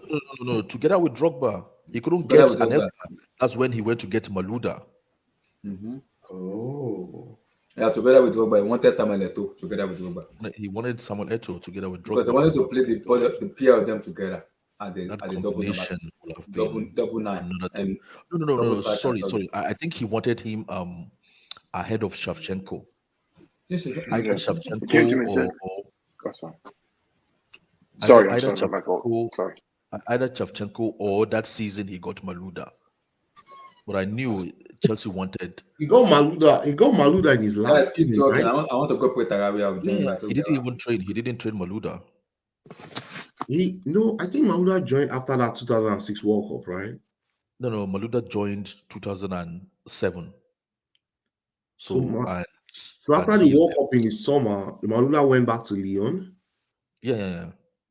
Oh, I thought he. And I then thought he came to Chelsea a season Are after. you saying that Maluda and Bala came the same season? No. 2007. Yeah. 2007. Remember, No, 2007 was that no, not? 2007 8 season. Yeah. Who was his coach 07, 08? Was it Mourinho? Mourinho started, and then a few weeks later, that's when he got Yeah, he sacked. got fired after Rosenborg. Yeah. But 2006, 2007, that's when we had the Balak, Shevchenko, Solomon Kalou. Yeah, we pretty I think much that's when reviewed. we even had Mikel Yeah, Obi. we did a review. Mikel Obi joined 2006, where he wasn't eligible to play until 07, right? Remember, there was a tussle between us and Man U for Mikel. No. He played 6-7. He played 6-7 under Mourinho. He only played one season under Mourinho. Did he play 6-7? Oh yeah, he played 6-7. 6-7, yeah, he did. So what did Chelsea finish 6-7?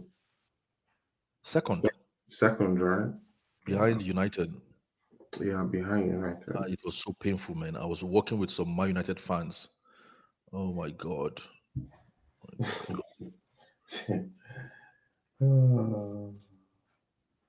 will have thrown the crap out of you. God, man, we missed that opportunity. We'll have gone for a treble. Oh my god. Yeah, it would have been like we'll have won the league like 3 seasons in a row. Yeah. Chelsea messed that season up because that season was when Peter Cech had that head injury. Yeah. John Terry had a back injury, had a back surgery. Yeah. And we couldn't play him since from January. And the guys at the board. You see, that's why I don't like structure. All this structure, director, and all this. They didn't give Mourinho a center back in that January transfer season. They didn't give him a center back. You're right. We already lost Callas. Then John Terry needed surgery. We didn't have Peter Cech. And we managed to finish second that season. It was painful, man. No, but this, Oga Abdul, this shows you that every team systematically works in a certain way. Chelsea worked in a certain way, and this way was very successful for us. We don't need to rebuild. We don't need a new structure. We don't need, maybe other teams needed it because we've seen it. We've seen Man U go through it. We've seen Arsenal go through it. We've seen Tottenham go through it. We've seen Mancity go through it. We've seen Liverpool go through it. But we are not a team that is made for structure and Project 2030 and all this nonsense. No. We are a team that works on get a coach, get his tailor-made players, let him pick it and choose from the players that we already have that are tailor-made or can play close to what he wants to play, and let's eat. That's it. Support him. Get as many as of the players he can get. Get as many of the players requested for. Get as many of the players the coach wants. Yes, and the ones you have. Sit back and relax. Yes, and the ones you have, and the ones you already have. All these 30 so-called players. Play them now. If you're here now, you've got a few games to go. Pick the players that you think are going to be as close enough to your system or to the way of play that you want to play, and the rest can fuck off. But this guy come in and he made us a political move by saying, "Oh no." The movements. So, yes, sorry, United Kingdom. I am sorry, United Kingdom, for what happened before. What I'm going to do now is going to be completely different. It's going to be called Project 2030. We are in 2023, you idiots. So you want us to wait 7 years. I don't know what's going on, man. I don't know, dude. No, I don't know. I don't, like I said yesterday, I don't even recognize our team anymore. I don't, man. I don't recognize this Lampard, Chelsea anymore. Abdul, Lampard has the audacity to reinvent new formations. Against Real Madrid, everybody thought we were playing 3-5-2. No, we played 3-7-0. The game against Brighton, people thought we were playing 4-3-3. We played 4-6-0. Gulad, I mean, what is going on, guys? Gulad, I'm not even mad at Lampard. I'm more mad at his cousin, Jamie Carragher. What's his name? Jamie, that guy. Harry Redknapp. Harry Redknapp. Jamie Redknapp. Yeah, Jamie Redknapp, sorry. Saying he thinks whatever, saying he thinks this, he thinks that. I'm thinking, hang on a minute. We know you're family, but come on, guy. You're paid for this job you're doing. Why are you feeding the public rubbish? I don't get it. You know, Abdul, we are being run by sentimental idiots and egotistical NPCs. And they don't know anything about the game. Nothing. It's all about agenda and sentiments. Agenda and sentiments. It's just too much. But it's too much. I understand people want to get, emotionally involved with whatever they're doing, but this is too much. Let's be honest. I mean, is this what they do at the, Bayern Munich and the Real Madrid? Never. They'll never stoop that low. They'll never stoop that low. Somebody just goes to his office, wakes up, and just magically comes up with an agenda and a vision. Oh, this is what we're going to do now. You're not a coach. I don't know why people just don't focus on what they can do. Focus on the marketing and bring in business. That's all. You know what the trajectory of our point tally for this season is compared to the 1994 season when we got relegated. It's the same trajectory. You don't believe me? Go check and compare. Yeah, Abdul, I'm not lying to you. No, seriously, Gulad, this season is an anomaly because I can see that despite the fact we're 11th, our points accumulated is so close to a team that is like 16th. We're so lucky that a lot of those teams, they actually have had poor forms. So they've not been able to accumulate substantial amount of points. And also, I want to send a deep-hearted thank you to Thomas Tuchel for the first part of the season. Because if it wasn't for him, I don't know where we'll be right now. Those 10 points saved our life. No, we'll be talking about championship by now. Are we going to be relegated? No, but if it wasn't for those 10 points, Chioma, that he gave us, we will be right now in probably 18th or 19th. Ooh. Because we will have 29 points. This is how bad it is. That's the only positive. Can you imagine we're sitting at Chelsea Football Club? That's the only positive out of this season. We're not getting relegated. But we can still be relegated. Don't you guys think so? No. 1 point, we'll find it from somewhere. Because we can't find that 1 point. We've been at 11th. Choma, they'll do anything to get 1 point at least against Bournemouth. At least against. They tried to do it against Brighton, though. Yeah. They tried to do it against Brighton. They just need 1 point to see. Right now, the club is in total. Like I say, we pulled up Lampard's stats. Lampard has won only one of his last 17 Premier League games as a manager in this league. He has a 6% win percentage. How these people think he has lost 16, bro? He has. Oh, jeez. We just pulled up his stats just now. But who advised them to take Lampard? Oh, it was a guy, one comedy guy that was sitting next to Dr. Gold. A comedian now makes decisions. A friend of my neighbor, a friend to a neighbor that knows a neighbor that knows that does coaching. You know what this reminds me of? Of Ted Lasso. What Ted Lasso? This is what it reminds me of. If you watch that Ted Lasso, it's you hit the nail on the We're head. in trouble. Yeah, okay. We're in trouble. No, And you know, the good thing about it is that I you're am finding a Morocco. solution to it. That everybody knows, the fan base knows that this is not right. That it has to change. Yeah, So Ogaka, that's half the story. Ogaka, Lampard won his last game for Everton in October against What? Crystal Palace. Wow. In October. Oh, Jesus. We are in April now. It sounds like even Potter is better This than is our him. coach. Abdullah, are you let's do hearing this what? here. Are you hearing? Let's change topic. Lampard is not my late. Before You see, you Mr. Blue, I want to cut my head off when I said I prepared Drogba or Mikel as my legend. You always want to cut my head off.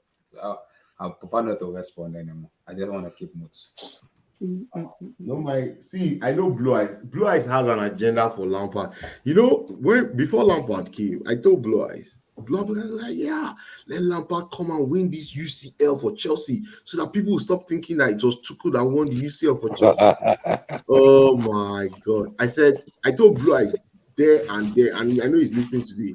I think Lampard will not win 2 matches for the rest of the season. He said, it's not possible. We're beating Madrid. We're going to beat these people. We're going to beat.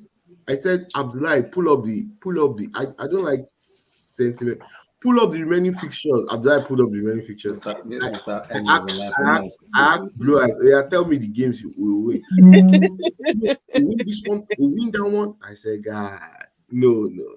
Chelsea no C2. The only 2 matches I saw that Chelsea will win, Nottingham Forest and Bournemouth. And even now, I can tell you right now, did to Tottenham. No ways. We are not going to win that game. I don't even see Chelsea beating any other team. No, but Emmy and Chioma, I don't actually blame you guys. You know why? Because look at us every time we come to talk about Chelsea. We are very nostalgic. We talk about 10 seasons ago, 11 seasons ago, 12 seasons ago. Why? Because we've seen pure football at that time.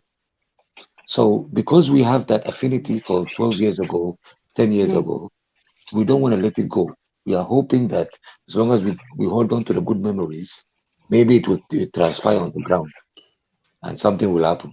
But nothing will happen here. We're in trouble. You see, you know what, Emmy, we're gonna win 2 games before the end of the season. Where? Which games? Okay, look at it right now. You're getting carried away. It's not about the number one. It's not about the where or how. Okay. Abdul, how can you say that with a serious tone?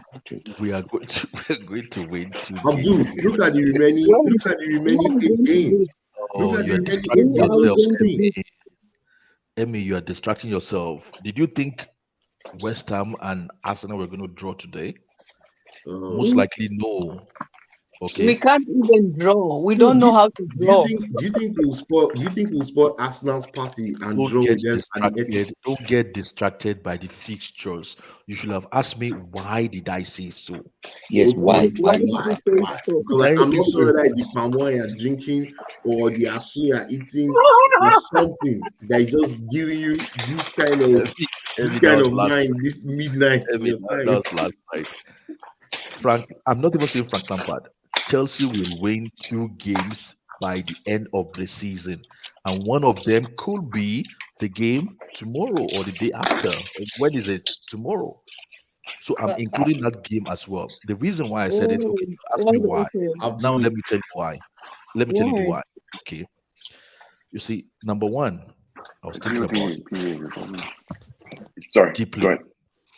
And the problem why Frank Lampard has problem. Why Frank Lampard has problem. Okay, it's not problem, it's not problem, it's problems. Please. Oh, okay. Do you want me to explain or not? Let me go ahead. Go ahead. Synopsis now. See, okay. The reason why he has problems as a manager is because Frank Lampard is still thinking like a player. He still has the mindset of a player. That's number one. What do I mean? Frank Lampard looks at a player and he thinks, oh, Mason Mount, he plays in midfield. He's a bit similar to me as a profile. Then he calls Mason Mount and then he says to Mason Mount, you're a bit similar to me in profile and you're a midfielder. this is how I think you can get to my level, or this is how I think you can get to a very high level. You have to practice 10 shots a day. You have to practice 10 skips a day. You have to practice 10 shots with your left leg and whatever. So he tells this guy what he thinks they need to do. And then he believes they should go and carry it out. And then if they don't go and do it, then he loses belief in that player. So he relates to them like as if he is still a player. He's no more a player, he's a manager. Remember, Frank Lampard said, Mason Mount is my project. What does that mean? Okay, I am going to try and improve this guy as a player, one-on-one. Telling him what to do football-wise. That is not what you do. Okay, that is why he's having problems, because when he engages players like this and they don't do it, then he loses belief, and then he stops engaging with them. Because the reason why I'll then take you back again. The reason why he's thinking as a player, even as a manager, is what he went through himself. Remember the shower story between him and Jose Mourinho. Jose Mourinho called him into the shower. They were both having a shower. Okay, they were both having a shower. Okay, both of them washing their balls. Imagine how that could, beg your pardon. We have a lady in the stream, Abdul. Guys are listening. People in the chat. Jose Prefer not to hear that. Jose Mourinho was using psychology on him. Look at me in my most vulnerable. I have nothing except how God created me. Okay. Abdul, what Now, are you trying to picture? Let me just paint the Abdul, picture. why are you trying to paint though? Let me paint the picture. I'm carrying. No, we don't want to know that picture. Dude, can you skip that? Let's talk about UCL Abdullah Joe. Let me put it in Abdul's words. Abdul, your synopsis is a little bit extreme. Emmy, so you think it's not scientific? You think it's just a simple answer? I just No, came up with this. Abdul, I said I am telling you why Abdul someone has been failing. Abdul, can we Hold move on, on? hold on, Emmy. I am telling you. I said I know why this guy has been Let's failing. come It's just an easy answer. I agree. I think it's just an easy answer. No, go ahead. Finish. Land, Abdul. It has a, is scientific. So this guy is looking at him and saying like, in my most vulnerable, okay, I am begging you. He didn't use those words, but this is Mourinho's psychology. If somebody approaches you in their most vulnerable and are very humble, okay, and then he said to him at that state, you are a great player, but what you need to do is you have to increase your stats, assists, goals, passes, before you get the recognition you actually deserve. He is appealing in that state. Appealing. Now, if you understand psychology, when somebody is appealing to you in their most vulnerable, in a very humble way, if you have empathy, which Frank Lampard does, you are very most likely going to yield to him or her. And Frank Lampard yielded to him. And it worked for Frank Lampard. Okay, so now he thinks he needs to use this kind of method on every player. So, but where Frank Lampard has elevated himself now is he has targets within a team and applies, and he chooses a disciple within the group, and then he takes them in, and then he works on them like they are his projects. So Abdul, you are telling me Lampard is now, like Abdullah, stop interrupting. Hold on. Okay, I'll finish very soon. So now he selects his disciples within the group, and to them he uses that psychological effect, take them under his wings as his projects. Now he has Mason Mount because it's already worked on Mason Mount. Mason Mount has belief in him. Mason Mount will start playing more minutes. And Conor Gallagher. One other person he's identified is Mudryk. And you can see the effect in the last game Mudryk plays. Okay, so I don't know who his other disciples will be, but I have a feeling it's going to be maybe like a defender. Galaga. And when these guys, you only need 5 of them in a team. When you have 5 disciples in a team who are ready to break their neck, he is going to win 2 games before the end of the season. So, Emmy, I wasn't joking. I have scientific reasoning behind what I'm saying. Okay. Then in science, it can be proven or unproven. I mean, it can work, or I mean, he can pass or it can fail. I don't know, maybe it will pass, it can fail, but those are the scientific reasoning I'm explaining to you, Emmy. Child, So that that is one, a that real one story. long. Abdul, that one long. People are listening into the show. There are ladies in the panel, but that one long. I understand what you say about Charlie. Deep. Is that not why they are here? They are here to be educated now. That's why they have to come to Blue Studio. Yeah, education, but there's a different kind of education. But that education don't go extreme. Just give But you I media understand what you football mean. and all that, man. It's You not come Abdul. here, you I get understand entertainment, what you everything. mean. It's but that explanation only color he has stretch mark like it's not Okay, so straightforward. you think it's easy to come to that conclusion? It's not easy now. Then Abdul, because if you look at the fixture, it's almost impossible to say it. But there's a reasoning behind what I'm saying. That's all I'm saying to you. Bob, relax. Bob, relax. Bob, relax.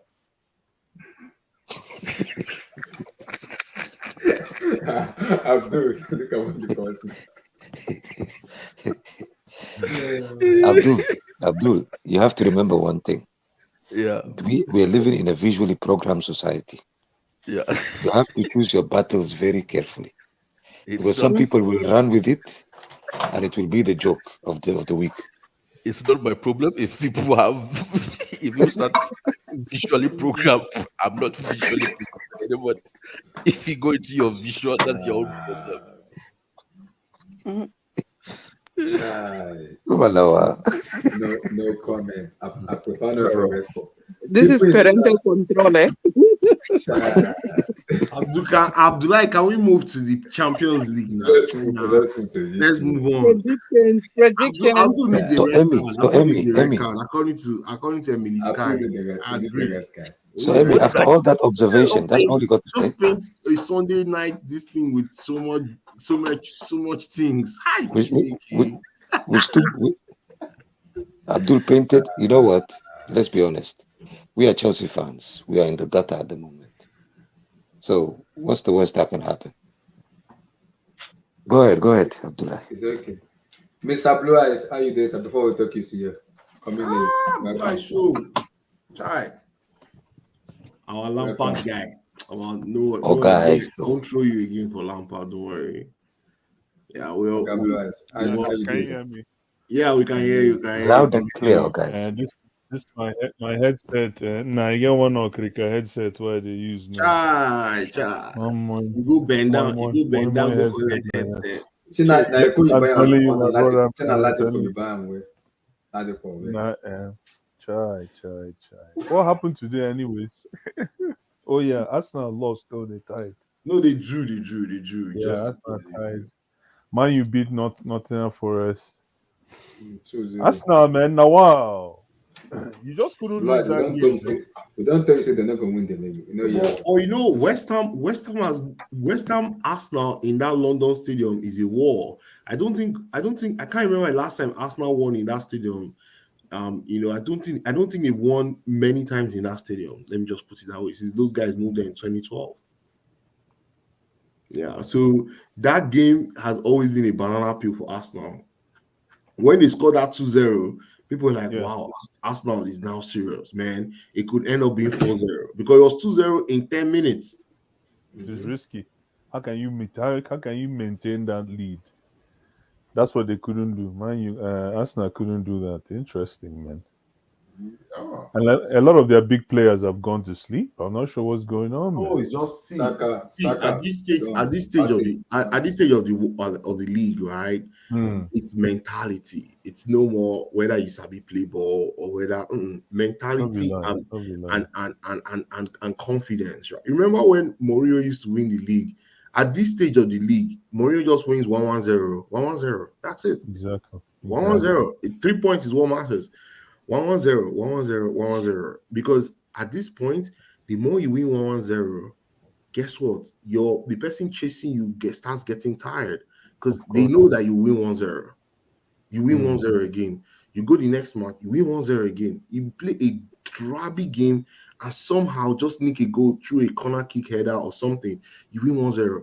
Guess what? By the time you do it 4 weeks in a row, the person chasing you will get tired.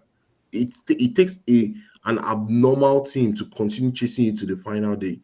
That's why Man City keeps winning the league, because they have that mental capacity to tune in and stay consistent towards the end of the season.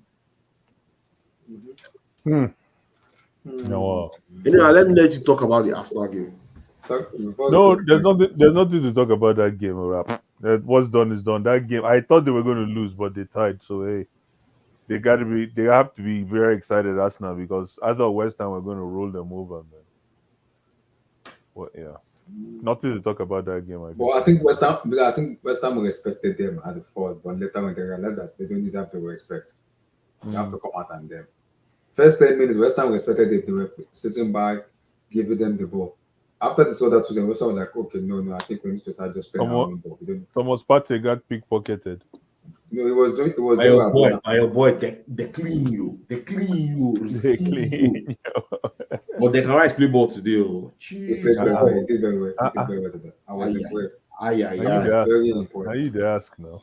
I was impressed with him. The first pass, the first ball that I am West Ham to square with Declan that first guy. Go to your first party. Hello.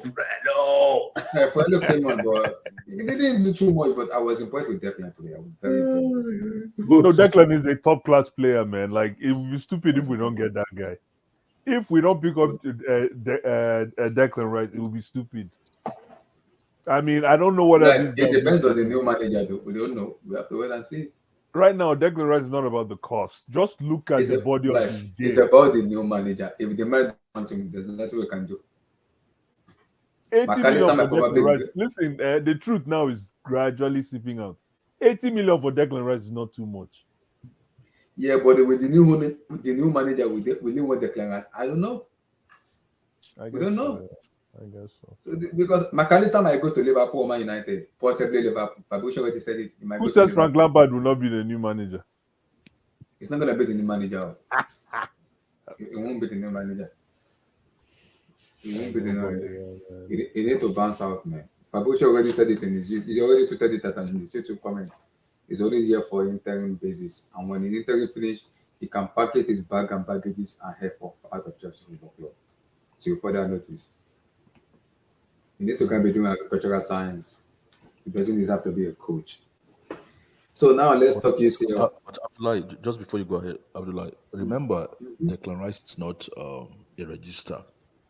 So if you're taking along the lines, for me, it's a register. It's more of a register. No, you can't. But no, Abdullah, you cannot restrict Declan Rice. Declan Rice is a box-to-box midfielder. He does not sit. He cannot sit. Yeah. So let me just put it in this way: if he sits, that means you're playing counter-attacking football. You're not utilizing him correctly. Yeah.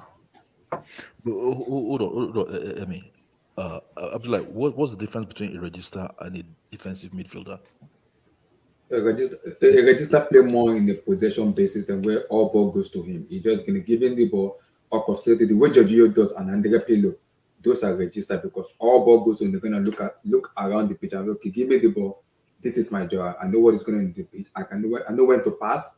And I know when to pass. That's the job of the I think someone like in the past, Abdul, someone like Redondo was Andrea Pirlo, Jorginho. No, Redondo was not a register. So you see, the register is an Italian term actually. No. The register is actually around the center cycle. Okay, that's his operating region of a team that is properly tuned in sync with a register. A register will be around there, so you will see like Busquets, he's always around there. Okay, you see like Jorginho. Busquets is not a register. Busquets is a DM. Busquets is not a DM now. He's a register. No, he's not a register. He's not a playmaker. he played with a playmaker, right, in Xavi and Iniesta. A register's role is actually to play make from deep. It's just that he's the deepest line, is the deepest line in a midfield 2 or a midfield 3. So You think apparently, that's what what register happens? is? What? You think that's what a register is? Yeah, no. I think that's what a register is. A register is a deep. Busquets plays from deep. Is a playmaker from deep. No, that's why I said Busquets is not a register. He's a DM. He's a defensive midfielder. Jorginho is a register. From me, Okay. Anyway, from that's me. the explanation I got for it. Anyway, Amy pause on that statement. Who that registers? is Who? why. Jorginho is a register. Amy pause. Yeah, Hey, it's Choma is registered. here. oh, Choma. Choma is in. Choma is giving us in-depth analysis. Choma is since. here. Choma has been waiting for you for like 3 hours. So She has been Oh my waiting for you. He has been goodness. waiting for you, Blast. Yes, I'm here. Chayoma. Choma. Great one. Like, He has been waiting for you, Blast. He has been waiting for you. Choma, I'm you're lucky I waiting didn't for know the you were here. position. I'm here. He's been How are Okay, you? good. I'm good, my sister. How you doing? Choma was on the stream before I joined. Yes. Choma, please, more of the same. Oh. We need you. More of the same. You have to do this. I'll be coming early. That's perfect. We are Go ahead. doing everything else. I know. fair enough. So let's So talk. that Let's talk history. is why Sarri said he wanted Jorginho Jorginho. ahead of Serge Fabregas. So Yeah. I believe if Enrique is coming in, he wants somebody along those lines with that kind of profile, not maybe physical. And Abdul, guess who recommended for Chelsea if it's taken over? Abdullah, you don't start with that. We recommend. No. Because that's what the report is saying. He Is wants to try on that Zubimendi. egg. No. The Real Society. That's what I saw. The Real Society was called. The guy that played defensive midfielder, like a registered. His name is Zubimendi. That's what he's recommending. I believe you. He played for Real Society. He plays against United in the Europa League. That's what he's recommending. Oh my God! So you guys are gonna go waiting. Oh, this is so embarrassing. Waiting day Sokoto day Shokoto. You're going to go. You're going to go and look for Zubimendi. Meanwhile, down the river, up the river, a man called Declan Rice is already ready to go. You see how all his naysayers are gradually like they'll watch him play one good game, they'll be like, Declan tried, Sha. He tried. It used to be like Declan is what 120 million. Now it's changed to Declan tried, Sha. Wait, no, Enrique wants Oblak. You know Oblak? Yeah, he wants Oblak. Oblak is actually open though because I heard Atletico is ready to let him go. They don't want to match his salary. Yeah, they want him. Oblak is actually a good goalkeeper. Because Emi, the funny part about it is, if Enrique take the job, I'm gonna be happy. You know why? Alot is finally leaving. I'm gonna be the happiest guy. Alot is finally leaving. I'm so gonna be happy. And it's about out, man. Who? Oh, but don't blame Harlot. We don't have any midfield, man. What the heck are you talking about, Harlot? Abdul, Blood, when I said that lot, before this thing don't blame no Harlot, man. Listen. If it comes in, Alot is leaving. Ariza Balaga. Oh, Kepa. Okay. How can you blame Kepa when we have no midfield? No, our midfield is shipping goals like what do you call it? A shipping company. All we do is ship goals, man. Scoring from outside the box is that on midfielder? That's on Kepa. Yes, it is. Who scored the goal? It was a midfielder. It was an out and out midfielder. Yeah, that scored that goal. Yeah. Kepa is so who defends a midfielder? Abdullah, I have a question for you. No. Abdullah, answer my question. Who defends a midfielder who shoots from outside the box? Whose responsibility is that? That's a defensive midfielder. But Blue Eyes, we have been paid. A goalkeeper job is to save the ball. So this is not the first time Kepa has been beaten from long range. This is not the first time he's been beaten from. Abdullah, nobody's saving that ball. Nobody. Even if you put two goalkeeper for that post, you know. Did you see the shots? Did you Exactly. see It's the not shot? goalkeeper. It is not No goalkeeper. goalkeeper is saving that shot Why did he have the audacity to take the shot? Is the question. Why? because there was no DM. No, no Thank midfielder you. there now. No Thank Yeah, midfielder there was there. you. no DM. There was nobody. There was nobody shielding him. There was nobody in. See, our zone 14 was so open because everybody was pulled apart on a regular basis. See, man. In fact, let me not talk about Chelsea. I mean, let's talk about this Napoli. Guys, let's Milan. talk. And I'm Sorry, happy. Abdullah, what did you call that midfielder from Real Sociedad? Zubimendi. Oh, Zubimendi. Okay. Yeah, Zubimendi. He plays for Al See, now Sociedad. Arsenal is gonna go and take Lilian to Ramson. Imagine. Right under our nose. See somebody wait for don't buy no very quiet 13 million in January. Now Arsenal will go and get him for free. You know these kind of things, man. These are the kind of things that really drive, like I don't get it. No, but Blue Eyes, that guy, that Kolo guy is better than him. But Thuram is older. Thuram is No, but Kolo Muani or what's his name is better than No, Thuram. oh, yeah, the but for Machida 13 guy. million though. But Abdul for 13 million at that time. That Thuram Manukuni. boy Are at you talking 13 about million. Manukuni? Yeah, Colomani. No, you're right. Colomani is a bad boy, but that time Thuram 13 million, you're looking for a rugged guy who can just come in and kick the door down, you know. I don't think it's going to Arsenal, Yeah. but we'll see. No, Arsenal is going to pick him up. He's like, I think it's almost done, unless it's hearsay. I hearsay. haven't seen any report That yet, boy but- was 13 million in January. Somebody correct me if I'm wrong. 13. Yeah, it's going to be going for free. Are you 6'2", talking about he's the about this- 6'2", 6'3". There was 6'2", 6'3", lanky, tall guy, way strong, fast. No be all this felele, we have all over the place, man.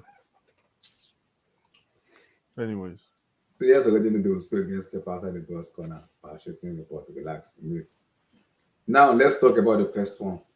Ooh, I'm happy. I saw him yesterday. It's yesterday when he came in. I think 20 minutes. I was okay with Is it. Osimhen back? Yeah, he back. He played yesterday. 20 minutes. You need to He came on yesterday. Now Napoli has been collecting Woto. Oh boy, the Woto reefs. The Woto plenty. Bro, and I said, remember I said it that this team cannot play without Victor Osimhen. Wait, do you think? Let me ask Blue Eyes this question. Do you think Osimhen should ask for more money now? Because it's very clear. No. You don't want to burn bridges. This is when you groom your. This is when you tell people. This is when no, you don't. But that's a fantastic question. You don't, because again, you know, it's about professional development, and sometimes to get to, let's say you're in the south, to get to the north, it doesn't mean you have to go direct to the north from the south. Sometimes you go to the west, you branch. And for Osimhen right now, there's no need. But again, his agent might tell him to go for money. This I'm not his agent. Now, Exactly. if they don't agree to pay, want to move in the summer. How about that? Yeah, but the thing is, you're gonna sever a relationship. But I guess it doesn't Yeah, matter. that's true, Sha, because you're talking I'm sure, business. yeah, I agree. Because he's already legend status. Vote for your faith. That's what I'm saying. That's what I'm saying. Vote for faith is copying Blue Eyes word. No comment. But let me ask you, Blue Eyes, is Osimhen's legacy bigger than Edison Cavani's legacy at Napoli? Not yet. Even if Not he yet. wins the league? If he win, no, not yet, man. No, come on, man. I think if he wins the league for them, the only person that I'll be like, okay, is Maradona. Yeah. Because Maradona in Napoli is a god. I think after Maradona will be Osimhen. Yeah. Yeah. If he turns this Milan tie around and they win the league and Napoli gets to the final and he's in form and he scores that last goal in that final, my guy, we have a real discussion here. We're talking about Ballon d'Or. If that happens, we're already having the discussion from now. No, but they're winning the league now. They are winning the league now. Yeah, but they won the league. They won the league long time ago. If they win the UCL and the Osimhen score goes, they might have that discussion about Ballon d'Or. Ballon d'Or, that's a big word. I can tell you if that happens, Osimhen will be on that Ballon d'Or floor. Either he comes second or he comes third. He will be on that floor somehow. If what? If If they they win win the the league and they win the Champions League, yes. And it's called it now. It will be in that. It will be there. People will push it. The Italian people will push it. The fans will push Osimhen. No. He has to be there. They will push it. Regardless of what Haaland is doing in Mancity, they will push Osimhen for that time. And push him there. But it will also be refreshing to see an African guy on the podium after George Weah. Yeah, the last African guy was it not Eto'o? No, it was George Weah. George Weah was first to win the Ballon d'Or. George Weah, no. No, I'm saying Eto'o was on the podium at some point in his career, right? Yeah, he was. Yes. He was. I think he was first or second Was runner. he? That's a good question, Amy. Chai, he was. Yeah, Yes, Eto'o was on the podium either 2010 or 2000. Was it 09? 2006. Either 06 or 2010. I'm not sure. One of those years, he was on the podium. Yeah, the year he won the treble with Inter, and I think the year. You're making me look back. Yeah, I think he was on the podium. I don't know what year. I think it was Which year 09 talking about? Samuel Eto'o. Ballon d'Or podium. Podium, you mean he's top 3? Yeah, top 3. Yeah, top 3. No, I don't think so. You never got top 3 of Ballon d'Or? I don't think so. Huh. Are you sure? Let me check. Let me check. With Barcelona, with Inter. Man, you don't know who did those Inter at that time. No, I know, but I think Eto'o was a good reason they won that Champions League. Check. I think it was top 3. I'm checking now.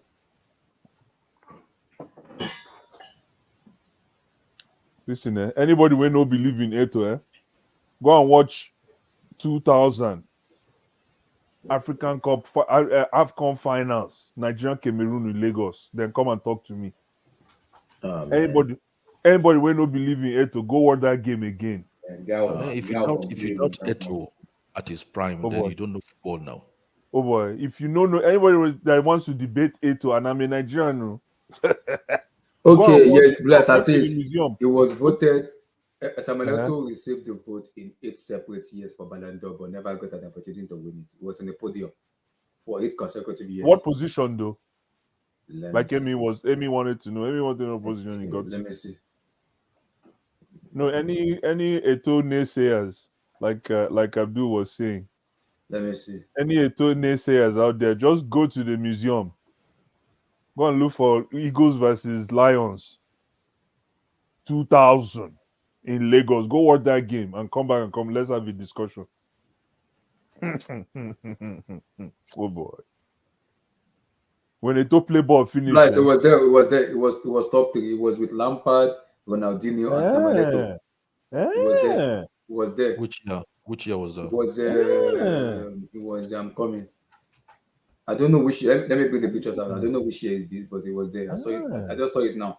Eto'o, Ronaldinho, and Samuel Eto'o. Yes, actually, Emily, that's true. Emily 08. Emily 08. That was a bad year. That's true. So this is it. So he was on the podium in 08. So this is the picture here. Yeah. Eto'o, Lampard, and Ronaldinho. Not true. See how young Lampard this is him here. I don't know what year was this. When people are talking Frank Lampard, they're like, let's have a discussion. So what year was this? What year was it? Was it? This was 06. I think this was 06. I could be wrong. That's why I said I think he was in the podium. Yeah. 06. Yeah. I think this was 06. Yeah, this was 06 when Chelsea won the league. That season when they beat Arsenal at the final. They beat Arsenal in France, in Paris. Yeah. That was the beginning of the Barcelona Renaissance. Oh, right? it's 05, 2005. 05, okay. Yeah. Fair enough. 05. It was 05. 05, this is it. Yeah, he was there in 05. Okay. 05, yeah. Was it for the 05 season or was it 05, 06 or 04, 05? When was this article? Go up. Let's see the date on this. Let me see. Scroll up, you'll see the date. What's the date? Let me see. Hey, see Super Frankie Lampard now, Francis on your ball. Francis on your ball, man. See my guy. No. That means don't worry. It's been updated, so the original date is not there. See, original date is not there. You know who they call Onye Ball? Is Dembele. That Which Tottenham Dembele? guy. That Tottenham or Dembele. Oh, Musa. Dembele on your ball. When that guy Guy play turn ball. you, if he turn you here like plantain, like They dodo. kind of baller.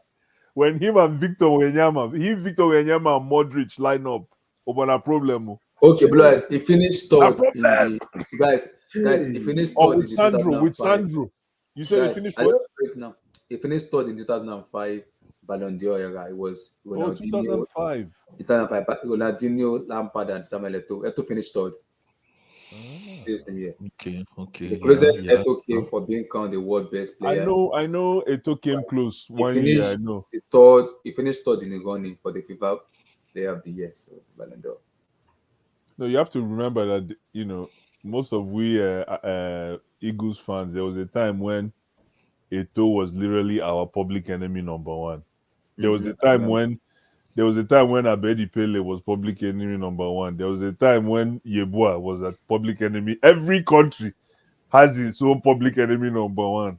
Mboma. Yes, that was the year. Public enemy number one. That was the year Dino had the standing ovation. Yes, that was the year. 06 was the year. He had a standing ovation in Santiago Bernabeu. Eto'o, chai. Forget He should have won the Ballon d'Or. That was a daylight robbery, man. He should have won Ballon d'Or. I'll never forget. You know what I remember most about Eto'o's games is when those his Inter days when he used to have the racism problem. Yes, he would just say I'm done playing, man. As soon as the guy say I'm done playing, Ronaldinho say me too, I'm done, man. You go see referee, and referee go they beg them. Exactly.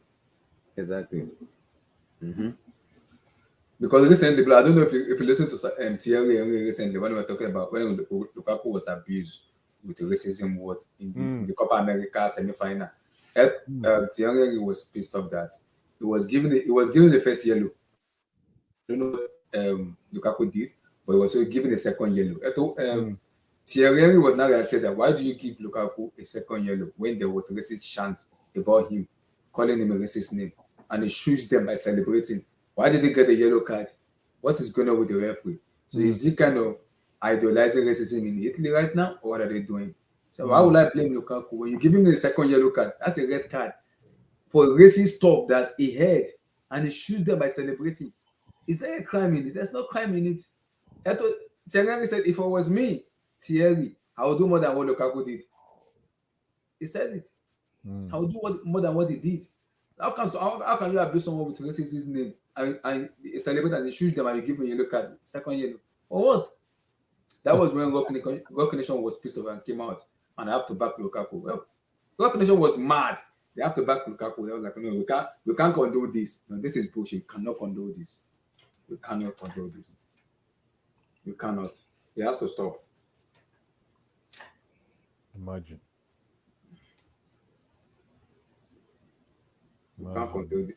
So Chioma said, my prediction for Chelsea is Chelsea 1, Madrid 2. Cha. Yeah.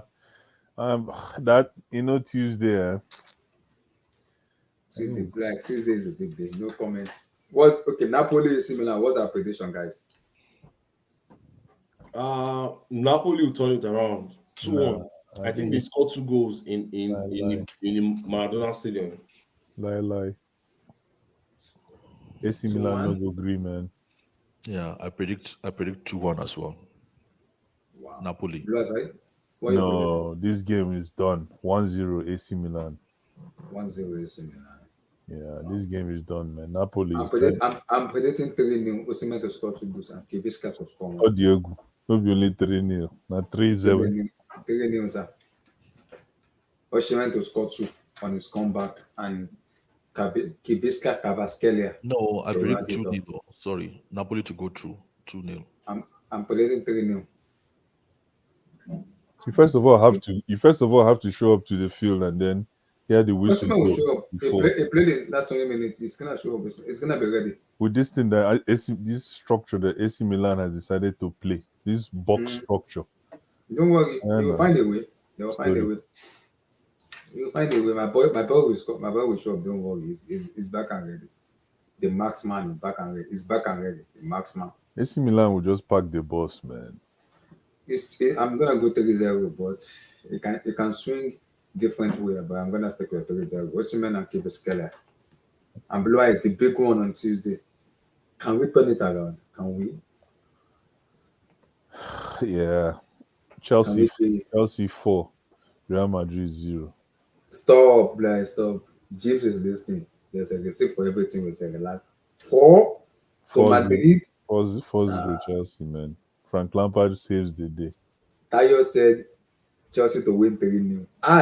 What's giving you guys this confidence? Hey, It's now supposed to be Madrid my do. brother. Tell you not true. Tell you not true, man. If you win 3-0, Now Madrid do. Hey, now Madrid do. So I think Osana's Hey, concern was it, man. now Madrid do. Abdul, your prediction, sir. For what? Madrid, Oh, Chelsea. Madrid. Oh, 1-1. Okay, your prediction.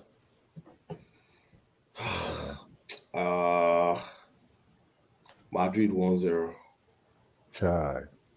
I can't even fault you. Can't fault you for But I that. don't know who's going to score for Chelsea. Nobody, man. Yeah. But if match starts, if this man make mistakes that match, then we have a chance. I'm gonna go 3-1 Madrid.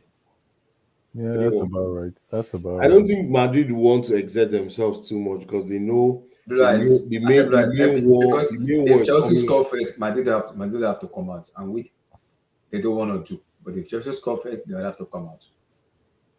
If Chelsea score early, Madrid will have to come out. Madrid cannot go defensive for the whole entire 90 minutes. They will have to come out if Chelsea score first. So I don't know what they're gonna do. Yeah, they're gonna play their side of play. But if Chelsea score first, they will have to come out. They will have to. And I've been saying it to Lampard. Blaise doesn't rate him. Play Mikhaila Modric. Madrid is playing line. Play that guy. Play him. Lump the ball up and let him run. It's very simple. Let him run. He has no. Blaise. Let him. Let me tell you what he does. Let me tell you what he does. He has amazing. He doesn't have a plan before he takes off, and that's the definition of being a kid. So I give him that one. That's what If you're matured in the game, right? You have your major plan before you start running, so that when you start running, you can now apply your major plan at the end. But you can tell in his case, he just jumps into the fire. He's a young kid. The boy is ready to go, but he has no. You can tell there's no plan. So, listen, if he can do what I think we were saying it in your stream yesterday with K. Thank you. K was talking about it. If he can, he doesn't have to be Mito, that boy that plays for Brighton. He doesn't have to be the same as him. No, he has his own style. I don't want to diminish anybody's style of play, but if he can play outside the shoulder, on the left shoulder, if he can play outside that left shoulder, he's going to be unstoppable because he already has pace. But he's making it easy for defenders, and that's why I'm very critical of him. That's on the coach, because the coach has to put in that position. Then your job is to make that decision. I guess so. The coach has to put him in that position. I guess so. You have to tell him what you have to do. Because your job is now make a decision when you get there. If Mitoma does that, if Mitoma cuts in like this guy does, Mitoma is not going to be anywhere. Yeah. But Mitoma, the only time he cuts in is when what? I bet you, if somebody were to go check how many times Mitoma cut in, I bet you, and I haven't checked this, and I have no authority. 9 times out of 10, when Mitoma cuts in, Brighton scored. I bet you. I want somebody to check that stat. I bet you. I bet you. Because his first touch is sublime. His first touch is sublime. Because cutting in is like I said it already. I hate repeating myself. It's like having a joker in your card. It's a big card. You don't play it or you don't cut in all the time. You only cut in like what's his name? Di Maria. When Di Maria is cutting in, your nyash must reach ground. Of course now. Now Di Maria now. Who else is you don't pick you? Who else? And when he's cutting in, he's taking 4 people. When Di Maria is cutting in, he's taking 4 defenders with him. Of course. Buy one, get 3 free. But you're talking about him out of Robert. Out of Robert. King of cutting it. Is that not Robert? But when he's cutting in, when Robin is cutting in, he's taking 3 with him as well. I would choose Robert. Oh my God. But this boy is too young. I just don't like people that are cutting in, like running into. But the reason I say that is because in that first leg, Madrid were playing Ireland. There were so many spaces. That is Michaela Madrid food. Just put it on the plate for him. Let him run. Let him cause chaos. It can cause free kick or penalties where one of Madrid is gonna get a red card. And I said, you see that chance Felix up. If it is someone like Modric, it might cause a penalty or cause a red card for somebody because it's fast. Militao will not be able to recover. It's very fast. Militao might cause a penalty. Might get a red card, which might be an better for us because Militao knows, oh my God, this man is above me. Kai Havertz has to start. As sad as this sounds, Kai Havertz has to start. It's a compulsion. It's a must. He gets a little bit of injury, but I think he should be fine. What's wrong? Oh, he's injured. Yeah, he had I think it's a muscle injury. What did Lampard say that? Oh shit! Like that. But he said it's just a light injury that he should be fine. I don't want to see Sterling on that field. Don't be surprised if he plays Sterling. It's Lampard. Don't be surprised if we'll come back at Blue Eyes on Tuesday. Don't be surprised if he plays Sterling. Yes, running around with Bele like. Blue Eyes. Do not be surprised if he play Felix and Sterling together. French Felix, I beg. I don't want to see that guy for my field next Sunday. Don't be surprised. Don't be surprised. If it's Lampard there. If it's Lampard. Don't be surprised. Lampard. So that's the prediction. Though we're gonna do the one for Wednesday on Tuesday, but this one that's for Tuesday. I'm going 3-1 Madrid. Emmy said what 1-0, right? For Madrid. For Madrid 1-0, yeah. So Blue Eyes, he said that was for 4-0, right? For what? For Madrid match 4-0. Yeah, Chelsea 4, Madrid 0. Blue Eyes, relax. Eddie Kwanzaa, if we actually win 4-0, that would be a miracle from the Almighty God. That would be a shock from the God Almighty. 4-0 to the defending champion. They will revoke Ancelotti's He won't get to Spain alive. He will not get to Spain alive. Chelsea in 12th position beats Madrid. No. He won't get to Spain alive. He won't get to Spain alive, Blue Eyes. Don't do it. Ancelotti is a godfather of coach, but Ancelotti losing 4-0, Blue Eyes. No. Not even a world-class manager, to Lampard of all people. No, Blue Eyes, no. So, well, no. Remains to be seen. That one's deep. That one's deep. That one's the 4-0 to Lampard of all people. It is what it is. We'll see though. All right, guys. Hey, have a nice one. When is your next one, Abdullah? On Tuesday. Who is scoring? Funny. I don't understand Blue Eyes. So who is scoring? People are just laughing with Blue Eyes. Blue Eyes is scoring. No. Chelsea 4-0, man. Match will score 2. Kai Havertz will score 1, and then what's his name? James is here, you. This guy will score the other one. That's if he starts. There's a political agenda that he will not start. Match scores 2 goals on Tuesday, confirmed. We shall see. Because look at what Match did when he went into the game the other day. You can tell. Like the vid, guys. Get the likes up. Subscribe. See you Tuesday, guys. Have a great week. Take care. You guys have a super